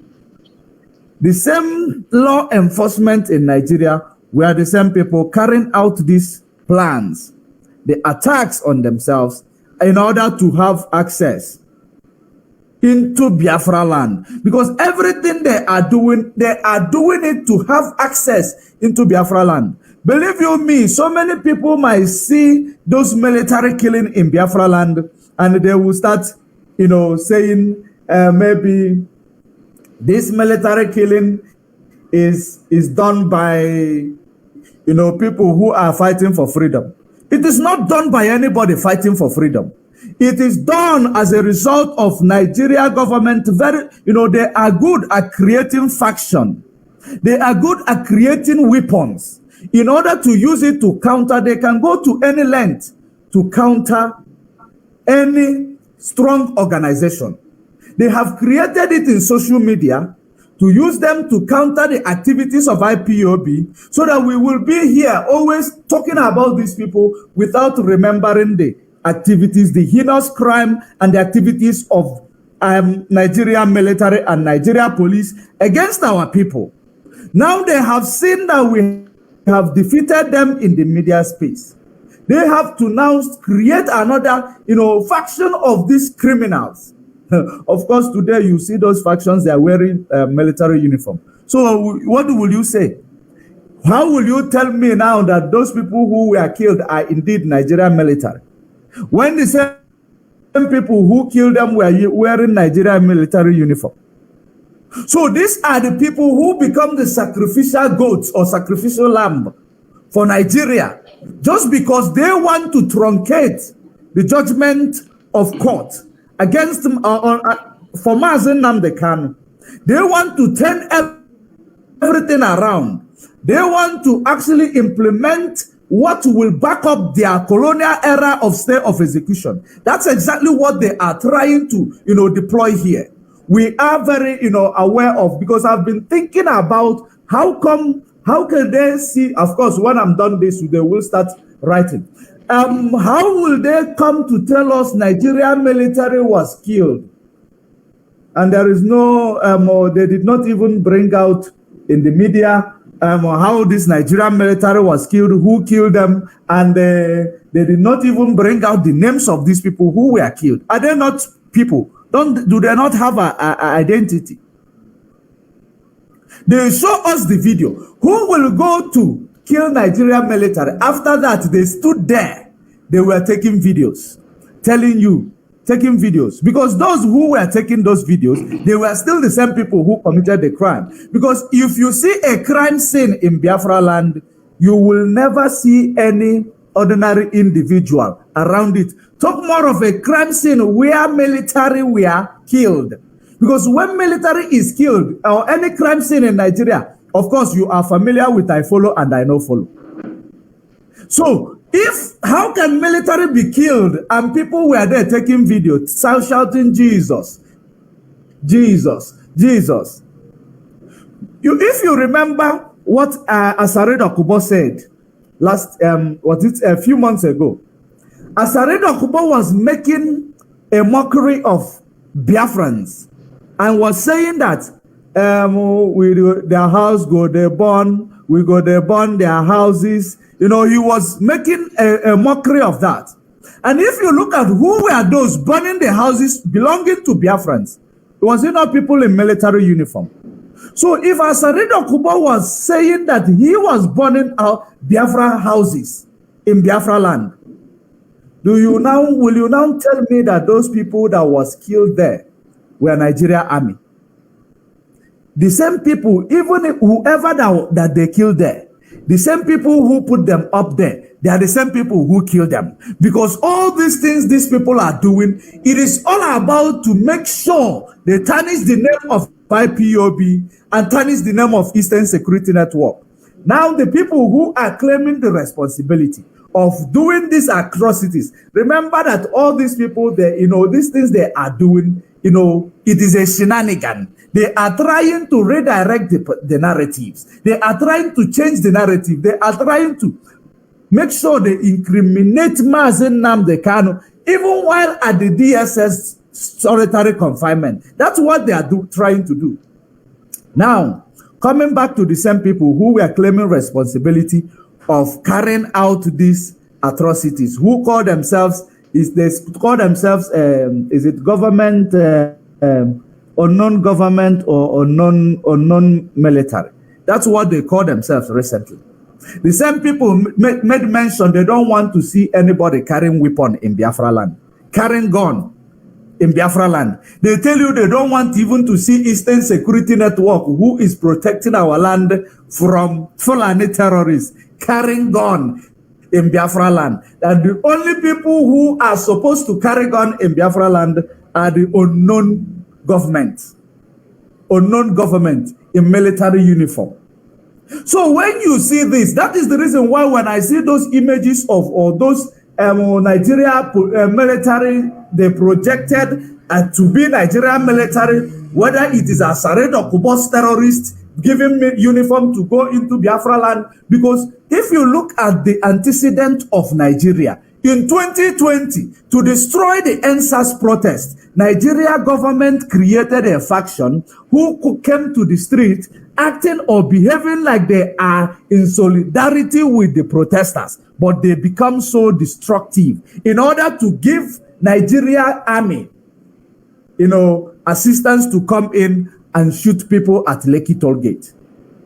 So this is well orchestrated plan. In my own opinion, it is a well orchestrated plan in order for these people to have access to invade Biafra land. Because when these people are going to invade Biafra land, you will find out information will reach the same people who are calling themselves private,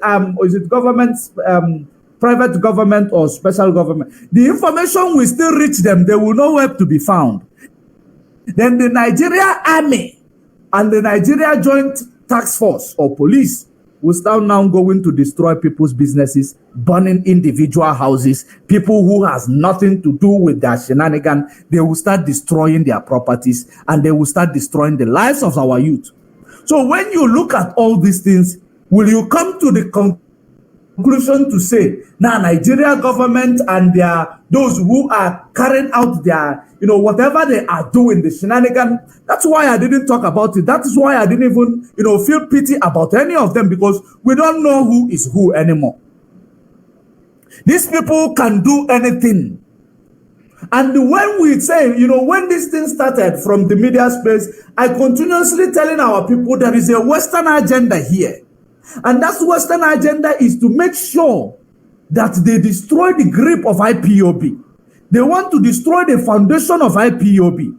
They couldn't succeed in the media. They're now trying to, bring out a plan on the ground. But, the only thing I am so happy that IPOB of today, we know what we didn't know before. We have seen the tactics these people are using. We have seen even the, mindset of those Western agenda or those who are trying to make sure that there is no civility in Biafra land, who is trying to make sure there is no peace in Africa. Trying to make sure that everything that African women, children, and men are doing to emancipate themselves from this mental slavery or to be free from this neo-colonial setup, it will not it will not stand the test of time. That is exactly what these people are doing. And that is the reason why it is very, very important that we in the media space, we will know exactly how we present our information. We will know exactly on how to respond to this shenanigan that these people are creating. Nigeria government holding Mazen Nnamdi Kanu, even making the court to be useless and incompetent by placing a court date without knowing it is their vacation day. Do you not think that these things are deliberately done? These are deliberate acts. Now they have done it. They are so scared to come out to stand to bring Mazen Nnamdi Kanu because the Supreme Court, they have checked within the ambit of the law that every judgment given by the appeal court three-man panel was authentic and there is no flaws in it. That is the reason why these people are so scared to come up for that trial, because they know if they come up with that trial, they have to quash every stay of execution being implemented illegally by Malami. So they know very well that this is what is going to be happening. So they are so scared in establishing that court sitting. They want to know what they will use, the joker they are going to use it to play. But we are watching. Now, if these people claim they are fighting insecurity, if these people claim they want peace in Biafra land, how will you want peace in Biafra land when every atrocities that is being committed in Biafra land, it is tagged on release of Mazen Nnamdi Kanu? And when you look at the Biafran politicians, they are actually claiming that they are tackling insecurity in Biafra land. But everything is tagged on behind the release of Mazen Nnamdi Kanu. Why can't they release Mazen Nnamdi Kanu in order to separate chaff from wheat? In order to separate chaff from wheat, it is very, very simple. so that we will know who are those who are carrying out this crime. Because these things are traumatizing. What these people are doing, they are traumatizing. This movie, scene they are setting up, it is traumatizing. Children are watching. Our children are getting traumatized by it. And that is simply shows that Nigeria is not a country that, care for the feelings, human feelings. They don't care about it. They don't care about security of children. They don't care about all these things. Because you will find this crime scene they orchestrated will be there for many hours. Children will be passing, seeing them. And you tell me Nigeria is a country. It is a British enclave. It is a British enclave. You cannot breathe in that place. That is the reason why every indigenous people in Nigeria should be fighting for their, for their freedom. It is very, very important. That is the only way you are going to get it right. It is not through Obi. Obi is not going to give it to you. Because the type of system of government you people are promoting in that Nigeria, it will never work in favor of anybody. Whether you like it or not, believe it or not, it will never work. I am going to leave it here, Mazi. Mazi, thank you very much. Thank you very much for this, your wonderful analysis on this Nigerian security and the game they are playing. Of course, we know they are playing game. But before I will come to you, Mazi, the fearless evangelist, there's something I want to talk about here, because you know that they are really playing game. And also, I don't know what is wrong with our representatives. If you people haven't forgotten, they went to Abuja. Most of them went to go and they met with Onyendu Mazi Nnamdi Kanu, asking him, because they want to try his power. They want to know if Mazi Nnamdi Kanu remains the supreme. All of them were trooping to Abuja to see him, to stop, sit at home. And today when you go to their newspaper, they will be telling you that the military stop, sit at home. And how the military stop, sit at home? Is it not when Mazi Nnamdi Kanu spoke? And now they understood that the man powers remains who he is. Because we are here. We can never abandon Mazi Nnamdi Kanu. It's impossible on this planet Earth. We need him so much as he also needs us on this Biafra restoration project. But I want to ask something. Why is that these people went to Abuja to meet with Mazi Nnamdi Kanu for him to stop sit at home? Now sit at home have stopped. Why are they not talking about the release of Mazi Nnamdi Kanu? Now you understand that even though our politicians, our representatives, they don't have goals or balls. Only what they are doing is what they are going to benefit. Now, Mazi Nnamdi Kanu have settled the case of no more sit at home. Let us turn it to, I have forgotten what they call it. Somebody should remind me, please. When we change that Monday to economy booming or something. Empowerment. Empowerment. Yes, economic empowerment. Thank you. Now we have done it. Instead of them now to begin to speak, how are we going to free this man that the court have already discharged? They don't care. You see, that is why I'm telling my people that we are nobody in that contraption. And as it stands today, there is no any position that so-called Igbo man is occupying in that space today. They are nobody. Only what you can see them, they can only be secretary, they can only be deputy. You can never see them stand on the head to give decision because they are nobody. But we keep on telling them this, but they don't seem to understand. Mazi, fearless evangelist, before you start, I would like you to start also Abuja, Umuahia Court. I would like you to start from there because you know that we also warned them in Umuahia. When they were ranting and saying sometimes they will be promising a huge of money they know they are not going to pay. We don't care about the money. At the same time with the British people, and I want you people to also, I want you to touch this thing also, the game of British people. They say they are coming to our land to help us so that people will be submitting their passport in Enugu. And they never talk about how they are going to free their citizen, because their plan was, the plan they gave to Kenya people is that when you are going to extraordinary rendition this man, don't let his passport to show. Don't show his passport. Seize that passport. Don't write it that he even have a British passport. That is the mind they gave to Kenya people, and that zoo called Nigeria. Don't ever bring out his passport. Don't write it that they have even British passport. So when the case will get to British people, they will say, we don't know, because they did not show his passport. But you don't know that it's a game plan. So Mazi, I would like you to also start from Umuahia Court.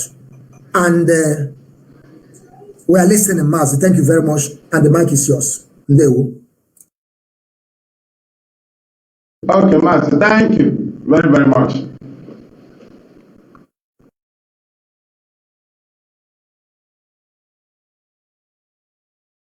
January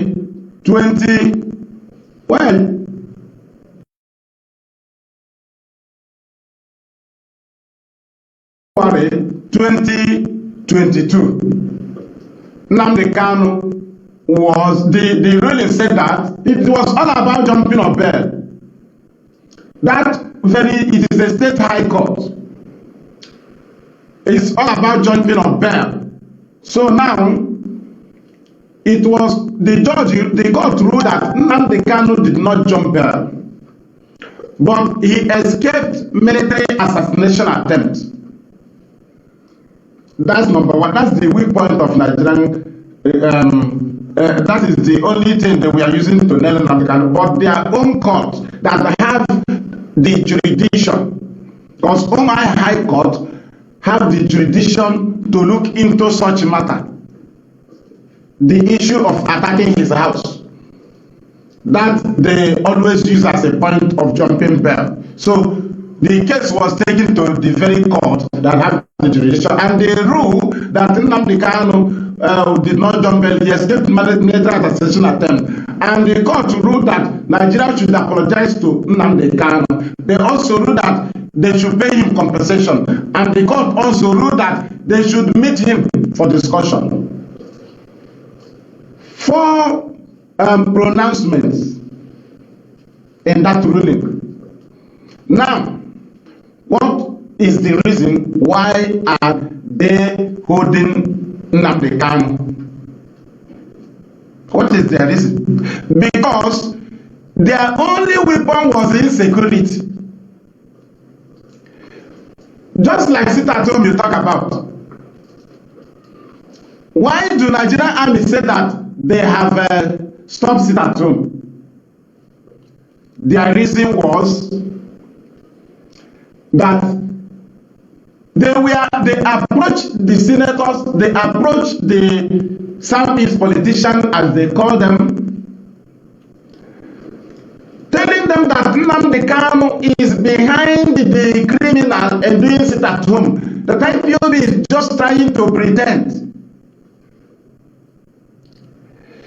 Now, and these people, these senators, because of their crimes against us, that's why we don't value them, but they have a voice. When all of them were discussing, trying to think that IPOB is doing partial, somehow that IPOB is supporting the violence, but somehow IPOB is trying to protect IPOB. That's when Nnamdi Kanu allowed those visits. He first of all allowed Olasi, he invited Olasi, he's an elder, before the Senator Oba and Ezenri. Before that invitation, our leader had pointed hand at the criminal doing sit at home. Nnamdi Kanu is too clever. How did he point a finger on the criminal? He used a letter. The letter was a pointing finger. He refused to give a letter to IPOB. He gave a letter pointing finger to an individual, telling him to stop the crime. That's when he neutralized the government. That's why the senators, they started coming, they come to confirm again, and they now told them direct, and they went back and told other politicians that truly IPOB is not in this, as we thought. They are not in this. That's why they now calm down, and now federal government give them another narrative to push the case. They now told them, say, okay, you should be talking about insecurity. So they wanted to free Nnamdi Kanu under insecurity, which will not be on discharge. It will be on bail. If they base on insecurity to free him, it will be on bail.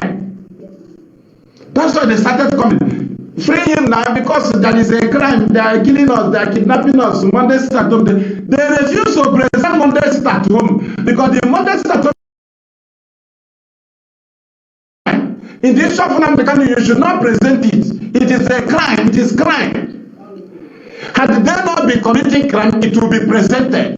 The only thing you can pick up from Monday Saturday was the crimes. And that's what the House of Assembly members and senators, they always present. You cannot present good thing about it.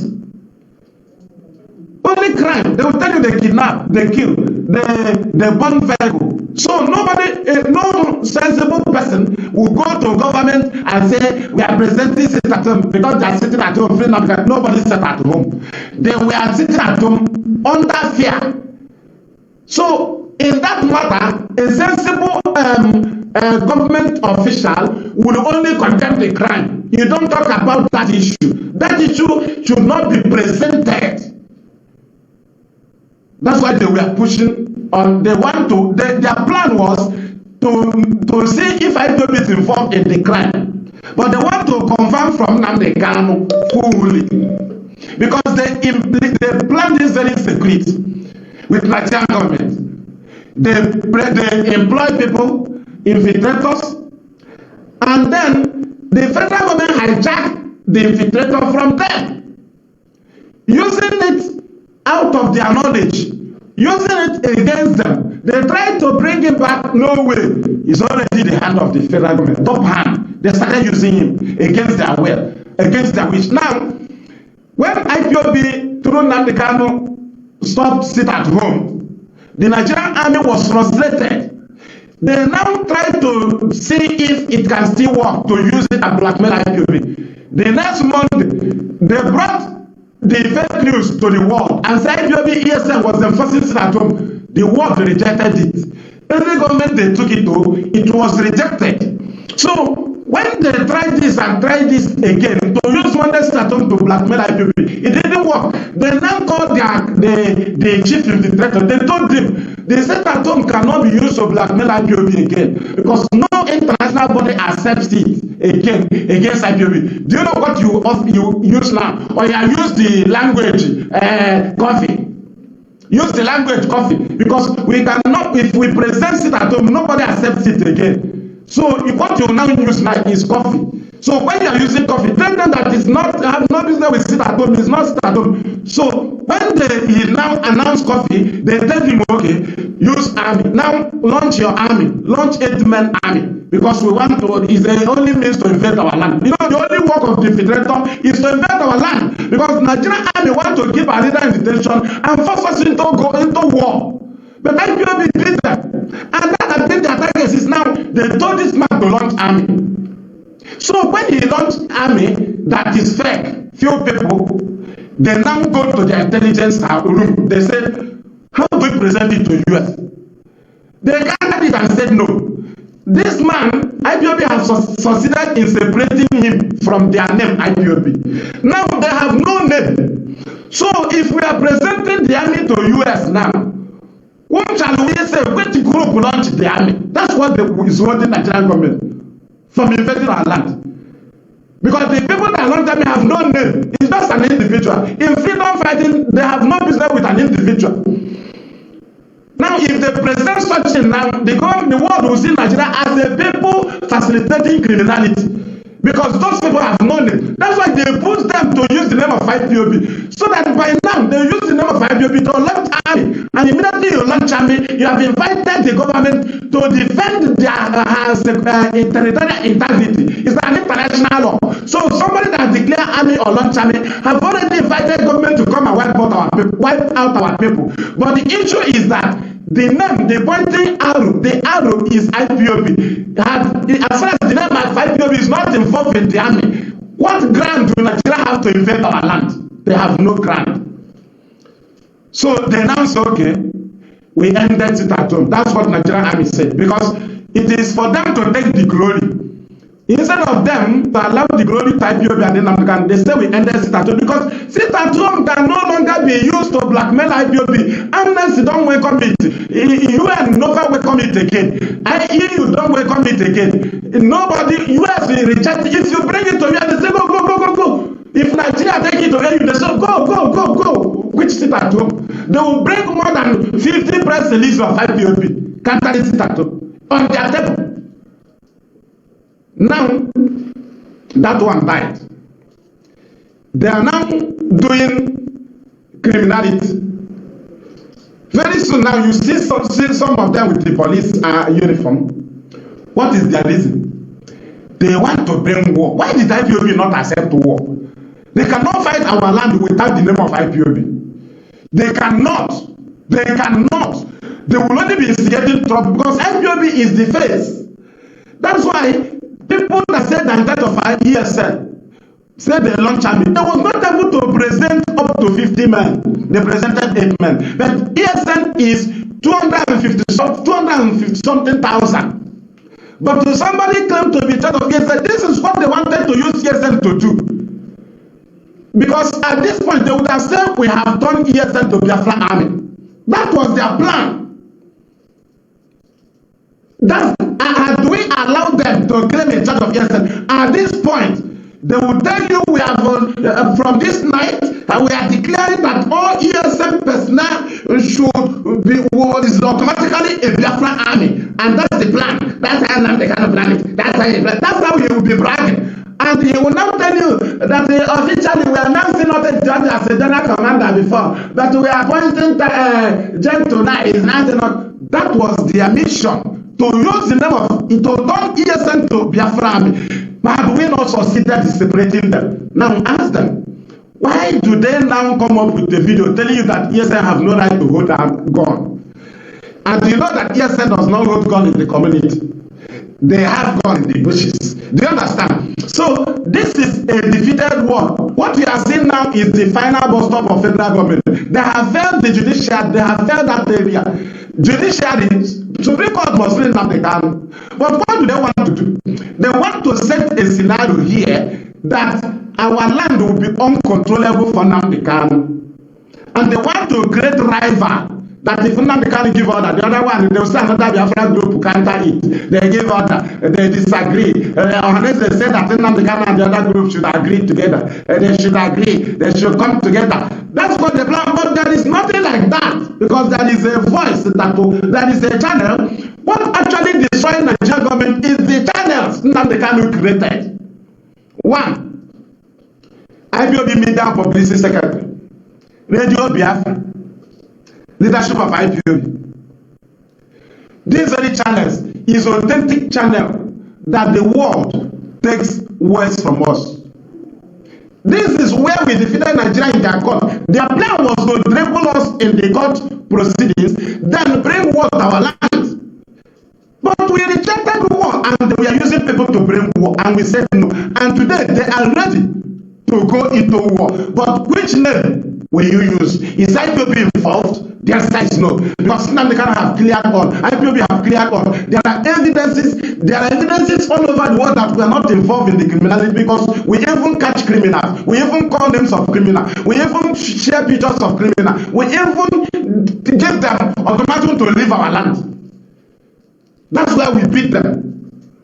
So, Mazi, I'll still come back again. I just thought the insecurity. Insecurity is that why the governors, you see them talking about it, because it have gone out from their hand. And initially, the governors that organized this thing have left seats, right? So that's why when they are criminal, they saw that it doesn't work. They now tell you, everything I'm doing now is not under the order of Nnamdi Kanu, but you kill people in the name of Nnamdi Kanu.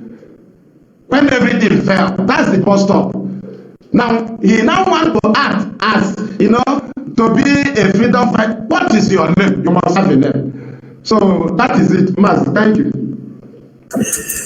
Thank you very much. Thank you very much, Mazi, Fearless Evangelist. Thank you very much for this, your wonderful analysis on courts in Abia State and the reason why they are playing their game. Of course, Mazi Nnamdi Kanu have already been discharged.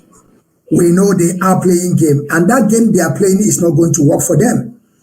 That is why I keep on praising the leadership that they are wise, because the pattern of their leadership this time around is different. That is why they can't hold them. That is why they don't know what they want to do tomorrow, and the things are working.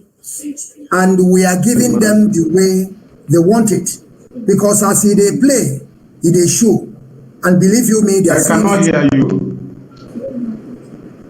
Okay, you can hear me now, right? Thank you. I'm sorry. Yes. So they play, they show.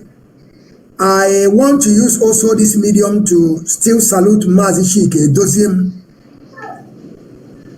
a man with a wisdom and intelligence.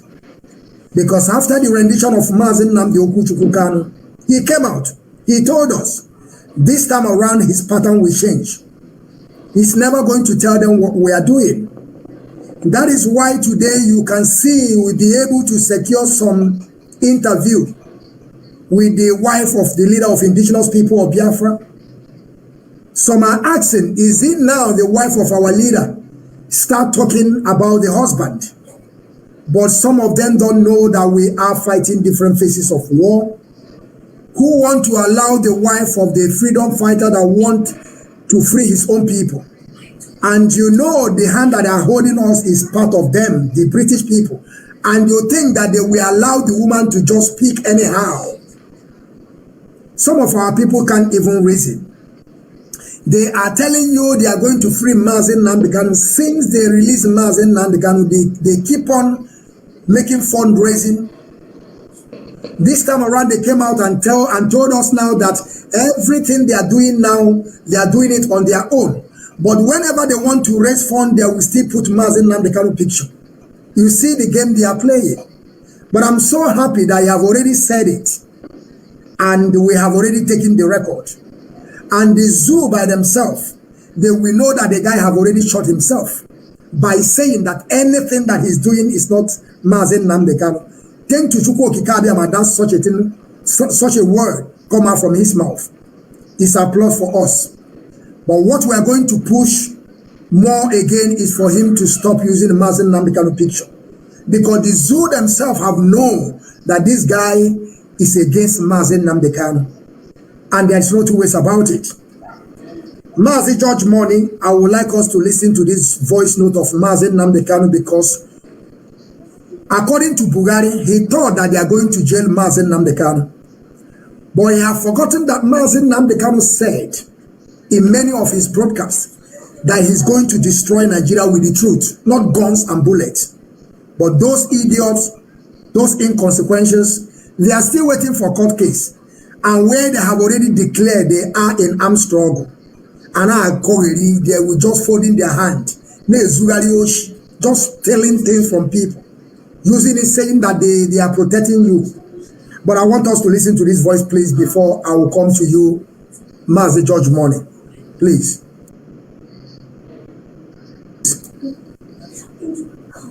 And by the way, why should some people even comment and say that, they helped Nnamdi Kanu to come out of prison? This is how they're being repaid. Are you not foolish?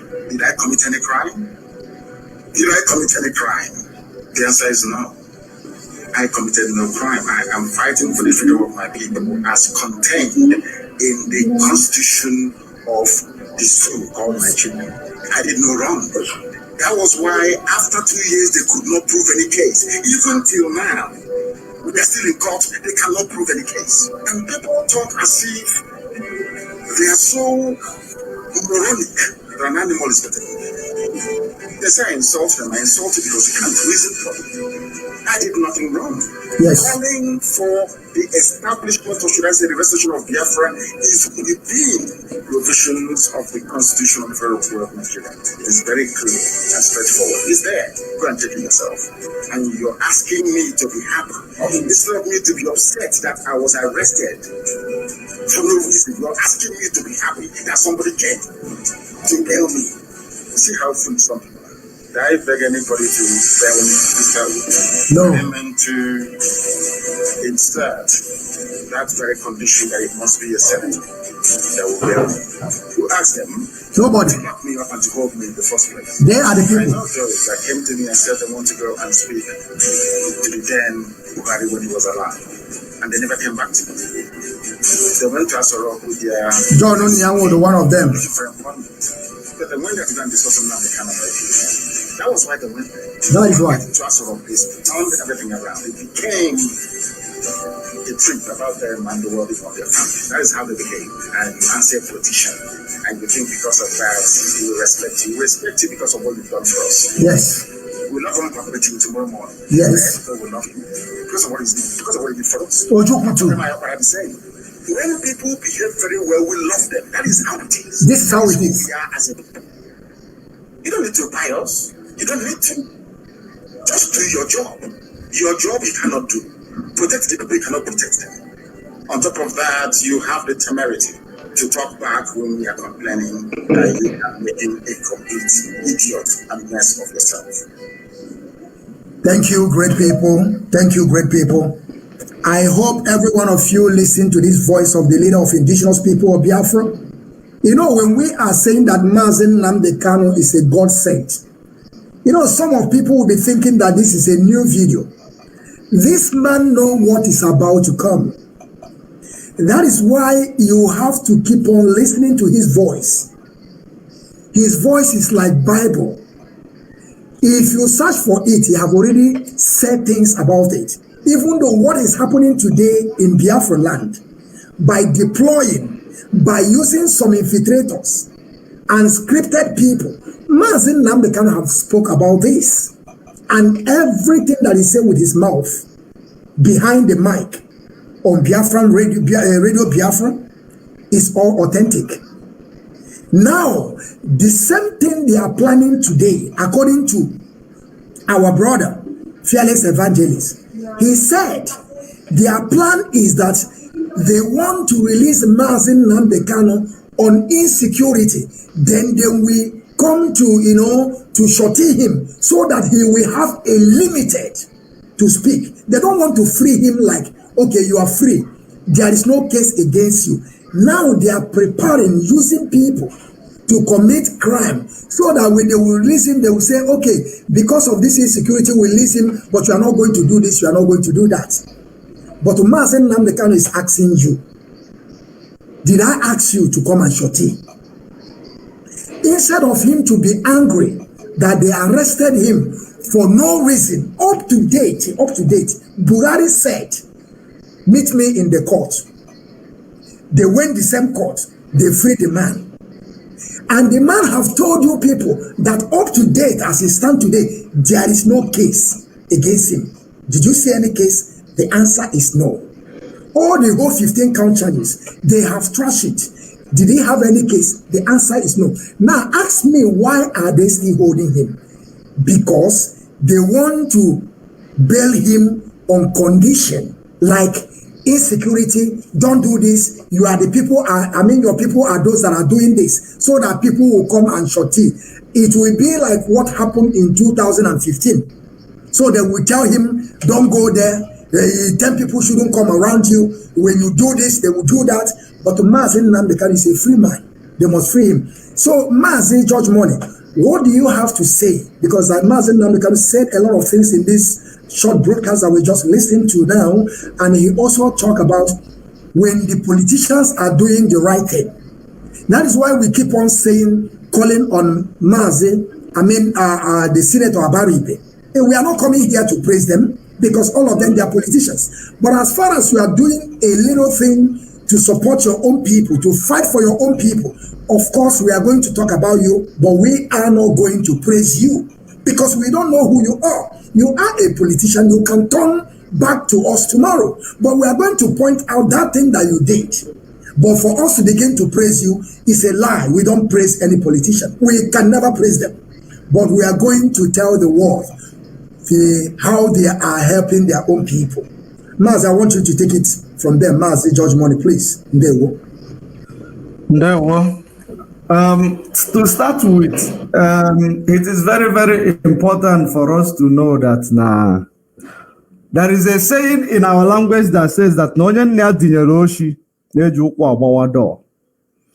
the Constitution of Nigeria understand what self-determination entails. The United Nations, the Universal Declaration of Human Rights, it is written there and gazetted. There is the right to self-determination. In United States, there is right for self-determination. In Britain, there is a right to self-determination. In every country in the world, there is a right to self-determination. So have you now seen the reason why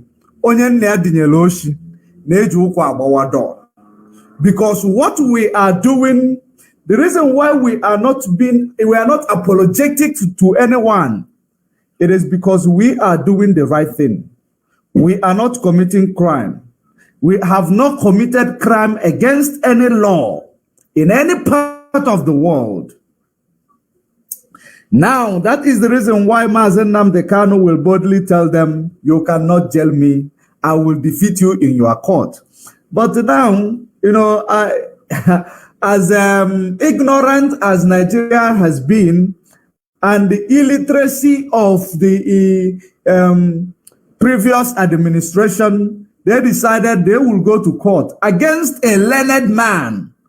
Against a learned man. Have you ever seen an illiterate coming to defeat a person who is well, aware of the law in court? So the illiterate, the previous administration, who does not know anything about the law, just because they found themselves in the space of Nigeria executive, now they believe that they can carry out anything that they want to carry out because they are indispensable. That is the reason why ignorantly that man called the impostor in Asorok decided to say, no, Mazen Nnamdi Kanu was insulting Nigeria, therefore he need to go to Judiciary to answer for all the insult he has been given to Nigeria. Mazen Nnamdi Kanu went through this process as per the command of the commander-in-chief, which is the impostor in Asorok. He went there, he stood the trial, which is illegal trial, because he has no jurisdiction to actually carry out such trial. Mazen Nnamdi Kanu defeated them in their own court, just as he promised them. Because when you know the law, when you know that your activities is actually being backed up by the laws, there is nothing that will make you to shiver or to be biased about what you are doing. And that is the reason why when we come online, we speak authoritatively. In every information we bring out, we bring it authoritatively, knowing that there are facts and figures that backs it up. So when you listen to the voice of Mazen Nnamdi Kanu, Nigeria played the game of surety. They played the game of surety in several occasions, which is the one they want to start playing again. Because they have tried it with several governors in Biafra land. I will stand surety. And the IPOB and every other person who understood the verdict given by Supreme Court, we came out, we debunked that shenanigan of surety because it does not exist. A man that has been set free with the order of the law, you are now coming to tell us you will stand surety.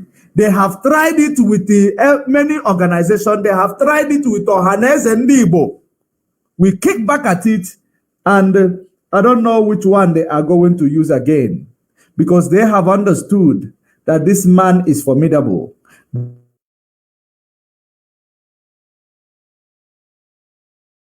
The important thing in life is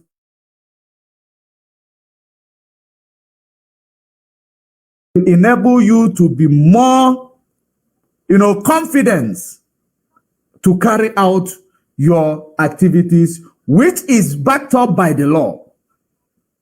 So everything, just like you said, Mazen Nnamdi Kanu's broadcast is like a Bible. If you don't understand it, you go back to the voice. Because everything we are seeing today, it is the same thing. One thing we should all understand is that Nigeria, Britain have two modus operandi in terms of dealing or trying to sideline the good guys. That first modus operandi is intimidation. Intimidation, which I will put it like it is intimidation and the killing. Because they believe that once you kill one or two, all of them will be, or you kill or jail one of two, you intimidate them through jailing them, one or two. The rest of them will now become, so scared. They will not come out again. Because that is what they did during the time of slavery. When a slave rises up to challenge the master, they kill him immediately. Or they put him in a solitary confinement where he will not see the light of the day again. Then the others, it is to teach them a lesson. And in so doing, they forgot that the type of people that Mazen Nnamdi Kanu surrounded himself with are the people who are actually professionals in their different, location.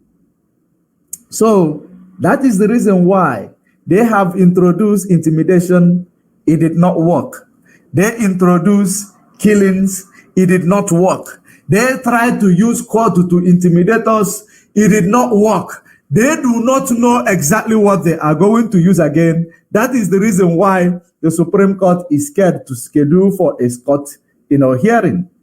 That is the reason why they were begging all these organizations, governors in the East, senators, go and tell them you will stand a surety. You stand a surety. Once they agree you stand a surety, we will release him so that he will have a bail condition that will not enable him to tell the world what he went through in the hands of Nigeria. That is what these people are actually trying to implement. Because Mazen Nnamdi Kanu's case becomes a bone in their neck. Especially, he is the first freedom fighter that was discharged and acquitted in the court of the law. You know that? He is the first freedom fighter that is discharged and acquitted in the court of the law. This one, remember that most freedom fighters, what they do is because there is no media. There has never been media during those days. They will tag you a terrorist, including the Western nations. They will call you a terrorist so that they will use their big media, mainstream media, to make sure they project you to be like the terrorist. Even tag every activity that has never been committed by you, just like the one that have now been using by those criminals on the ground, from the media to the ground now, who call themselves secret government or whatever. And Mazi George Money, just hold on. Say that is the reason why when our internal leader with this Gowon went to Aburi Accord, they agreed. But because we don't have mainstream media, that is why they went back and told you that our internal leader started the war. And they call him a level. And all the whole mainstream media, the international, they carried it. But now we have come. That is why, Mazen, we are shouting that we have to do something. And I keep on telling people, the war that we are fighting today is a media war. Correct. Forget about all these things they are telling. My friend, we are fighting media war. if we conquer this media, Biafra will come, believe you me. And the Mazi Nnamdi Kanu also said it. And the Mazi Nnamdi Kanu will be happy where he is today. Because he have said it, that we are not going to pay BBC to talk about us. But time comes because they thought that they can overpower us. But when they called us this and that, they thought that we are going to run away. That is when we even increase our energy. At the end, they failed. And now they brought infiltrator. Maz, I want you to continue. Thank you. Thank you for that. So, in so doing, they have intimidated, they have done all sorts of things to make us chicken out. They saw it is not working. And then so we have the media. If Facebook is blocking me today, they will not remember to block you. They are blocking you today. They will forget to block the next person. So in so doing, we continue to lend our voice, to make our voices to be heard. The international community, the Twitter, we are tagging them in real time, in doing our own reportage. At the end of the day, these people now found out that there is nothing else they can do to these people. If you understand what is going on, when people begin to ask you, what are you doing? What are you doing? They don't understand the amount of the impact what we are doing when this media space is actually, doing for us. Now you look at it, you see that now, Mazi Nnamdi Kanu being the first freedom fighter to be declared discharged and acquitted by court of law. Because it is only done because these judges knows if you give a bad verdict, we are going to bring it to the media space, we are going to analyze it to the world, and the world will continue to now justify the name we have given to you, Zoological Republic. It is only a banana republic that will be proud of the crime that the government is committing. So they know very well that we have a media now. That is the reason why they are spending billions and billions of dollars to make sure that whoever that is speaking what is in line with what is happening. Whenever, have you ever noticed, if you do something wrong to me, Wachineke, and I come and start saga with you now, have you ever noticed the type of, Facebook and YouTube, they will be free with us. They will allow us. I will even have 500 people, 600 people watching.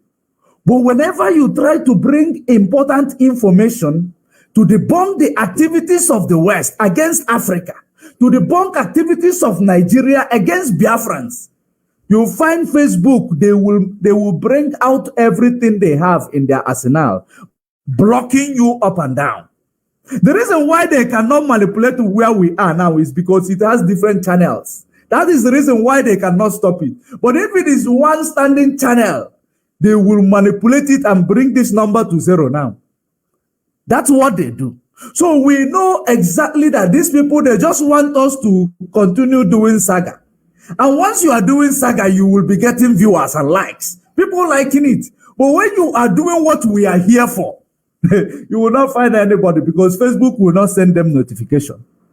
That has been, so the media we have is number one weapon that we have. And that is the same number one weapon we are going to utilize to destroy that damnable zoological republic or neo-colonial enclave called Nigeria that Britain created in 1914 and try to use her to destroy the name of Biafra, the name of God, children of God, to stop being in existence. And God said, no, they cannot. So that is exactly what you have seen. That's why Mazi Nnamdi Kanu will always tell you, if not for the coming of IPOB, all of you would have lived and died in the ignorance that Ojukwu caused the war. Because we have come, just like the documentary that I have on my possession, that is this, made by Declassify. You will understand that these people, they know their story, including United Nations, knows the antecedent of Nigeria, Britain through Gowon against Biafrans. Well, United Nations is not doing anything because the United Nations and international communities, they do what I call selective amnesia. They select who is going to be, who is going to pay for the crime, who is going to be held to account, because they are using stooges that is found within the space of African leadership. They are using them to achieve their goals. So when they commit crime, they will be protected in the global stage. That is the reason why you find criminal leaders who are war criminals from Africa. They will be traveling to go and join hunger program. But once you see Russia, they will tell you, oh, Russia committed crime. They deported children from Ukraine. You will be asking yourself, these people talking about deporting children, what about more than 3.5 million women and children? That the evidence is there, that Britain orchestrated the killing and the genocide against these millions of children and women. Nobody is talking about it. Nobody is calling Gowon a war criminal. So it becomes so, ironic when we start hearing this. So this media we have, it is our biggest weapon. That's why Mazen Nnamdi Kanu say, I will destroy Nigeria without shooting any gun. So this gun we have, that is what we are using right now. And that is the reason why people, sophisticated morons and the intellectuals will continue to come and ask you, what do you do to release Mazen Nnamdi Kanu? What are you doing to do this? They don't know the value of what we do in the media. The day they will realize it, that is the same day they will remove their cap and salute IPOB. That is why immediately when the agent of Nigeria said that, no, we don't need to broadcast anymore, it is no longer the time to broadcast, I laugh. Because you do not go to history. You claim you are fighting for freedom. You never went through the history to understand the reason why more than 3.5 million women and children were killed, and they concealed the information because they control the mainstream media, which was the only media that is in existence. Now we have the opportunity to utilize this or to actually take part in the benefit of fourth industrial revolution in order to be able to communicate with ourselves in real time. That is a good privilege. And that is the reason why we are going where we are going. And that is the reason why we are winning. And we will continue to win. Thank you very much, Maz. Thank you very much, Mazi George Money. Thank you very much. And I want to also make a small announcement here. We have already started what we know how to do best. I want to let our people understand that this is the beginning. Some of you that we never bring to Biafran Television Channel 1 on frequency, I want you to start buckling your belts because we are back again. We are going to be bringing different people on this panel, connecting of the dots. It's not only people. As far as you are speaking for Biafran Restoration Project, as far as you are activists on your own, we are going to bring you here because we have different minds, different understanding, and different opinions. Collectively, we are going to restore Biafra. We are not coming here to do something that I know this one, I know this one. This is the person that I'm going to bring. This is the person I'm going to bring. We don't do that here. We want everybody to be equal. Like as I am today, I'm equal to everybody. As far as you are fighting for Biafran Restoration Project, as far as you are in this struggle, me and you, we are equal. Because you are fighting for yourself, and I'm fighting for myself also. Because some people think that we are coming here to fight for Mazen Nnamdi Kanu. No, we are fighting for Biafran restoration. And that is why we're here. Mazi, fearless evangelist, I will come back to you. You heard what Mazen Nnamdi Kanu said by himself. Like he seems that he saw it, not that he have already saw it. And I want you to also put more light on that issue of, did I beg you to come and bail me? Am I asking you people to come and shorty me? You people already know that what I'm saying is truth. I have already been discharged and free, and they are still holding me up to date. And up to date, there is no court. That is why they went to Supreme Court, and they knew that these people have vacation. The judge is not there.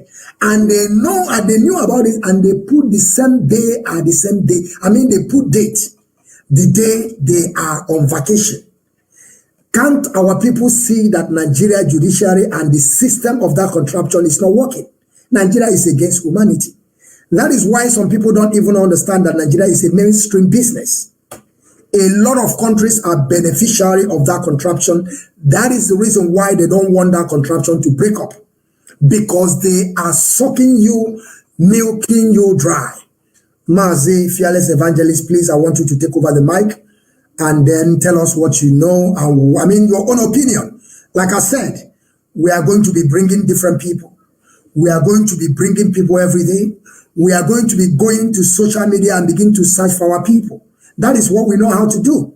And we are going to bring our time to begin to search for every one of you. Whenever we find you, we are going to bring you. It does not matter.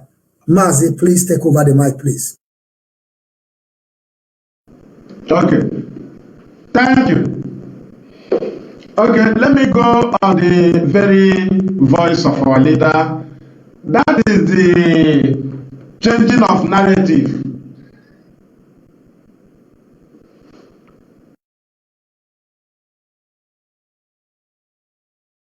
Before, you know, our leaders' reason.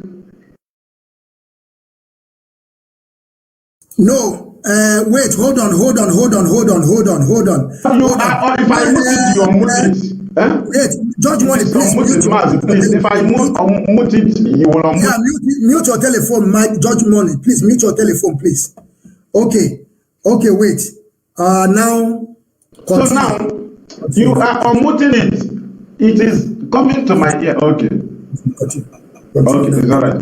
Now, the reason there is because our leader have been discharged already by 2 courts. And another court, Ahmed Mohamed, rejected DSS case, the same case they brought to his court.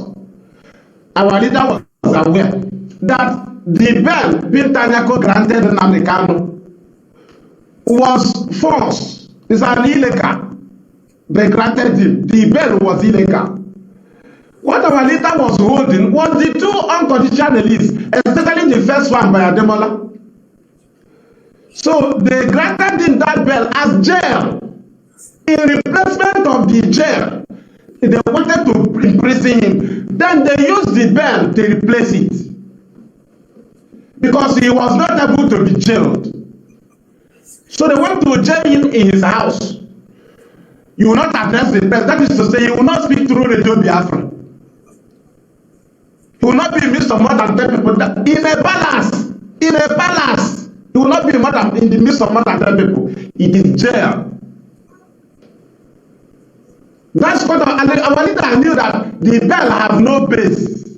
The bail is useless.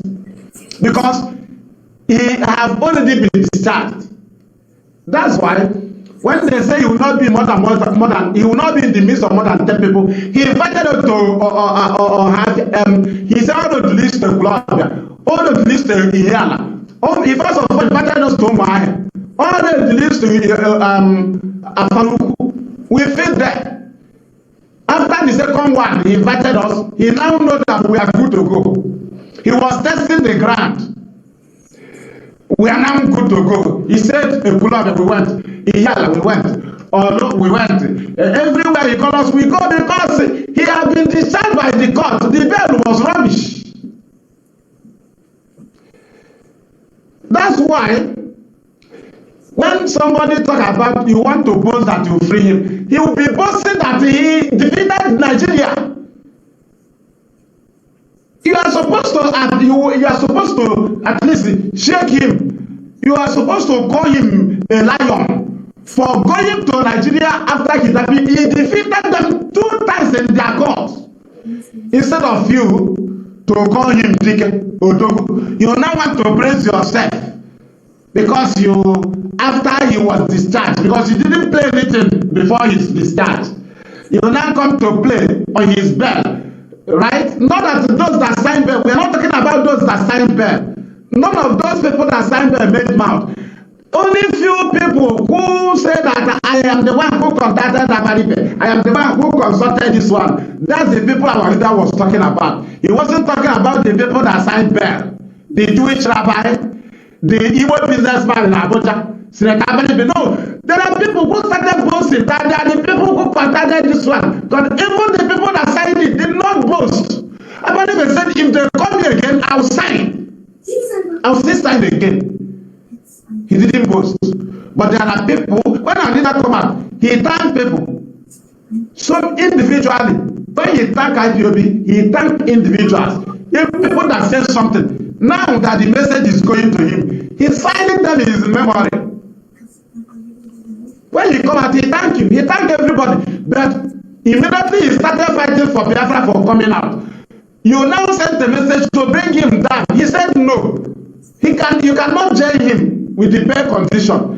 You now say, okay, I am the one who made him to come out. I am the one who arranged these people. I am the one, I'm working. That's what our leader said. Now, let us move it to this present one. There is categories of these very court rulings of pronouncement. One, there is discharge, only discharge. There is the one called discharge and acquitted. That discharge only, without adding it acquitted. Somehow, somebody may go and challenge the case, right? But this very discharge and acquitted is final. Go, you did not do anything. Now, discharge 1, discharge and acquitted 2, caution and discharge 3. Caution is that the judge discovered that you committed it, but somehow, you are being cautioned. They are cautioning you and discharging you. There is the one called dismiss. If it is on a capital charge, like murder, robbery and murder, kidnapping and robbery and kidnapping, or kidnapping and robbery, kidnapping and murder, if they dismiss you from the court, if you come back to the prison yard, the warders will not accept it. They don't accept dismiss on capital charges. They can accept this dismiss in the case of lower charges, but it was not mentioned in the case of our leader. First one was discharged unconditionally. This last one now, from 2021, from his since his ordinary rendition from Kenya, is discharged and acquitted. That one is unnegotiable. Unnegotiable. That's why when people go to House of Rep, yes, it is good to call for his release. But if you are calling for the release of Nnamdi Kanu, you must defend the law you made in House of Assembly. You made law in House, and you are aware that the law back up appeal court. Does National Assembly, are you not in support of Supreme Court or appeal court or Federal High Court? The law instituted that those established those institutions.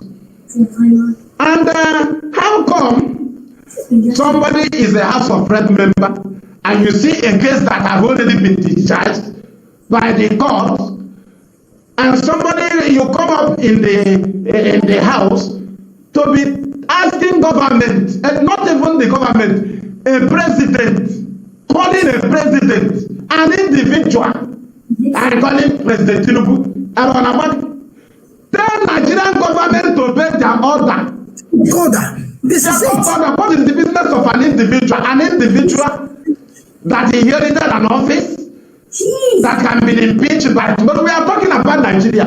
That's what they asked me yesterday. I told them, President Buhari wasn't holding Nnamdi Kanu. That's why he used Malami to truncate the court order. Because he cannot condemn it. He's an individual. So he used the office of Malami as the Attorney General to go against court ruling. So the impostor cannot say, no, I did not agree. No. Did you understand? And then Nnamdi Kanu's case is between Nnamdi Kanu and federal government of Nigeria, not Tinubu, not anybody. Now, the duty of Tinubu is to activate their constitution. And the duty of the House of Rep member is to call the attention of the president that the court order of the country have been truncated. So the current president or the president on seat is to signal the Minister of Justice to give a fresh, that is to give a direct order to the DSS that the House of Rep established. DSS was established by House of Rep. So it is a directive from federal government. The president, you give directive to Minister of Justice. You don't give directive. You don't go to Tinubu and ask him to free Nnamdi Kanu. It was when the judgment of the court has not been passed that we were seeking for political solution. Then there was no judgment. So traditional rulers and the religious leaders, they went to IPOB and said, allow us to go and seek for free Nnamdi Kanu under political solution. It's not okay, go ahead, but go with our primary demands. 2, free Nnamdi Kanu unconditionally, give us date for Biafra freedom. It remains what we give to anybody that comes to us. Until we follow them up, until they decide our leader. There's nothing like political solution. There's nothing like pardon. There's nothing like amnesty on a man on a case that has been discharged. What they need to do now is to honor Nnamdi Kanu with his court victory. So anybody telling you, we are meeting Tinubu for a political solution. Yes, you meet Tinubu, right? He's in charge of the government. But you will direct Tinubu to obey court order. Not to pardon Nnamdi Kanu. Now, believe me, you are a father. Father what? Father on the issue that God have decided. God have decided. There is no fatherness, nothing like father there. Because the constitution that established that big court is the constitution that made him a president. Right now, Tinubu's government is occupying an empty case file of Nnamdi Kanu. He cannot stand trial. So according to Tinubu is like just tell Nigeria to break another. Tinubu cannot try Nnamdi. Tinubu's government cannot try Nnamdi Kanu. The Buhari government that kidnapped Nnamdi Kanu and handled the case of Nnamdi Kanu for 8 years, even in the absence of Buhari, Nnamdi Kanu defeated them.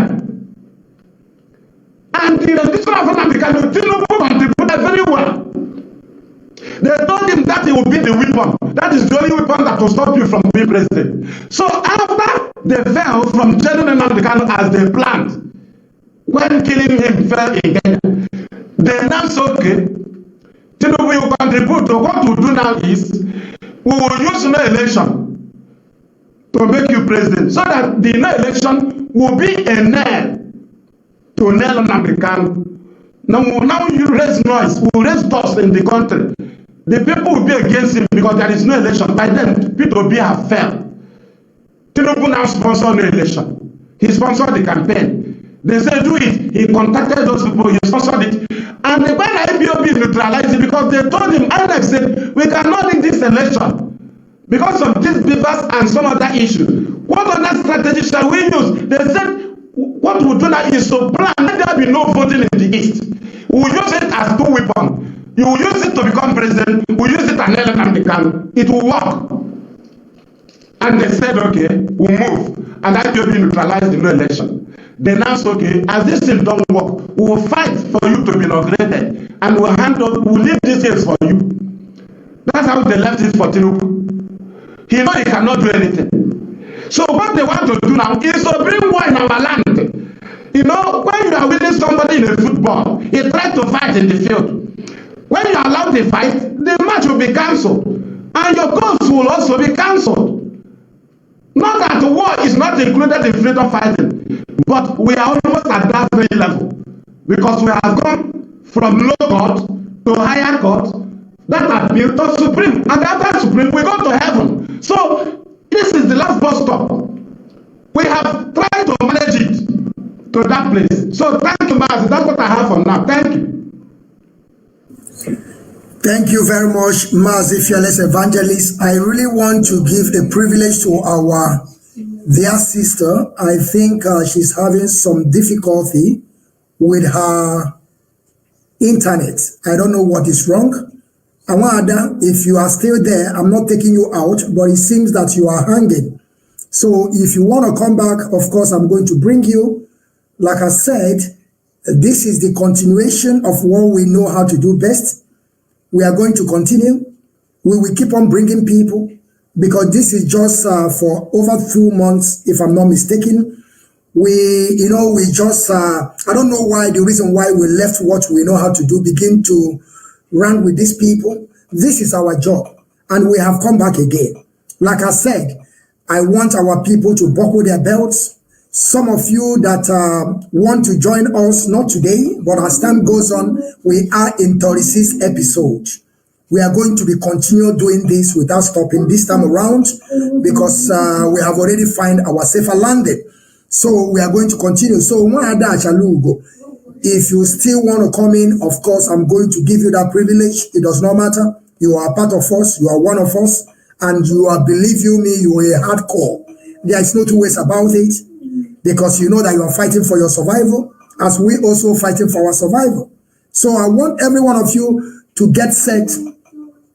And I'm going to also paste my number, not today, on the platform so that if you want to join us on this panel connecting the dots or setting the record straight, we are going to bring you. We are not those people that are going to say, I know this one, that is why you are going to come here. It's a lie.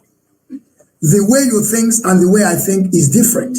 Your opinion and my opinion is different. The way you are going to put your own story, if I may put it in that form, is going to be different from mine. That is why we call it the panel, meeting the panel and setting the record straight.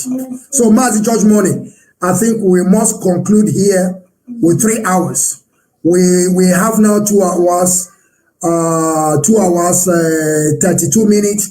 At least we are going to conclude 3 hours. So, Mazi George Money, I want you now in general, what do you have to tell our people? This is no more a question. This is a general talk. What do you have to tell our people about this media war and what it's all about when we are talking about media? Because some people don't understand. At the same time, like I said, it's a general talk. I want you to take the mic and begin to tell our people things they want to know and things they should know before some people will begin to, brainwash them or begin to siphon their money, by telling them that I'm going to bring Biafra for you today and tomorrow. And we know that they don't have what it takes to get there. They are just there stealing from our people, raising funds every single day. And they think that we are coming here to laugh with them. Biafra is ours. The land of Biafra belongs to us. We are the indigenous people and the owners of the land. Mazi, the floor is yours. Thank you very much. Thank you very much. One thing that is very important for our people to know is that there is a saying in our language that say,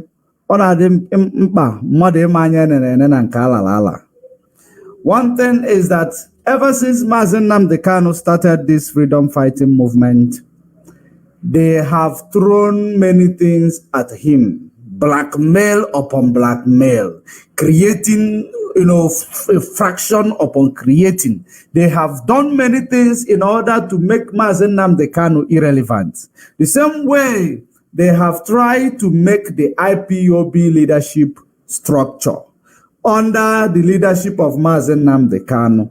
Because Mazi Nnamdi Kanu, they believe once they take him out, they never knew that there is a backbone. And that, some of the people who are confused today, but initially, I will not say anybody who is still claiming he's confused today, they are deliberate about it. So some of the people who were confused initially, we cannot blame them a lot because they did not know that there is a backbone. They believe that it is Mazi Nnamdi Kanu and nothing else. So to the shocking of all of them, when they discovered that there is a backbone, and now the discovery of this backbone called the DOS, which shook the enemy to their bone marrow, because they believe that once they just, take the leader away, they will jail him, and the rest of them will scatter like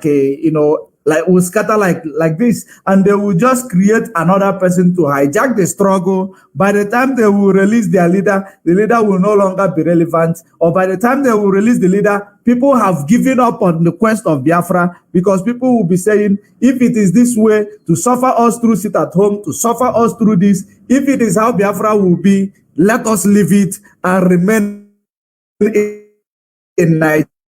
Nigeria. So people having on the, the enemy having seen that, when you are actually, moving in a very clear road, you become, when you are driving in a very clear road, where you did not see any sign of speed hump, and you will be driving so speed, you will be driving in a very high speed rather. Now, you are driving, all of a sudden you see a speed hump. What are you going to do? You start looking for brake. By the time you will jump it, without, being aware of it, it can take you to the bush. It can cause accident. So that was what Nigeria government and their British, counterpart did.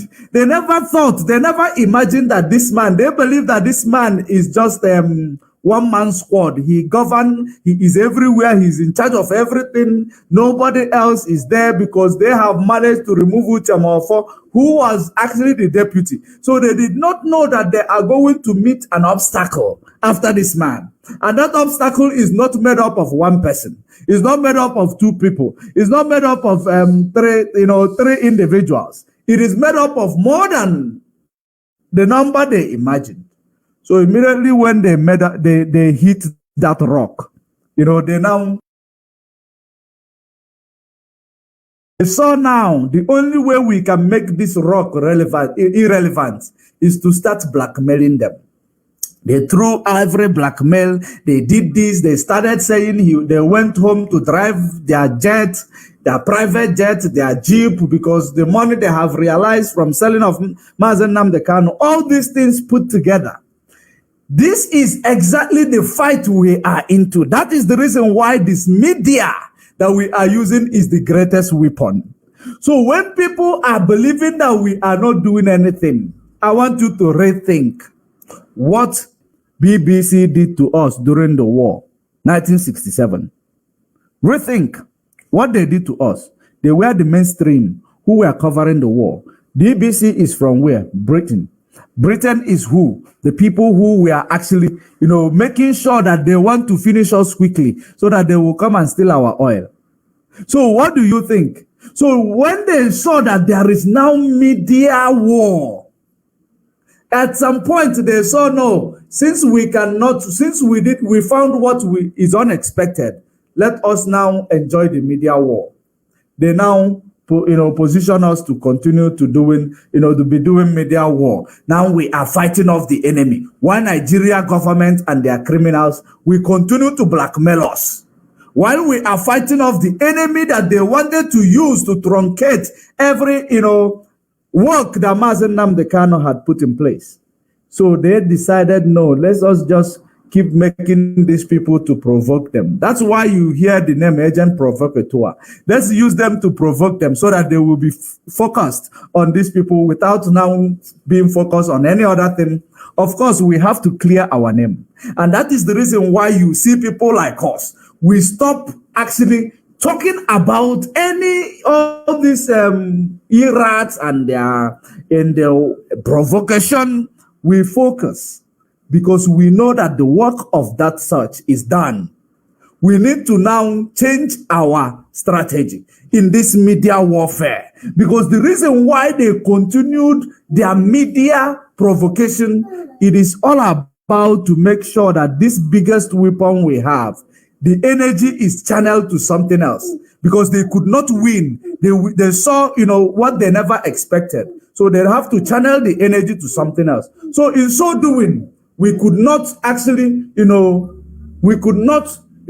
of us were actually so focused fighting these people, not knowing that while you are fighting the enemy in front of you, they are creating a serious attack from behind. That is the reason why they saw we have defeated them in the media. I know when we defeated them in the media. I know that time.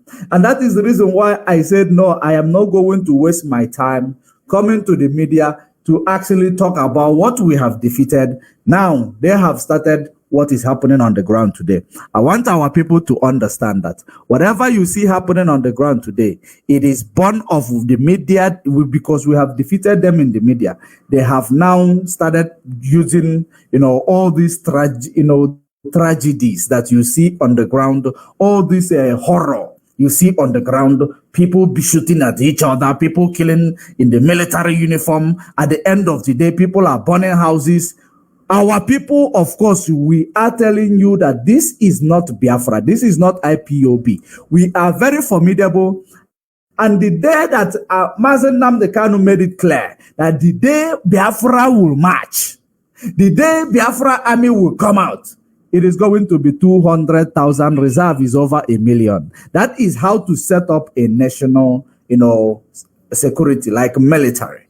So if you see anybody who is coming to deceive you, who is coming to intimidate you, you should know that these are criminal elements breeded by Nigeria and their British counterpart. Because everything they are doing, it is masterminded. This is how you need to implement it. This is how you need to do it. The conquest mission on Biafra land, that is exactly what they are trying to achieve. But because we have this media space, they cannot win. Because the only way they always win is media propaganda. Because they control the media. They push a narrative and they will not give you time to even come out to defend yourself in the mainstream. Because it is made that the mainstream media is only attracted people of high caliber. So you will not be able to have access to the mainstream to say, no, I did not do so. That is the reason why I also say Mazen Nnamdi Kanu, the first freedom fighter that is discharged and acquitted in the court. Because he was so intelligent, he noticed that the only thing that made other freedom fighters to fail in the past is the media propaganda. So that is the reason why he started with pushing back. He created media. So that anything they bring up, we bring a counter narrative with an evidence that nullifies it. So that is exactly what he managed to achieve. And that is the reason why that is the reason why he tells them you cannot jail me. Because he knows what he has established. Which people undermined it. Because when he told them not in 1 trillion years, they believe he was joking. They undermined it. They have tried, they have seen that there is a rock that they cannot actually, destroy because they don't have Chinese grader. They will not be able, or American grader.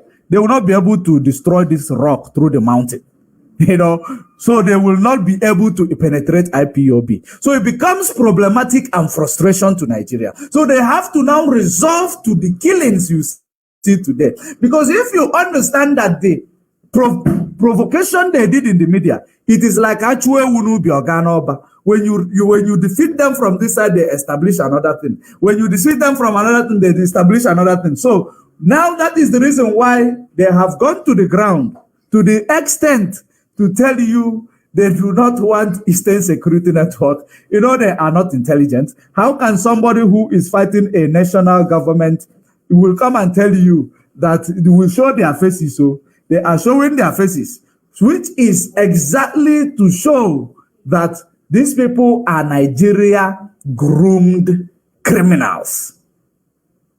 They are showing their faces because they know. Let me ask you a question. That person that is showing their faces, threatening, using the name of Mazen Nnamdi Kanu, of course, he came from a particular community. Where he come from, people knows him there. So you cannot tell me that if it is not well orchestrated activities of Nigeria government, that if they want to capture this particular individual showing their faces, that they will not capture them. They will. But because he is an agent for now. But something they do not know is that when you serve the zoo, you will not survive. Because once they finish use you, they will eliminate you. Then at the end of the day, you that made yourself available, you will become the victim. So that is one thing I am going to advise all our young men. Whenever anybody is calling you because you see money, we know the country is difficult. We know there is poverty. We know that they have institutionalized poverty in Biafra land, so that they will find where they will actually use, how they will single out people to use them to do their dirty jobs.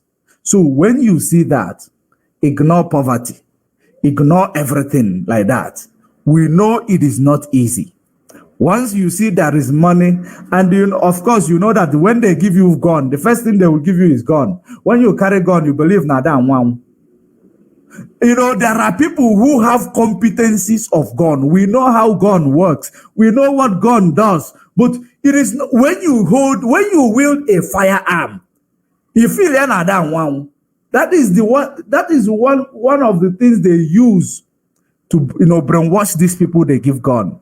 Then they will be acting. This is AK-47. This is Mark 4. This is G3. This is G4. You will be carrying it. You believe, no, we will destroy everywhere. It is not working like that. The bullet, whoever released the bullet first, the other person is gone. That's something you people don't understand. The same people that are using you are the same people that are going to eliminate you and destroy you.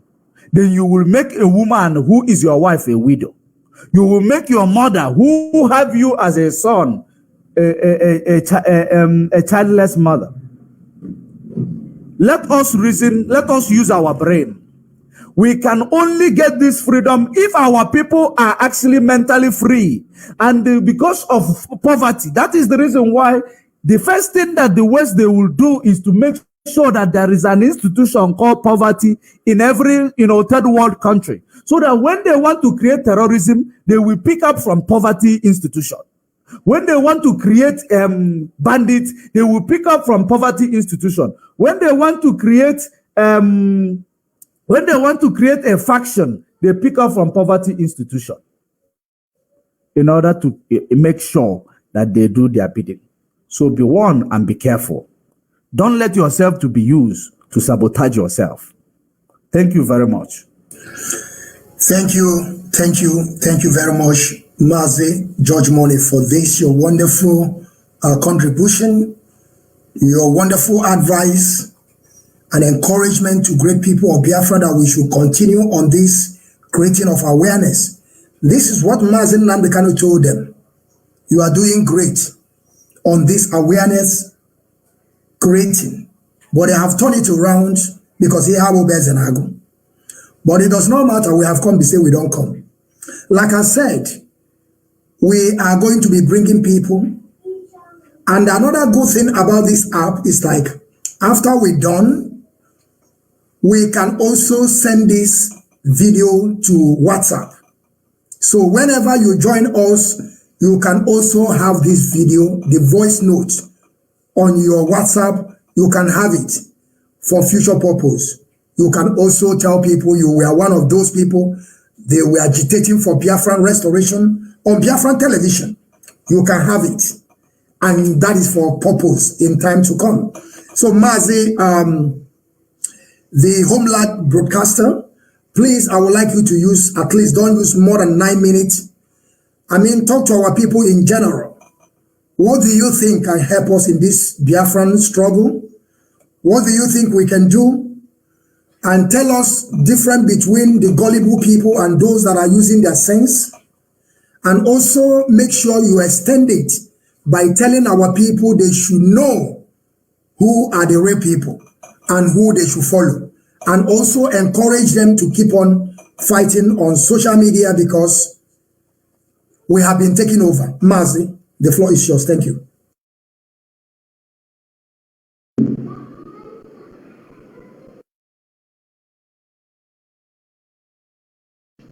To our people and every other people that are listening to us.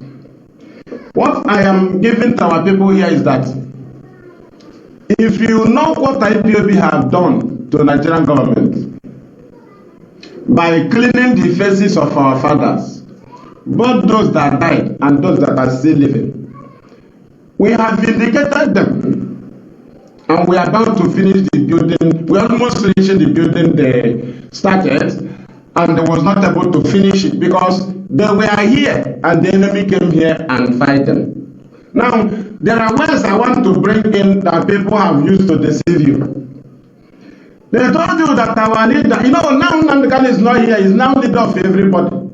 But before I bring that word, there is something I will give to you. You can never fight for free Nnamdi Kanu by jumping IPOB. Is a lie. You must follow IPOB. You must sympathize IPOB. You must seek advice from IPOB. To fight for their leader, you will support IPOB. That's the knowledge people lack. You think that IPOB, that their leader was kidnapped, you can jump them, you are more smarter. To fight for free now, you must be mad. You will join IPOB. They will give you directly because they did not just start. They are not fighting for free Nnamdi only. We are fighting for Biafra. And there are things we must avoid. And the road we choose, there are things we avoid. There are things we see there. Freedom fighting is optional. Either you choose armed struggle or self-determination. And in our case, we have been in arm. And we have to come back with self-determination to vindicate those that fought. If you start with gun, they will say this is how their father did. And we fail. We cannot be submitting letter to international bodies. Have we started and they qualify us and say that's how their father did? We are gone.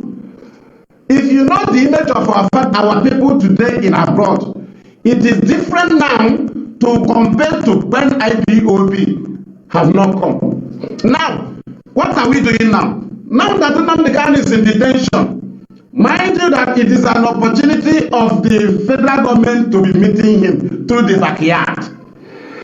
But they have been fed. They go through backyard, they send Emir, they send Sultan. If they're begging Nnamdi Kanu, let us do it like this. He will say no, it is not negotiable. They will tell DSS, don't give him food, don't give him his medication. That is rubbish. And for you to know, this is the time they are discussing Biafra. Our God gave us this opportunity. Knowing that Nnamdi Kanu can bear the pets, right? It is our duty to utilize it. Nnamdi Kanu utilize NSAC by approach, telling the youth not to destroy something, not to be violence, unless the government attack them. He opened their eyes. He used COVID-19 to deal with Nigerian government. We make uses of every opportunity. He used the death of Buhari to deal with them. That is how our God give us weapon as we move on. We don't have gun. But now, the kidnapping of Nnamdi Kanu, Nigeria scored gold in their post by going to Kenya and kidnapping. And they wanted us to go in violence so that we ourselves will score gold in our own post. And as we go into violence, the goal would have been equalized by us. And Nigeria will now have the ground to deal with us. But now, do you know we have a weapon? IPOB leadership does not approach any international government or international body or any country empty-handed anymore. Before we go with complaint, Today we go with their court order, a very serious weapon that we cannot be able to. Ojukwu wanted to present his Accord agreement. They refused him. They brought war here. They went ahead with the propaganda. And today we have occupied the space of that very media that they used against Ojukwu. And Ojukwu warned them. He told them we are coming. That we are coming. Remember then, had it been that Bruce Mayrock, the US citizen, that set himself ablaze as a protest against the Biafra genocide going on. Had it been today, our people in America are more in number, that Bruce Mayrock would lead us in protest. He wouldn't have set himself ablaze. Who did it so? Our God. He knew the weak point of Ojukwu. That nobody was there to submit our complaint. And they said, okay, I'll do it, but I will use Nigerian government to do it. I will use them to suffer these people. They will run away to survive. And when time comes, I will use them to pass my messages to country. That's why our people are in abroad. That's why if you are there, you don't understand that you are there for a mission. We are feeling sorry for you because you are there now because we cannot be transporting from here to Germany to submit our complaint or go to France or go to China. No, our God has sent you there to China. When we want to do it, you submit it. It is an advantage. That is the work. And remember, it is not that the leadership of IPOB and then that now Nnamdi Kanu through the leadership of IPOB is discussing with the people that matters. It is now that we discuss freedom. It is now that we make friends. It is now because they did not allow Ojukwu. They forced him war. He He was making friends in war. It is not easy. If he is not, and if Ojukwu wasn't the man, he would have given out all our resources in order to burn fire in his house. But he was a man. It's not easy to make friends during war.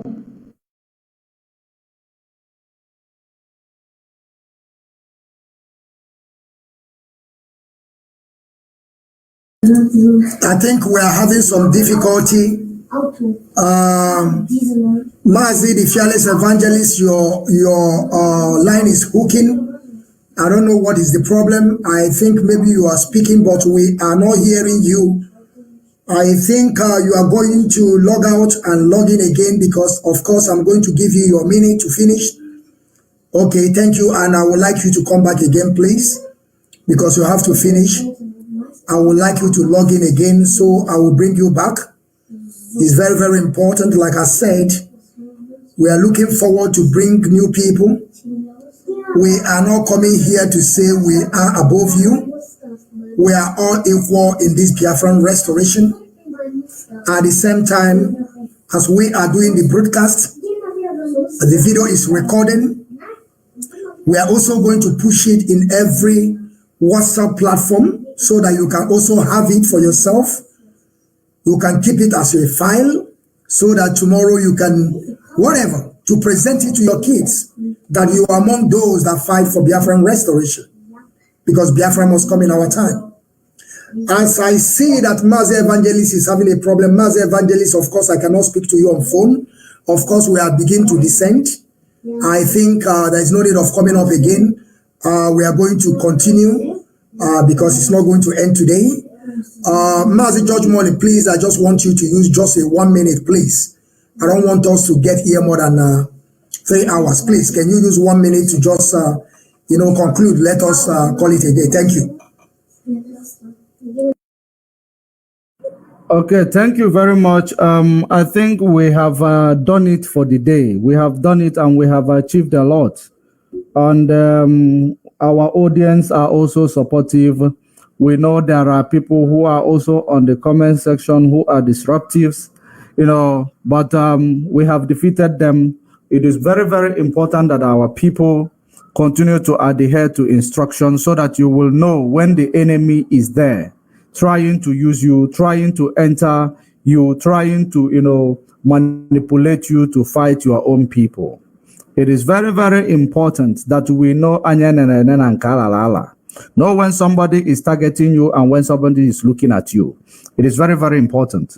And we say, as we are actually, calling it a day, don't forget to make sure you protect your peace. The enemy will throw at you many things, but it is your resoluteness that will withstand the test of time. And that is what we are doing. We will not give up for the enemy. Rather, the enemy will run away for us. And that is whom we are. Resilience is what is needed. Being resolute and, consistent in what we do. It is very, very important. And I thank you for joining us from all around the world, wherever you are, watching from Biafra television. Thank you for watching. Until we meet again, don't forget to protect your peace. Bye for now. Thank you very much. Thank you, Mazi George Money. Thank you, the Homeland broadcaster. I thank you all for our audience. I thank you all for listening. Of course, we are going to continue without stopping. From me, from here, please, it is good evening till we see again. Thank you. Thank you, great people. Thank you, freedom fighters. Of course, we said that we are going to be here 1 o'clock Biafran time. But because of some technical issues, we can't be able. And you people knows that this platform is not ours. We will keep on doing our best to be able to preach this gospel of redemption to our people.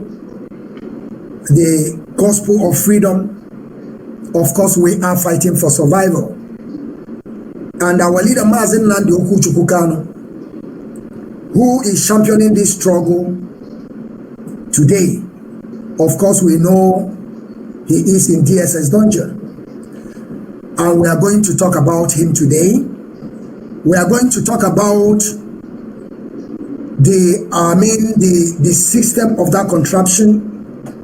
A man that had been freed, they discharged him, but he's still today in DSS dungeon. And we are going to talk about all the case that Mazi Nnamdi Kanu have won in that contraption. Through Umuahia, through the first time in 2015, through even though the one that Obasanjo arrested him, and the one that he is into today, that they kidnapped him and extraordinarily renditioned him to that contraption called Daminibu Zoo. I salute you all today, and I would like to say good morning, good afternoon, and good evening. Some of you that are about to sleep, I will also say good night to you all. I would like to introduce myself. We don't have time to waste because we are already late. My name is Mazi Okenna Okechukwu, known as the Biafran child in Washineke, the general. I am from Ihala in Anambra in Biafra land.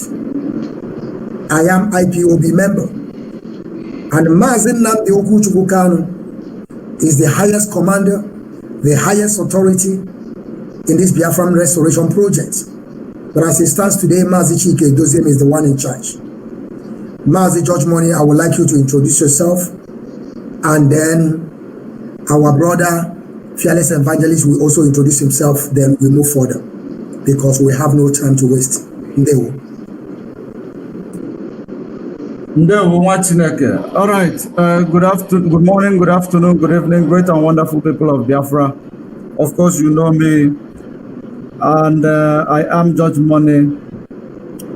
We are here once again to continue to preach this gospel of freedom, gospel of emancipation, and I believe that something is glitching.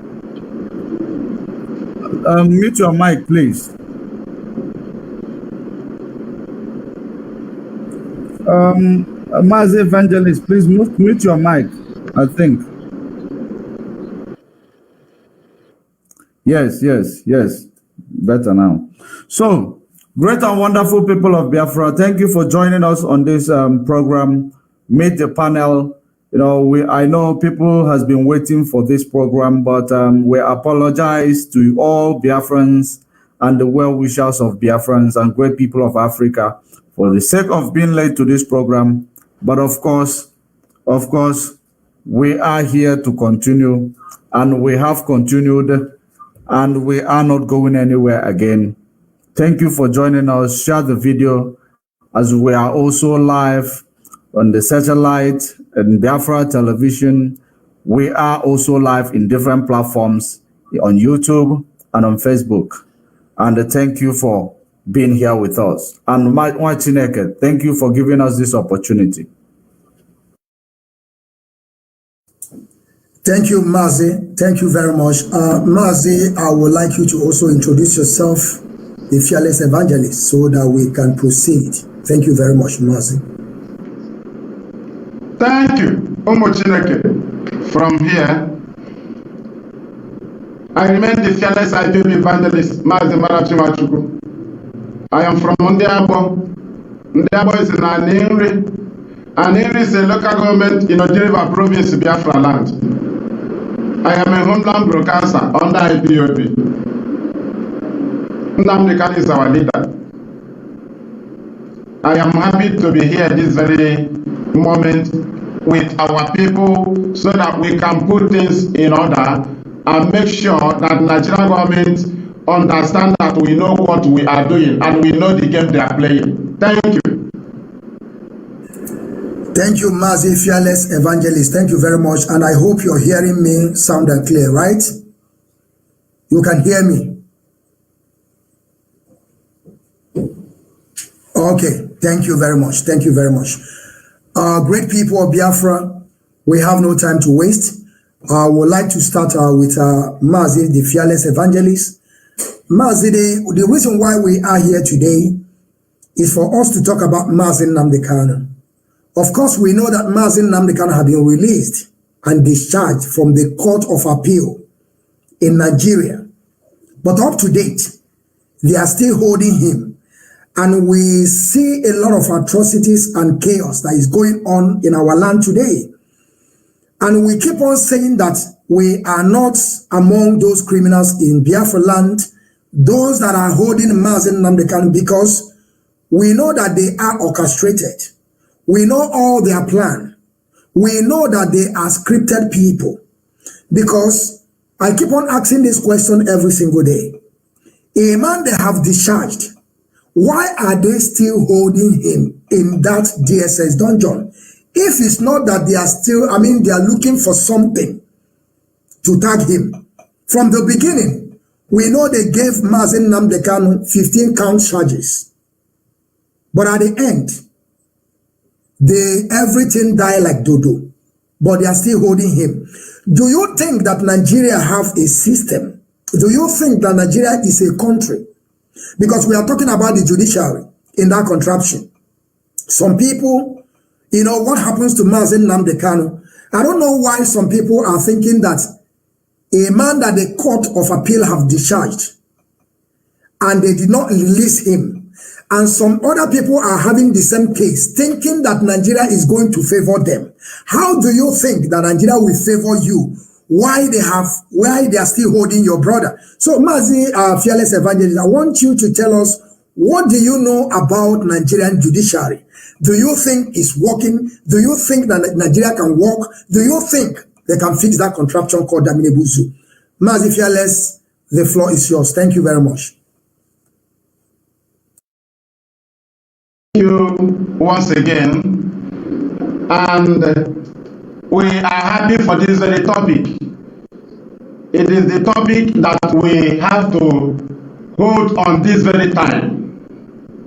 Let me first of all go to the judiciary, but before I go to the judiciary, we must also know that this very, what is it called? Nigerian government, Nigerian president that just handed over, they call Buhari, he just handed over. There is a very serious point Nnamdi Kanu makes.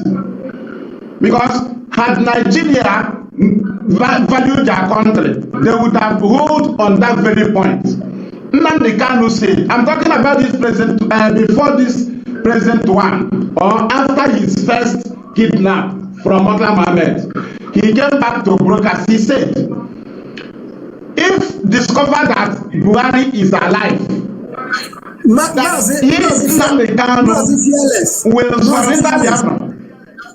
Mazi Fearless, please, before when you are speaking, please, I want you to now, then you mute your mic from your telephone when you are speaking now. Mute the mic from your telephone and begin to speak. Okay? Yes, continue. Yeah, continue. Just hold on, there is something I want to check. Now, mute your mic here, on the telephone. On the telephone conversation. Yes, mute it from the one that we have connection here, please. I have muted now. I have muted. Okay, continue. Okay. Thank you. So, what I mean is that Nigeria taking Nnamdi Kanu to court is just like they knew what they are supposed to do to Nnamdi Kanu, but they are running away from it. Nnamdi Kanu said, if discovered that Buhari is alive, that he will surrender Biafra, and that he will submit himself for life jail. Do you understand that he will submit himself for life jail? Now, I now ask them, if this is an express way to jail Nnamdi Kanu, why did they not challenge Buhari to come and prove that he's alive before Nnamdi Kanu? Then let me go back Let me go back to the arrest of Nnamdi Kanu 2015. You know, when we are talking about free Nnamdi Kanu, some people would think that we are just saying free Nnamdi Kanu. We are not just saying. We are saying this because Nigerian courts have ordered Nnamdi Kanu's freedom severally. None have been obeyed. Starting from 2015, that they said he committed treason. We know Buhari committed treason. 1983, December 31st. We knew Buhari did it. But they charged Nnamdi Kanu for treason. Buhari overthrew Shagari. Everybody knew. With a women and others. So now Nnamdi Kanu, when they took him to court, and the Federal Council, Labran, was there in the presence of Justice Ademola of the Federal High Court, Abuja. Justice Ademola looked into this matter and discharged Nnamdi Kanu because he asked what is it called? Labran, how many people are the victims of his terrorism? Labran was not able to bring any evidence. Ademola asked Labran again, how many people have died under his terror? Then, this very prosecutor was not able to bring any point, and Justice Ademola decided Nnamdi Kanu unconditionally. We rejoiced, we celebrated. But do you know that within a short while, we heard that Nnamdi Kanu had been rearrested again? But do you know our anger? The anger there is, which particular warrant did you use to withhold Nnamdi Kanu again after being discharged? Because immediately he was discharged, the very detention warrant becomes invalid. That very detention warrant becomes invalid because it had been discharged. What they discharged was the warrant. And when the warrant is discharged, the particular person have been discharged. Now, when they rearrested Nnamdi Kanu in DSS, we asked them, which particular warrant did you use to hold him? No. Now, look at the very stupidity of Nigerian government. They took Nnamdi Kanu to the court of Justice John Sohu of the Federal High Court again, not appeal, not anywhere. The same Federal High Court, they did not go and appeal against the ruling of Ademola. They went to the same Federal High Court of Justice John Sohu. With which warrant? I asked them, with which detention warrant? Let us just say that they went with an invalid detention warrant, but Justice John Sohu decided Nnamdi Kanu unconditionally again. And we asked them, why did you rearrest him again? We know why we are counting this mass. So now, when Justice John Sohu decided Nnamdi Kanu, they rearrested him. They took him to the court of Justice Ahmed Mohammed. Federal High Court again, no, not a big court. They did not go to a higher court than that. They remained in Federal High Court. 3 Federal High Courts I have counted. December 2016, that John Sohu freed Nnamdi Kanu because Nnamdi Kanu stopped John Sohu from secret trial. He wanted to go on secret trial. Nnamdi Kanu said no. We said no to secret trial. So they moved it to Ahmed Mohammed. Ahmed Mohammed even harassed DSS in the court, and they warned them that they should not bring this kind of case in this honorable court. And he directed them to go and obey the previous court rulings. Which ruling? The rulings of Justice Ademola and the rulings of Justice John Sohu. Do you know that the same Nnamdi, we are saying this so that the world will hear us.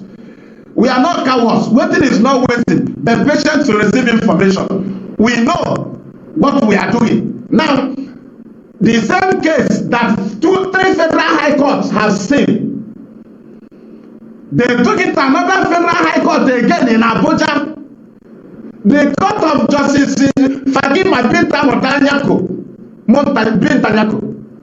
At the end, Bintanyako, that is, brought herself down at her court by neglecting the rulings of other federal high court judges sitting in the same Abuja with her court is in Abuja. These people's court are also sitting in Abuja. Her court is the federal high court, and the court of Justice Ademola and Johnson are also federal high courts. Her own is not different. The federal government told him to grant Nnamdi Kanu bail. Nnamdi Kanu that have been discharged. They told them to bring, they told Binta Nyako to grant him bail. And at the end, Binta Nyako granted Nnamdi Kanu high conditional bail. 3-man shorty. They said the one will be a billionaire businessman living in Abuja, Igbo businessman living in Abuja. One must be Jewish rabbi. One must be a senator from his side. Abadi Beken. The other Jewish rabbi from our land is in Olu. He came. A big businessman came from Abuja. We signed it. Then they now gave other conditions. He will not address the press. He will not be in the midst of more than 10 people. But unknowing it to Nigerian government, they shot themselves on their leg. Because saying that Nnamdi Kanu will not be in the midst of more than 10 people means that they will not bring him into the court. Because Nnamdi Kanu already have date of court as they continue in the trial of a case that have already been discharged by 2 courts. Now, knowing that if Nnamdi Kanu comes to the court, he will meet more than 10 people inside the court. Because the judge will be there. The court class will be there. The judge security, personal security will be inside the court. DSS personnel will be there. They brought Nnamdi Kanu, they will be there. Nnamdi Kanu will come to court from home. Nnamdi Kanu will come with his people. They will be inside the court. And if you look at it, journalists will be there. Observers will be there. There will be more than 10. And Nigeria failed it without any bail condition that he will not be in the midst of more than 10 people. That's why they ran away. It was one of the reasons why they went to kill Nnamdi Kanu. And on this issue, to see what Nigeria did in this 2021 after kidnapping Nnamdi Kanu, remember the allegation was that Nnamdi Kanu jumped bail. He jumped bail. They presented it to US senators. They sent it to US government. They sent it to UK. They sent it to Russia. They sent it everywhere, to Germany. Anywhere where leader reach, they will ask him, but why did he jump bail? But do you know that after the kidnapping Nnamdi Kanu from Kenya, that the same warrant that Nnamdi Kanu was granted bail on, that warrant have not been presented to the court. Binta Nyako told them that if you present that warrant and start handling the matter, that the issue of the invasion of his house by the army will be raised up. So Binta Nyako told them to keep it aside, that they should come with new amended count charges. Because that warrant is the warrant that should be treated. That warrant, there are charges there. That warrant, there are charges there. Which the courts, so many courts have discharged it. But Binta want to try it. Why did they not present that very warrant? They came with 5 amended count charges. First one. Second one, 7 amended count charges, 2021 to 2022. Then, third one, 15 amended count charges. We asked them, these amended count charges that all the charges started from 2018 to 2021, 2018 to 2021. What about the warrant? You told the world he refused to come and stand the trial, that he jumped bail. That warrant, is there no charges there? Those charges in that warrant started from 2015, 2016, 2017. Right? Then how come in 2021 all the charges against Nnamdi Kanu is from 2018? That you, Mr. Nnamdi Kanu, incited members of the public to go and destroy government properties and the transport company in Lagos. That is NSAS. You see how stupid Nigeria is. But there is a warrant he was granted bail on. Because you know, you went to his house to kill him. And if that warrant is brought forward, Binta Nyako knew that the lawyers will raise the issue of the invasion of his house because the killing of just President Jofo failed. That was their target. They wanted to kill him before bringing Nnamdi Kanu so that they can know if they will go ahead with that very warrant. But when the killing of Jofo failed and they kill his PA, they know that they should not go ahead with that very warrant. they should come up with amended charges, because the bail you told the world he jumped from is the very warrant you are supposed to be trying him on. How come the charges increased to 15? You started bringing unknown government because government sponsored it. They brought attack on INEC facilities because government sponsored it. Because they knew they would not use the old warrant. Everything they sponsored, attack on security formation, it is all in the charges against the Namdekan, all these amended charges. The only charge from 2015 that came in was the transmitter issue. Now you ask them, why did you not try him on the charges you said he ran away from? Why did you start trying him on new charges after you attacked his house? Charges from 2015, from 2018. That's where they fell. Now, no, I will not finish everything now. Mazi, I think I will not finish here. Yes, I still touch? Yes. Come back. Mazi, we are going to be taking it like one after the other. Can you hear me, Mazi? Can you hear me? Can you hear me, right? Mazi, should I still come? Should I continue? No. No, Mazi, just hold on, please, hold on. No, Mazi, I mean that we are going to be taking it one after the other from 2015 to 2017 to 2018 to 2021 to 2023, and today we are, Mazi, so I would like to... Let me move. Yeah, I think I want you to wait so that I can be able to ask Judge also some question because we are taking it one after the other. Mazi, it's all right. Thank you. Okay. Ndewo Mazi. Mazi George Money, I want to bring you in now. Of course, you know the mess that we are into. If we are telling people that everything we are doing is correct, that means that we are lying to people. There is a lot of mess in Biafra land, which Nigeria government are those that are behind those issues, because we are not going to shy away from that, even though today they are using their own military to commit a heinous crime in our land. Nigerian government, they always trying to find a safer landing by using other people, we call our people, to use them to send some military in our land. And everything that Nigerian government are doing, they are playing game. They are playing game, except you lack ability to understand. That is when you will not get that these people are playing game on us. And that is, the game they are playing is Takia. Fulani, they too much love to use Takia on us. So, Mazi, I want you to say something to our audience. What do you understand about Nigerian judiciary? Do you think that country or so-called country is working? Do you think Nigeria can be fixed? Because sometimes some people will tell us, let us unite. Or they will keep on telling us that diversity is our strength.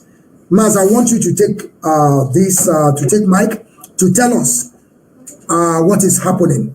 Why Mazi Nnamdi Kanu still in DSS dungeon today? We are going to be taking it one after the other. The floor is yours, Maz. Thank you very much.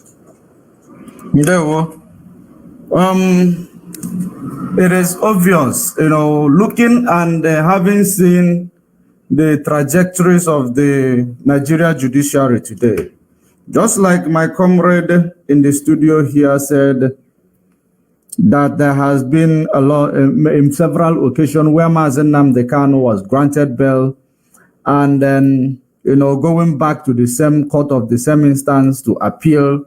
It is actually something that is Nigeria judiciary. They are behaving very, very, amateurly. Or will I say they are not professional. Having seen the experience, or ever since the Mazi Nnamdi Kanu's case is presented to them, I don't know if I will say that Nigeria judiciary is actually, professional, because having seen from the case of Mazi Nnamdi Kanu, believe you me, I cannot say that Nigeria judiciary is working. I have never, stand trial in Nigeria judiciary, but I have been in police custody for the case that we have not committed, just that we were in the marketplace where we were working. Police came in to arrest many people. And we know that in every court, in every law of every nation, you don't take more than 48 hours to present somebody before the judiciary. So we were not able to go to the court because we didn't commit any crime. It was a random arrest, the same way they do random killing in Biafra land. So having seen or judging from the perspective of Mazen Nnamdi Kanu's case, I will say to you that Nigeria judiciary is not functional. If you look at giving Mazen Nnamdi Kanu a bail in 2017, and the same military, the same Nigeria government whom Mazen Nnamdi Kanu was given a bail from, decided to send military to go and kill Mazen Nnamdi Kanu from his palace, his paternal home. And as God may have it, Mazen Nnamdi Kanu managed to escape. So when we think about the issue of Mazen Nnamdi Kanu and judiciary, you will see there is a deliberate act to make sure that Mazen Nnamdi Kanu continuously detained in a solitary confinement, because Mazen Nnamdi Kanu is a man who exposed every evil and atrocities of Nigeria. Mazen Nnamdi Kanu, if you will remember, he is the man who made our people to be conscientized and be informed that Ojukwu did not cause a war. Rather, Gowon was the man who caused the war. From there, exposing that, secret that they've been hiding from us all these years, exposing that, shenanigan of Gowon, which Gowon was granted interview in several occasions. He made Ojukwu the aggressor, just like Britain called Ojukwu the aggressor because they wanted to overthrow him. There was, a report that I was reading the other day. That report is a report on how, it was a documentation of how Britain, supplied weapons to kill Biafrans. Supply every weapon, including bombs and ammunition, in order to destroy Biafra land. Because the only thing that Britain wanted from Biafra land, it is to establish their business of oil. To establish the business of oil exploration. So in so doing, they had to go to extra mile. They had to go to extra length to make sure, even if it warrants that every Biafra has, will die for Britain's business to stand in Biafra land. That was exactly what the documentation said about Britain. They made sure that they hide the war activities of the war from the United Nations. So when Mazen Nnamdi Kanu resurfaced, you'll find out that it becomes problematic to Britain and Nigeria because he was exposing everything that even the members of the public were not aware of.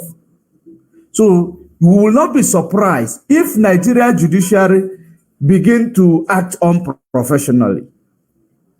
If Nigeria judiciary is being controlled by the executive, we all know very well that Mazen Nnamdi Kanu is a prisoner of conscience. We know very well, and that is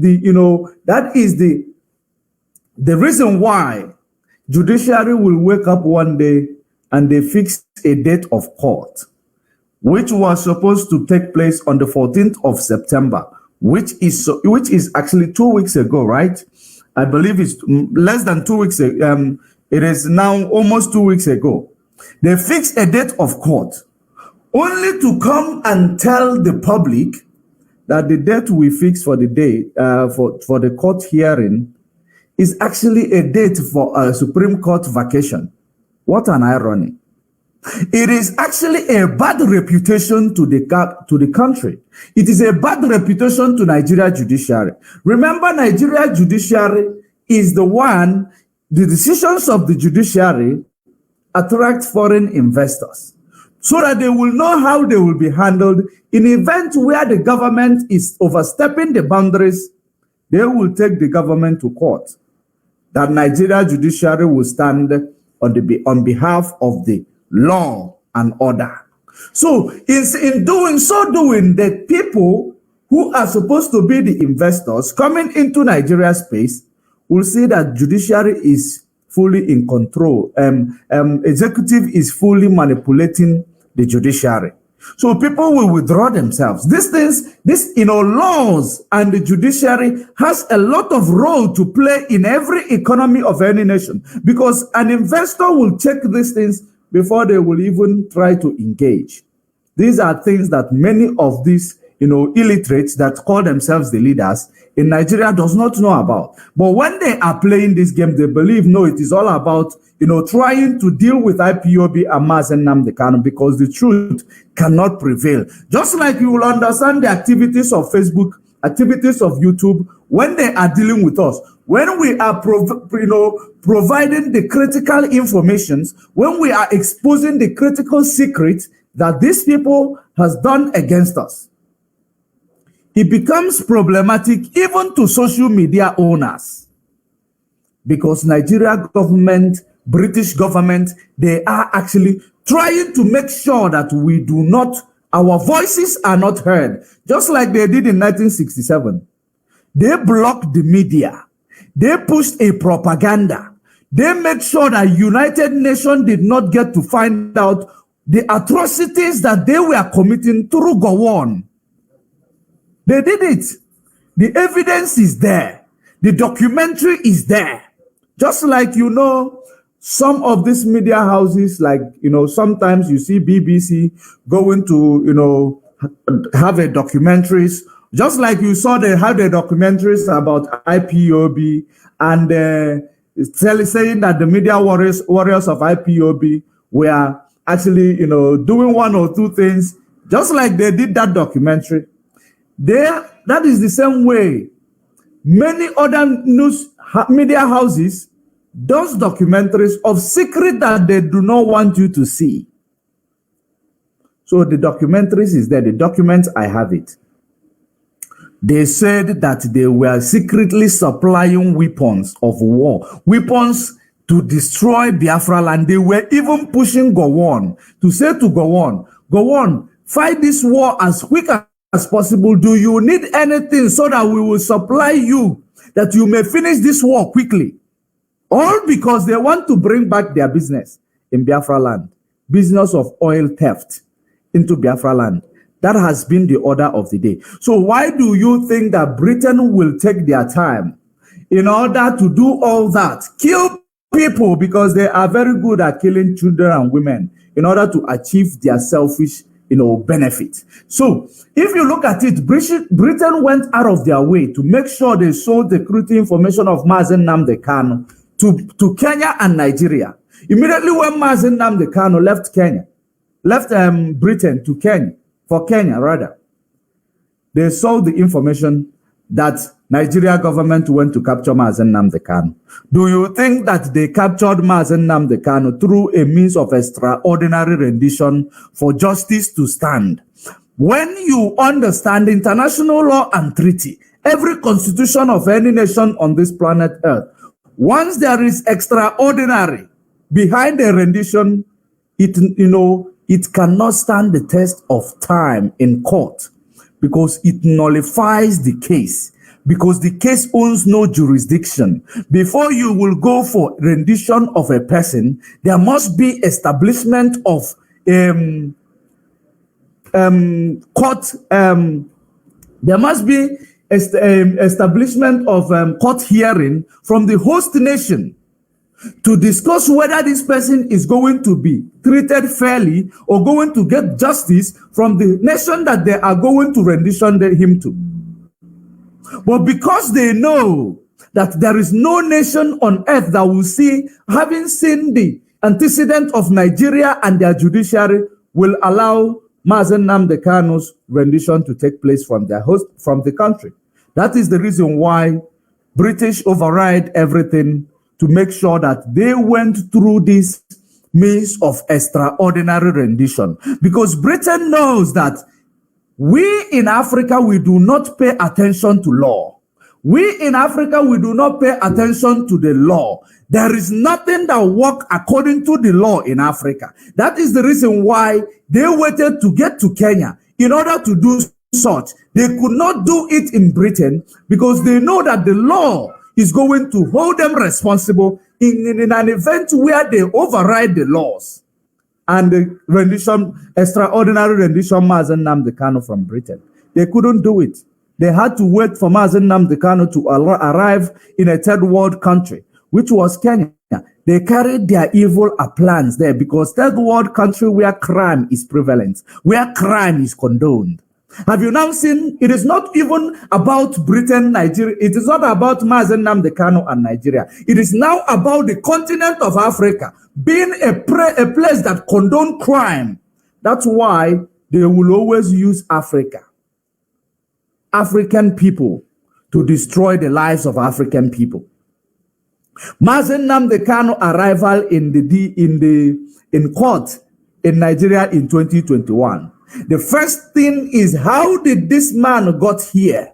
Is it through rendition or through extraordinary rendition? Because there is difference between rendition and extraordinary rendition. Rendition is the protocols of following the due protocols of extradition treaty. If you have bilateral relationship with any country, you are bound to have a rendition of a person or individual who is presumed to be a fugitive or presumed to have a.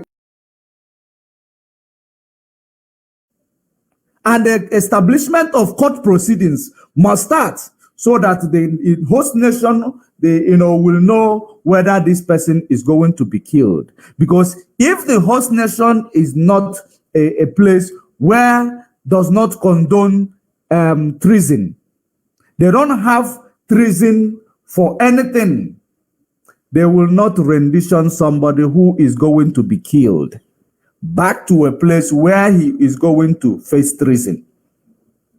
Because they will now, unless if there is a written agreement that this person will get justice and will not be subjected to treason. That is the process of extradition, which is rendition. But in a situation whereby there is extraordinary behind that rendition, the court cannot entertain it. The court cannot entertain it because it is an act of kidnapping somebody to extort information forcibly, which is, the person is subjected to torture. That is the reason why you see Nigeria Judiciary from the court of the first instance, which is the court of Bintanyaku. They stood trial.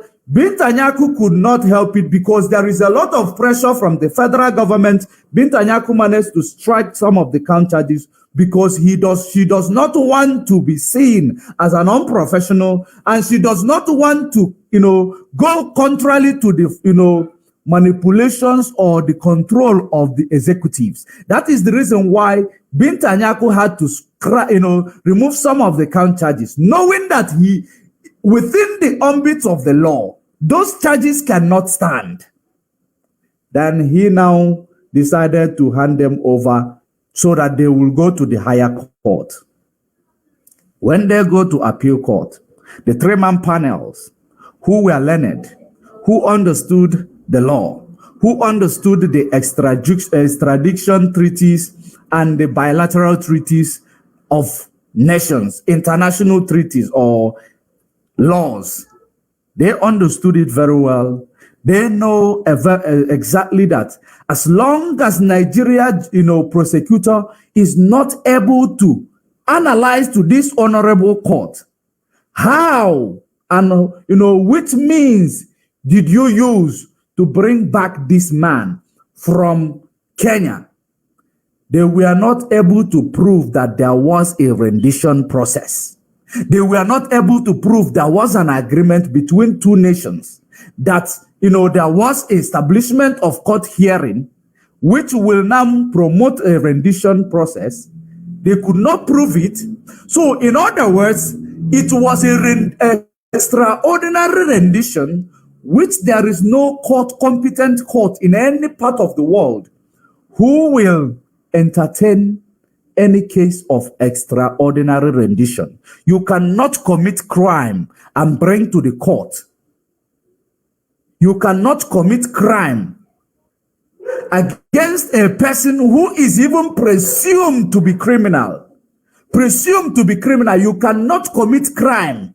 You cannot go against the law to come and try that person within the law. It does not work like that. So the three-man panel who are learned discharge Mazen Nnamdi Kanu and even tell Nigeria government to send him back to Kenya with actually, making sure that they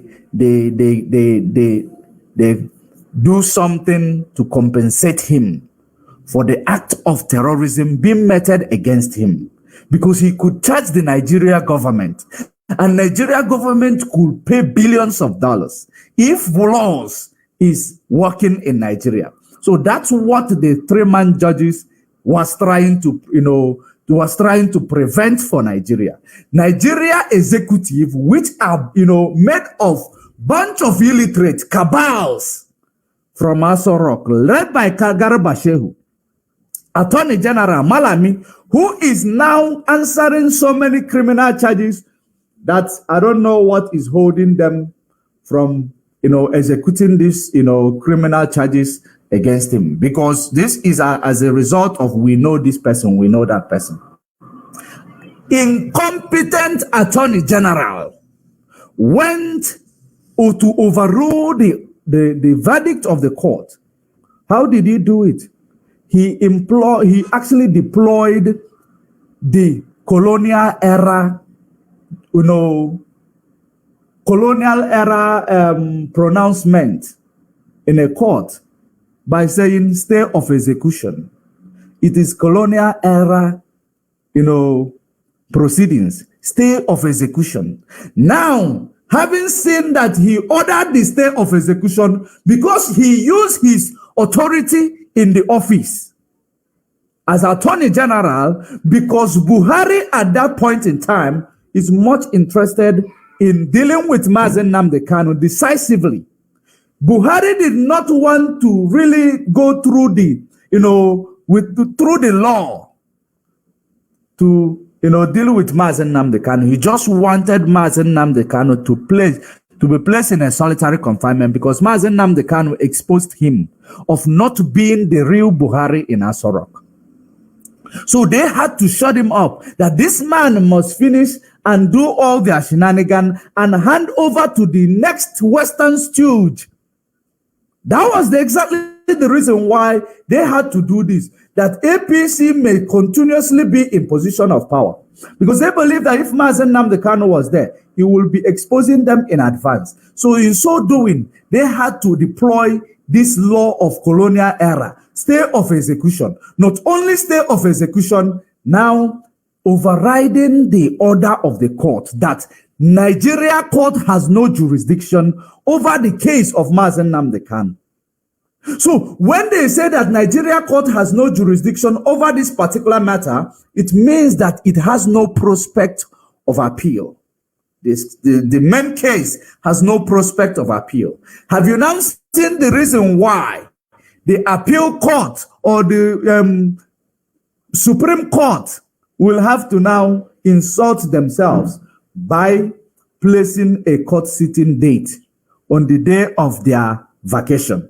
Have you now seen, the reason why it is a delayed strategy? It is a game.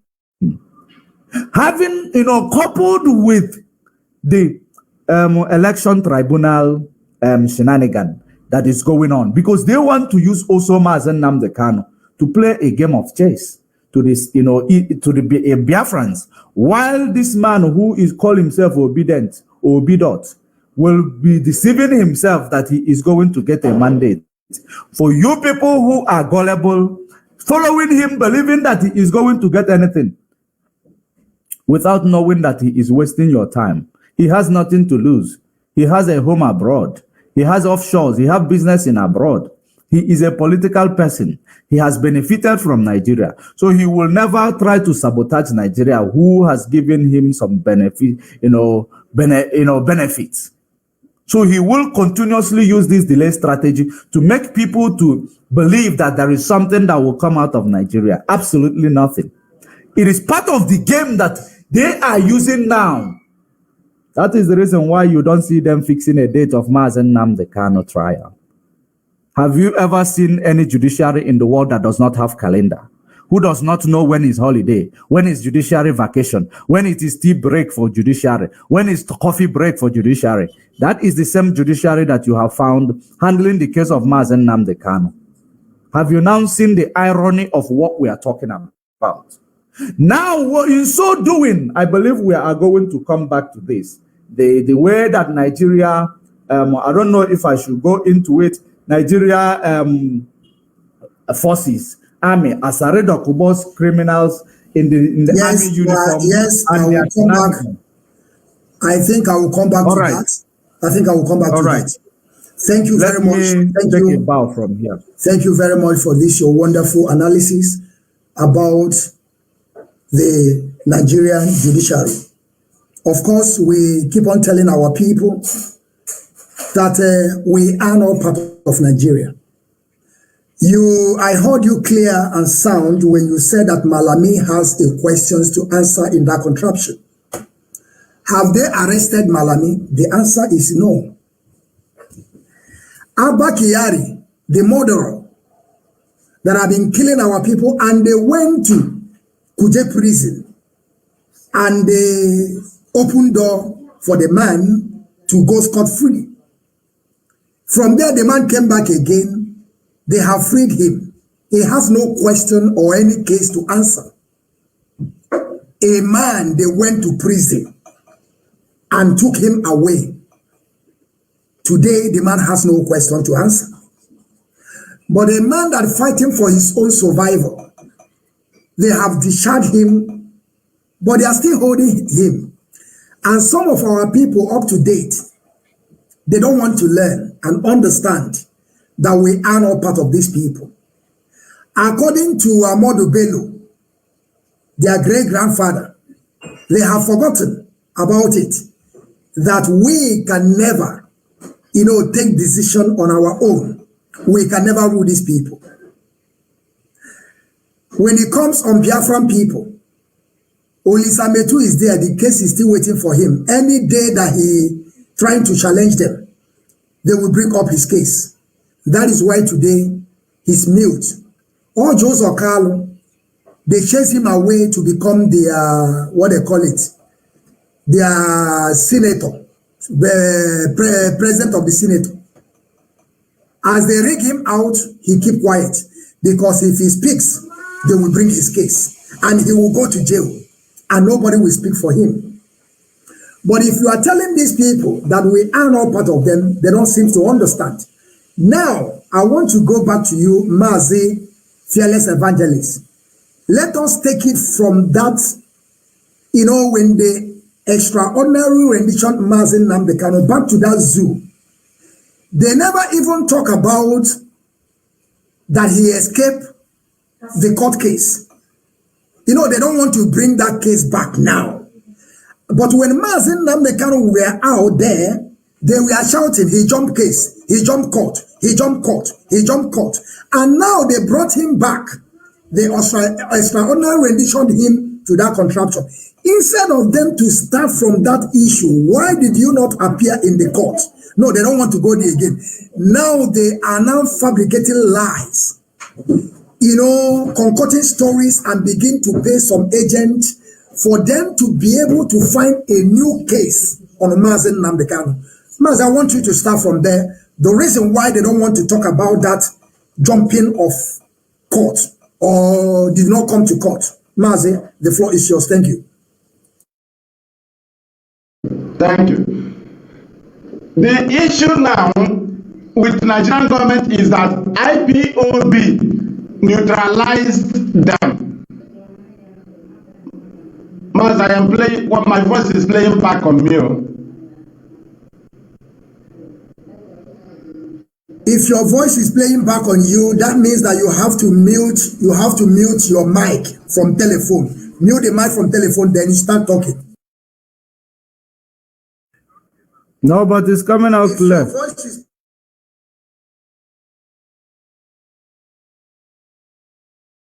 A peaceful approach. That was their only weapon, and I must have to go there because that was the weapon of Nigeria and the British, even when we have not started agitating for Biafra, this second one. Their weapon was that they labeled our fathers rebels. They blackmailed our fathers before the world. Thereby, they blackmailed their children. That's why so many parts of the world, when IPOB have not come and clarify issues, they don't value us normally. Because if you shout too much, they will now go and check their paper. They check their book, their file. They discover that your fathers are rebels. And that's why it is important you will not start the next Biafra agitation with war. You must come with self-determination. Because with our self-determination approach, we vindicated our fathers. Why? Because when Nigeria started killing IPOB family members in peaceful protest, we refused to retaliate. Because their trap was, when we retaliate, they will tell the world that that's how their father did. That's how Ojukwu did. They don't have patience. They don't have that's what they wanted to present to the world. And the children of the Biafran warlords, our fathers that defended this class system to 70, their children should suppose not to talk about Biafra without clearing the faces of their fathers. The faces of our father was blackmailed by the British. And we cannot present our matter to any table without clearing our face and the faces of our father, so that our faces can be seen clearly. And today, through our perseverance over different extrajudicial killings uncountable of IPOB family members by Nigerian army and police, we never retaliated. That's when we was able to vindicate our fathers, and we now created express route for ourselves to move to any government in the world, because initially we cannot be accepted.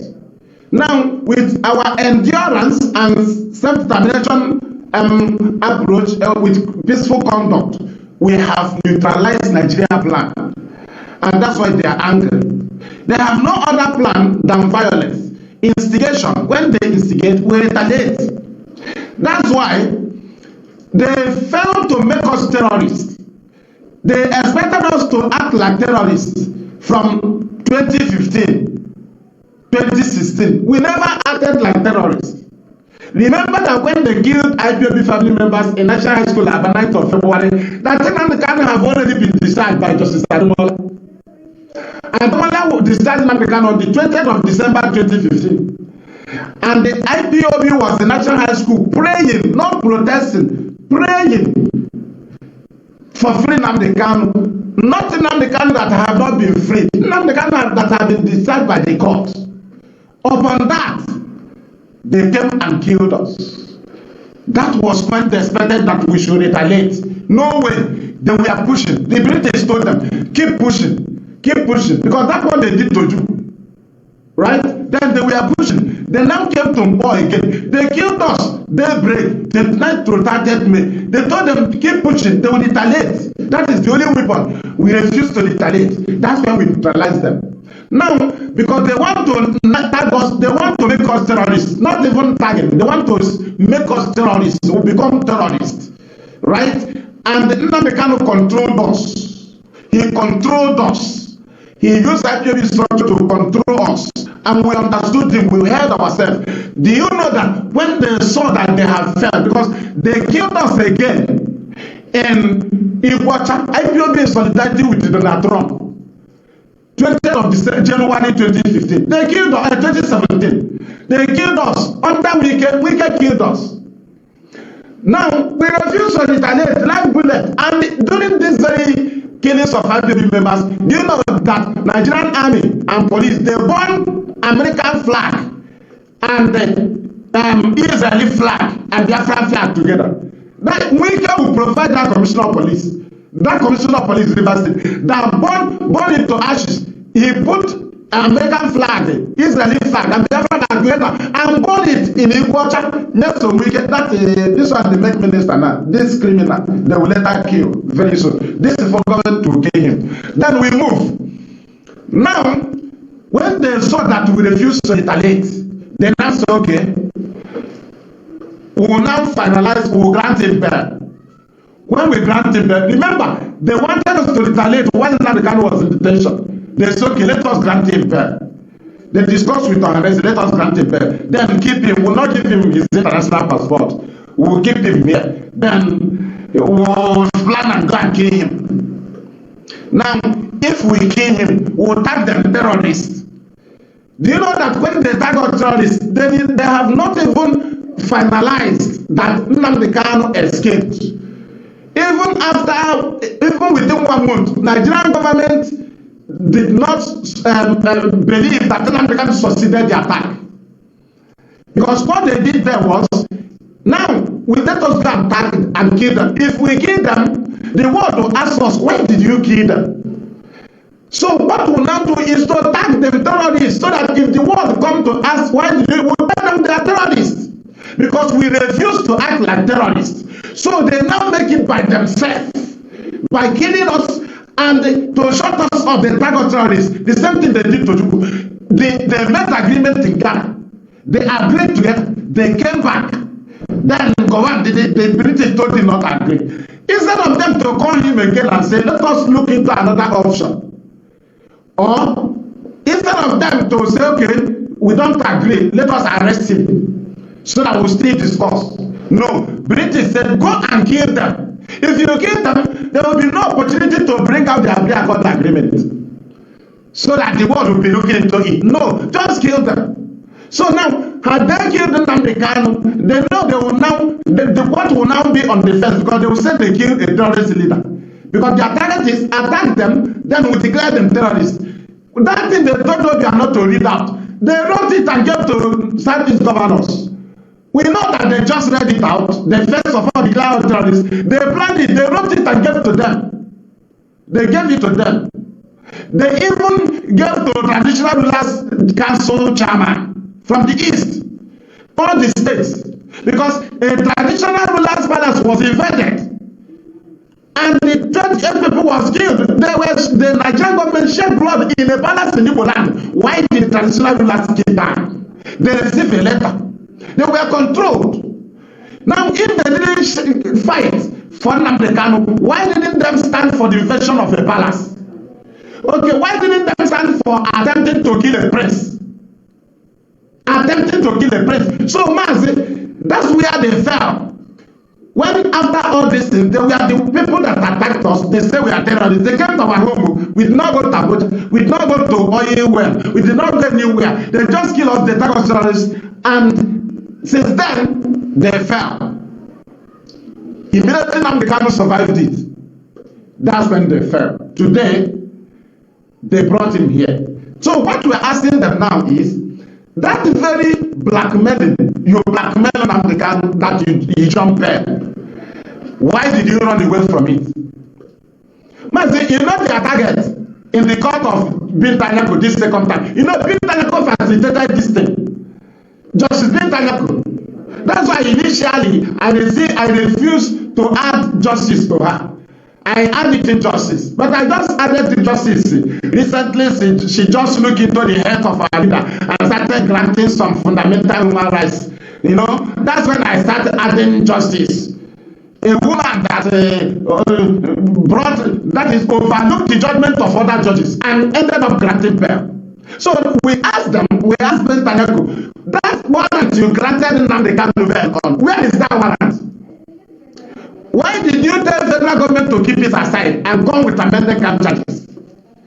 Binta Nyako, did you know that warrant, in short, Binta Nyako is not, although there was a warrant signed, where is the warrant signed? The bail condition was met up. Where is that warrant? Nnamdi Kanu tried to defend himself before the war that he did not jump bail. If he appeared before US senators, he would be defending himself that he did not jump bail. And the time will be up for him to present the matter. Then when you kidnap him, where is that very warrant? No way. And the man said, do you know the people that facilitated these things happening? Nigerian citizens.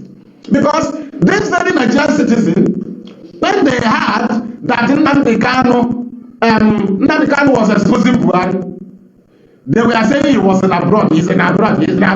When he come back, do you know that since Nnamdi Kanu was brought back, we were expecting Nigerian youths. Immediately, Malami brought out the first 5 amended charges. When they read it, they did not see that Buhari died among the charges. We said, okay, maybe they'll add it in the second one. 7 amended charges. They did not add it that Nnamdi Kanu said Buhari died, which would have been the best weapon of the Nigerian youths. They neglected it. They did not go to Minister of Justice and they asked Malami, why did you not add this thing in the charge? That Nnamdi Kanu tarnished the image of our president. Why did you not add it? We expected them to also go and ask Malami, why did you not add in the charges that Nnamdi Kanu said Buhari molested Aisha at the age of 9? Why did you not add it? Why did you not add it that Nnamdi Kanu accused Buhari of raping Aisha at the age of 13? Why did you not add it? Why did you not add it that Nnamdi Kanu said that whenever Muslims gather in Nigeria, even a Yoruba president, as a Muslim, that a 10 years boy, Fulani, or 5 years, will lead in prayer? Why did you not add it? You were there, Nigerian youth, you were there. You saw an express road to stop Biafra by challenging your president to prove that he's alive. You failed. Today, Tinubu used it to become president. But what we are saying there is that the judiciary of Nigeria have exposed Nigeria. And the judiciary of Nigeria have also exposed the British compromise towards the people of Biafra. Where is the bell he jumped? That is our question. Where is that bell? Then that bell you granted him, where is it? Where have it been brought to any court? Where is that bell you granted Kanu? Their expectation was that Nnamdi Kanu lawyer would defeat them in a federal high court of Biafra. That's what Malami planned. But he don't know that Ozokome is a wizard in their profession. See what Ozokome did. He knows the plan of federal government, that if they press on federal high court, that if they decide Nnamdi Kanu in federal high court, they will go to appeal. Now, Ozokome saw the game. He destroyed only 7 count charges in federal high court. He now first of all be in appeal with 8 count charges. Now the 8 was destroyed. Then, and Nnamdi Kanu was discharged and acquitted. And also, the judgment condemned the way Nnamdi Kanu was brought back to Nigeria. That is a extraordinary rendition. That is to say, the judgment found Nigeria guilty of extraordinary rendition. They were found guilty. Right now, when the judgment ended, instead of Malami to surrender, they went back to the same Abi court. How can your traditional ruler give judgment? You don't agree. You go and remove a traditional ruler and put another traditional ruler in the same community. It's a lie. You must go higher place. But the best way for them to go and appeal is in appeal court. Has Nnamdi Kanu been decided in federal high court, but he was decided in appeal. So they would have been in Supreme to challenge it, but they returned back to the same appeal. Do you see where they fell? Because Ozokome don't cross them, knowing that if he defeat them in federal high court, they will jump to appeal. But he now went to appeal and destroy them. They have no other option to now dance in a naked dance. Must have still come back so that we'll finish the Supreme Court. Thank you. Thank you very much. Thank you very much. And I also greet our people, our audience, those that are listening. I greet you all. And at the same time, I want you people to distribute this wonderful program. You know, we are doing what we know how to do best. You know, we are in a different way. You know, that's why you see the media warriors, we are unique. We are unique. You see, this thing we are doing today is not that we learn it, but it's because of the wisdom that Chukwu Kikabiyama gave to us. We are thinkers. Even though when we are in our mother's womb, we can do everything. That is why we are fighting for survival. We want to be on our own. We don't want to depend on people. You see all this depending on people that without us, you people cannot grow. You brought clothes to us. You bring this one to us. We want to try to manufacture things by ourselves because we have been doing this during the time of our great-grandfathers, even though 1967 to 1970, we build our own. All the armament we use, we build it. Even though before they came to colonize us, we have been building. Uzuoka, when you are hearing about Uzu, we have been building. No, it did not start today. Even though when you talk about writing or symbols, which is over 500,000 years ago, that we have been writing, putting things on a letter to be able to communicate. But today they are telling us that we are nobody. They want to write our history and tell us how we are going to live. Mazi, I want to go to you, Mazi George Money.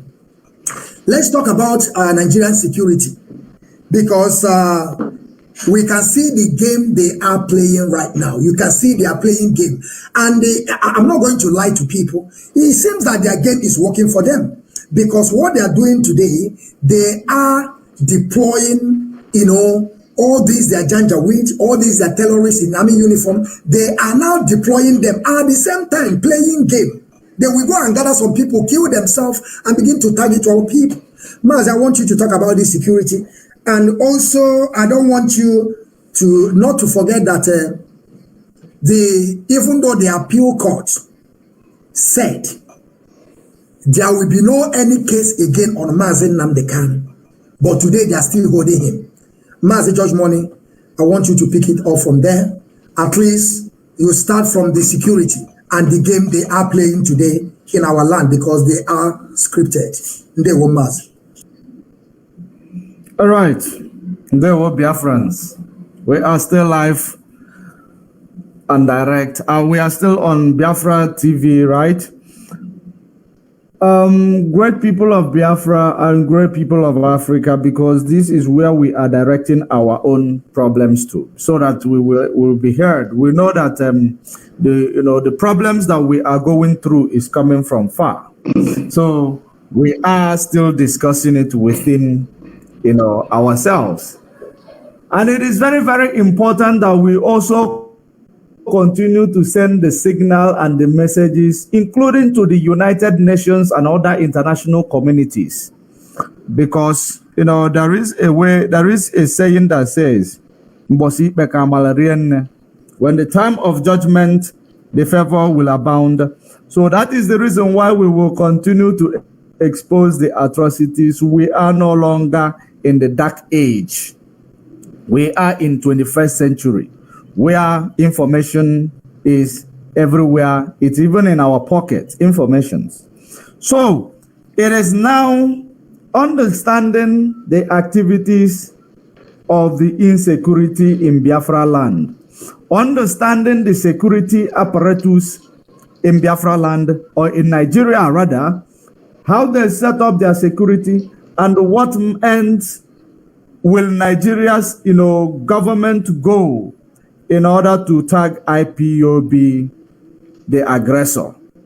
They are willing to go to extra mile. They are willing to go to any length to make sure that they tag IPOB, the bad guys. But that is exactly what we're going to clear up today. Of course, we have seen so many videos where people are making, the video of the execution of people in military uniform. You have seen those videos. So many people saw that video, and they believe, and they believe that there is, something extraordinary about that killings in Biafra land. Remember, there will be no smoke without fire. When you start seeing things like that in Biafra land, you should know that there is a serious attack being orchestrated, being planned against our people in Biafra land, because not even more than 48 hours when this video was circulated, you'll find people's shop, people businesses being looted, being burned. You know, you will be seeing these things and you will ask yourself, what exactly is going on?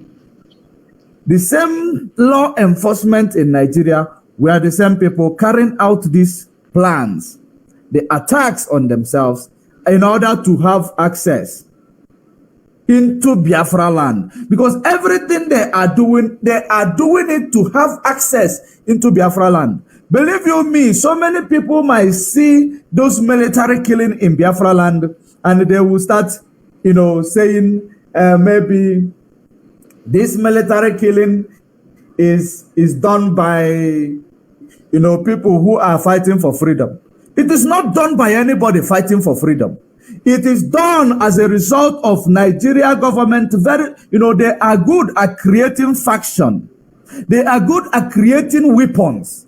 In order to use it to counter, they can go to any length to counter any strong organization.